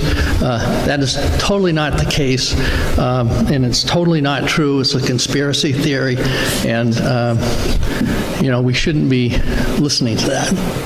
That's what I have to say. Thank you. Yes, sir. Phil Whitman, on the other side of the coin. It's not necessary for us to be members of the Lakes Region Planning Commission. This is an organization that claims to be advisory only. It's more than advisory. They can help arrange for funds from federal agencies like HUD, and that's a little more than advisory. We can apply as a town for our own federal funds. They claim to be looking out for our roads, transportation. They're supposed to be looking after the scenic byways. Well, the scenic byway in Alton's got rumble strips that they didn't seem to want to do anything about. I was that representative as a selectman to the Lakes Region Planning Commission my first year as a selectman, and I went to a number of their meetings, and I went to their rather nice dinner where we were treated to an hour-long speech on man-made climate change, which, whether you think that exists or not, is a political agenda. So they do have a political agenda. They gave Nick Strong and the select board a list of things they said they have done for us over the years. About every fourth one was just the same thing over again repeated. They padded it out pretty good. One of the things they said they had done was provide trail maps for the town. Well, when they gave us that list, they hadn't as of yet provided the trail maps. And when they did, it was an extra $500 on top of the dues.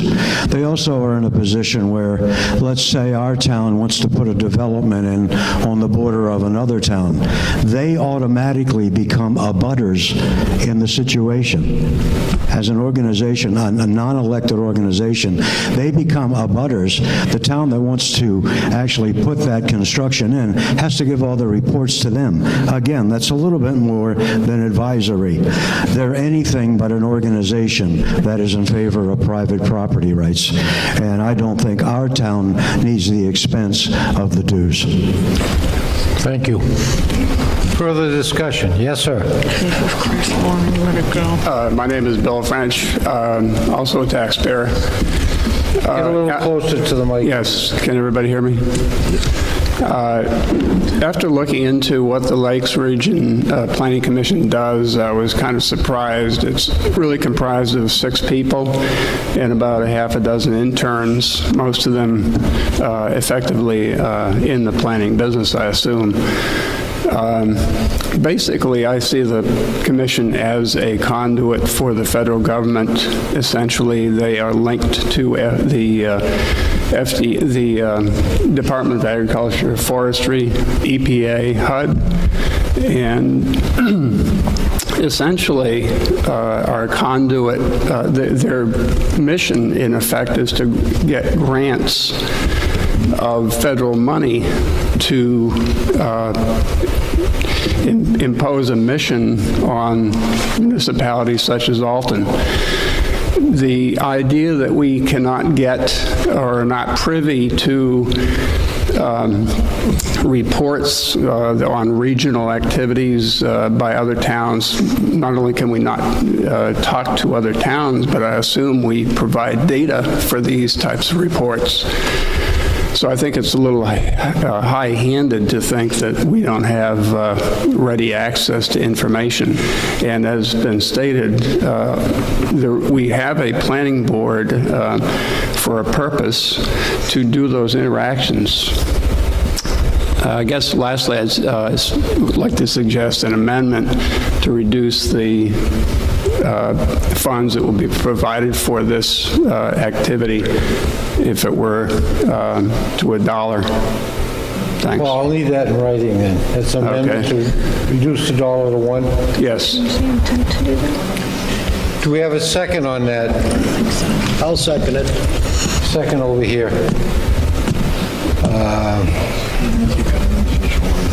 He's going to supply me. Does everyone understand the amendment? The dollar amount which is asked for, and this is $7,619. The amendment is to change that to $1. Does anyone want to discuss the amendment?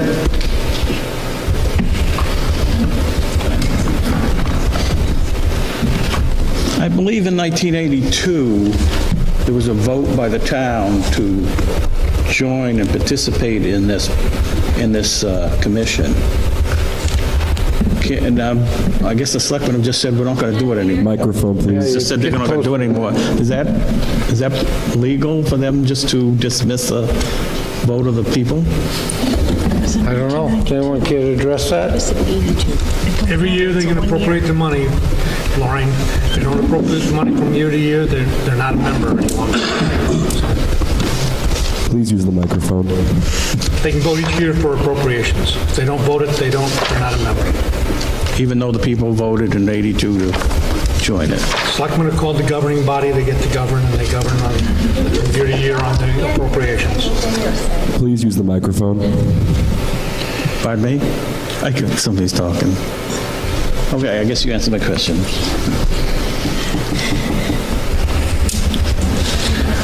So as Loring said, this is Russ Wilder again, as Loring said, in 1982, the town voted to join. It's up to the body every year to vote the money to join. Certainly $1 is not going to do it. So if we voted for this amendment by reducing it to $1, we're essentially we can't do it. So it's essentially killing it. So I think that what should be done is that this article ought to be sent out to the public again. And since they voted back in '82 to join it, and I don't see any solid reason why we shouldn't be in it. It's a value to us. Put it out. Don't do this. My recommendation is don't do this amendment, reducing it to $1, which essentially kills it, but allow this whole thing to go forward and let the people determine whether they really want to be in the Lakes Region Planning Commission.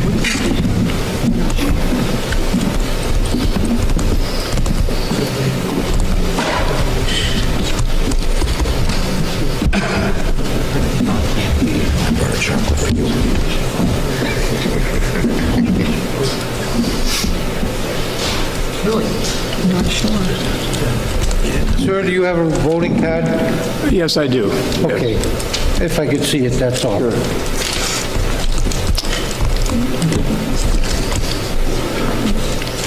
Good.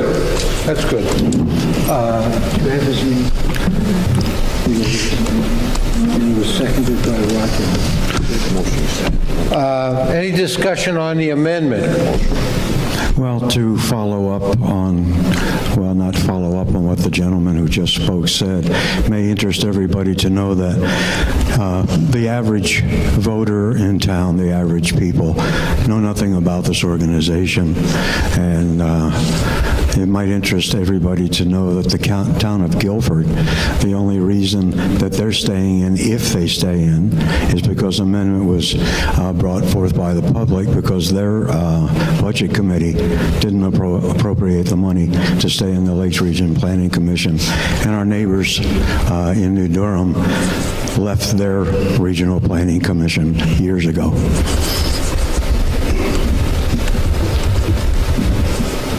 I think this attempt to basically gut the amount, because our dues are set by the formula that is established for all the towns, and therefore we have to pay our full dues to be a member.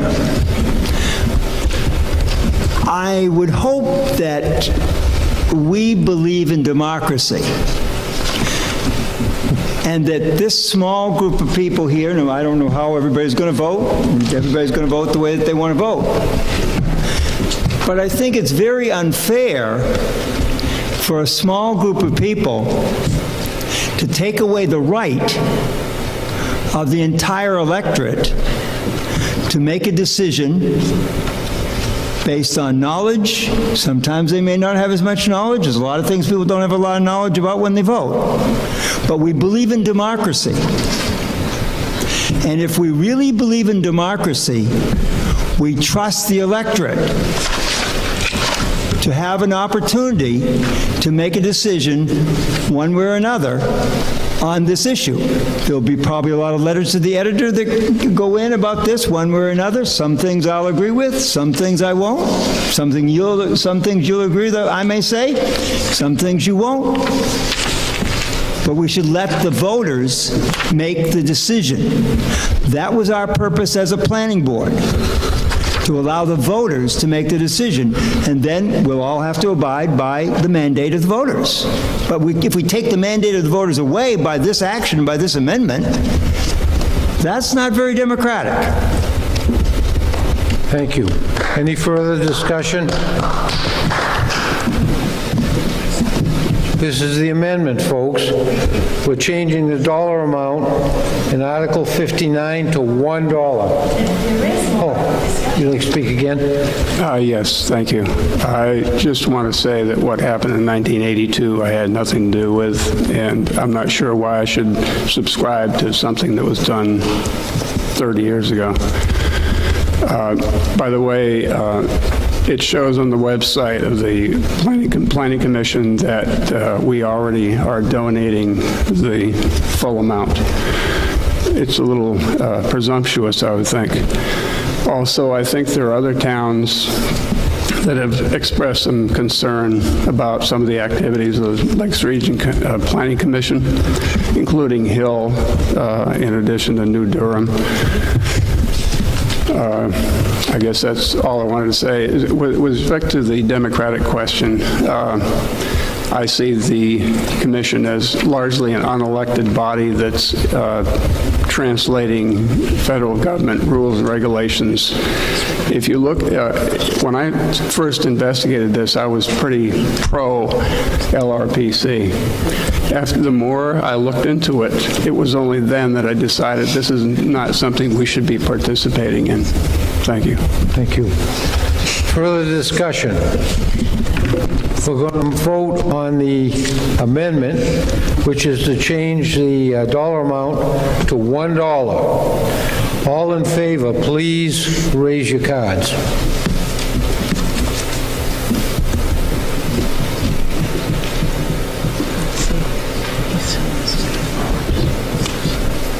All opposed, raise your cards.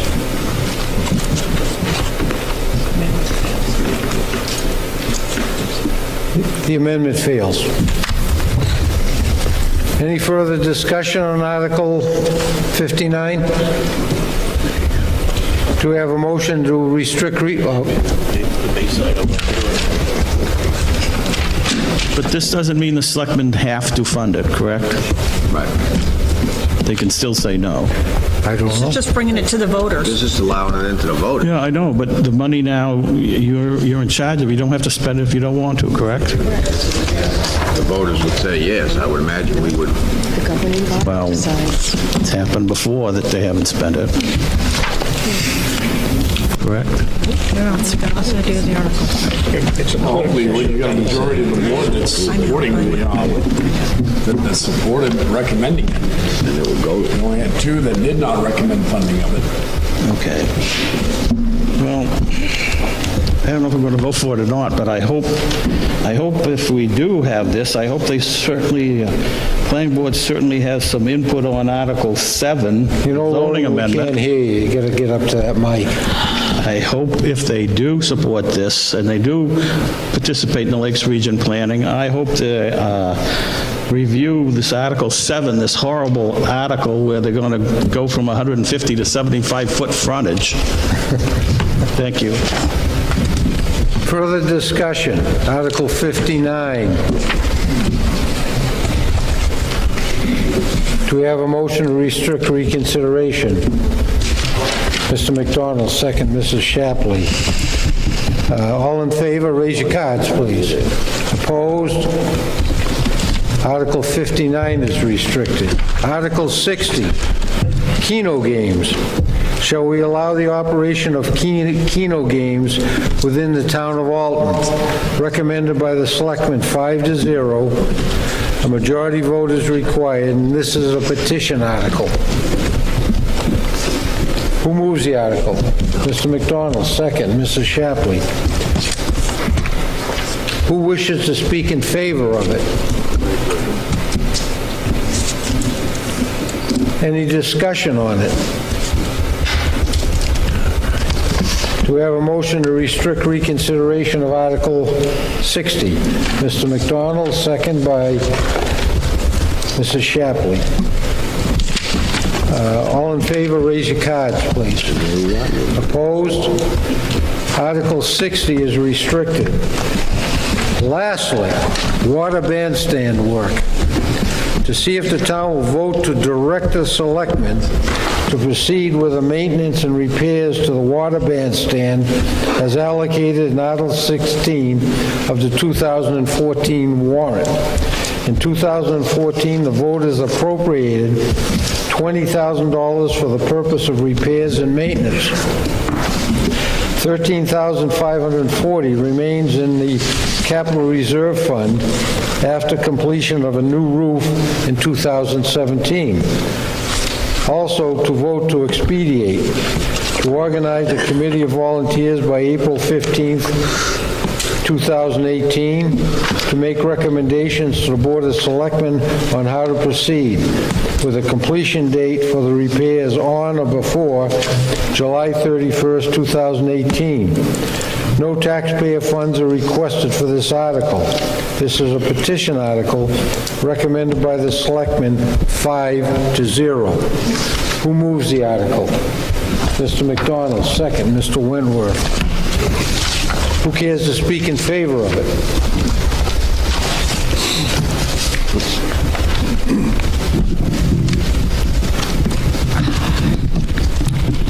Nancy Merrill. The bandstand is a historic structure, a landmark. It's 90 years old this year, and the amount of money remaining will pay for leveling the deck, cleaning, sealing it, painting, upgrading the lighting, replacing vinyl siding, covering the ceiling with new material, and replacing the old flagpole. So hopefully we'll get it done. Thank you. Any other discussion? The article quotes a figure that apparently we have enough money already in the fund to complete, according to calculations done by a member of the Parks and Recreation Commission. So if the money's there and we can save it, I definitely would be in favor of that. Yes, sir. Sorry, Dave Hershey. Is this the floating one or the one that's by the water? The water, Okay, the one out in the... Yeah. Okay. Great. The only thing that I would hope is that in the interest of being a historic structure, that we might reconsider the subject of vinyl siding. Just something other. Other discussion? That's a good point. Do we have a motion to restrict Article 61? Mr. Markland, second by Mr. McDonald. All in favor, raise your cards. Article 61 is restricted, and I will accept a motion to dissolve this meeting. So moved. So moved over here, seconded by Mr. Markland. Ladies and gentlemen, thanks for coming out of your home to 11:30.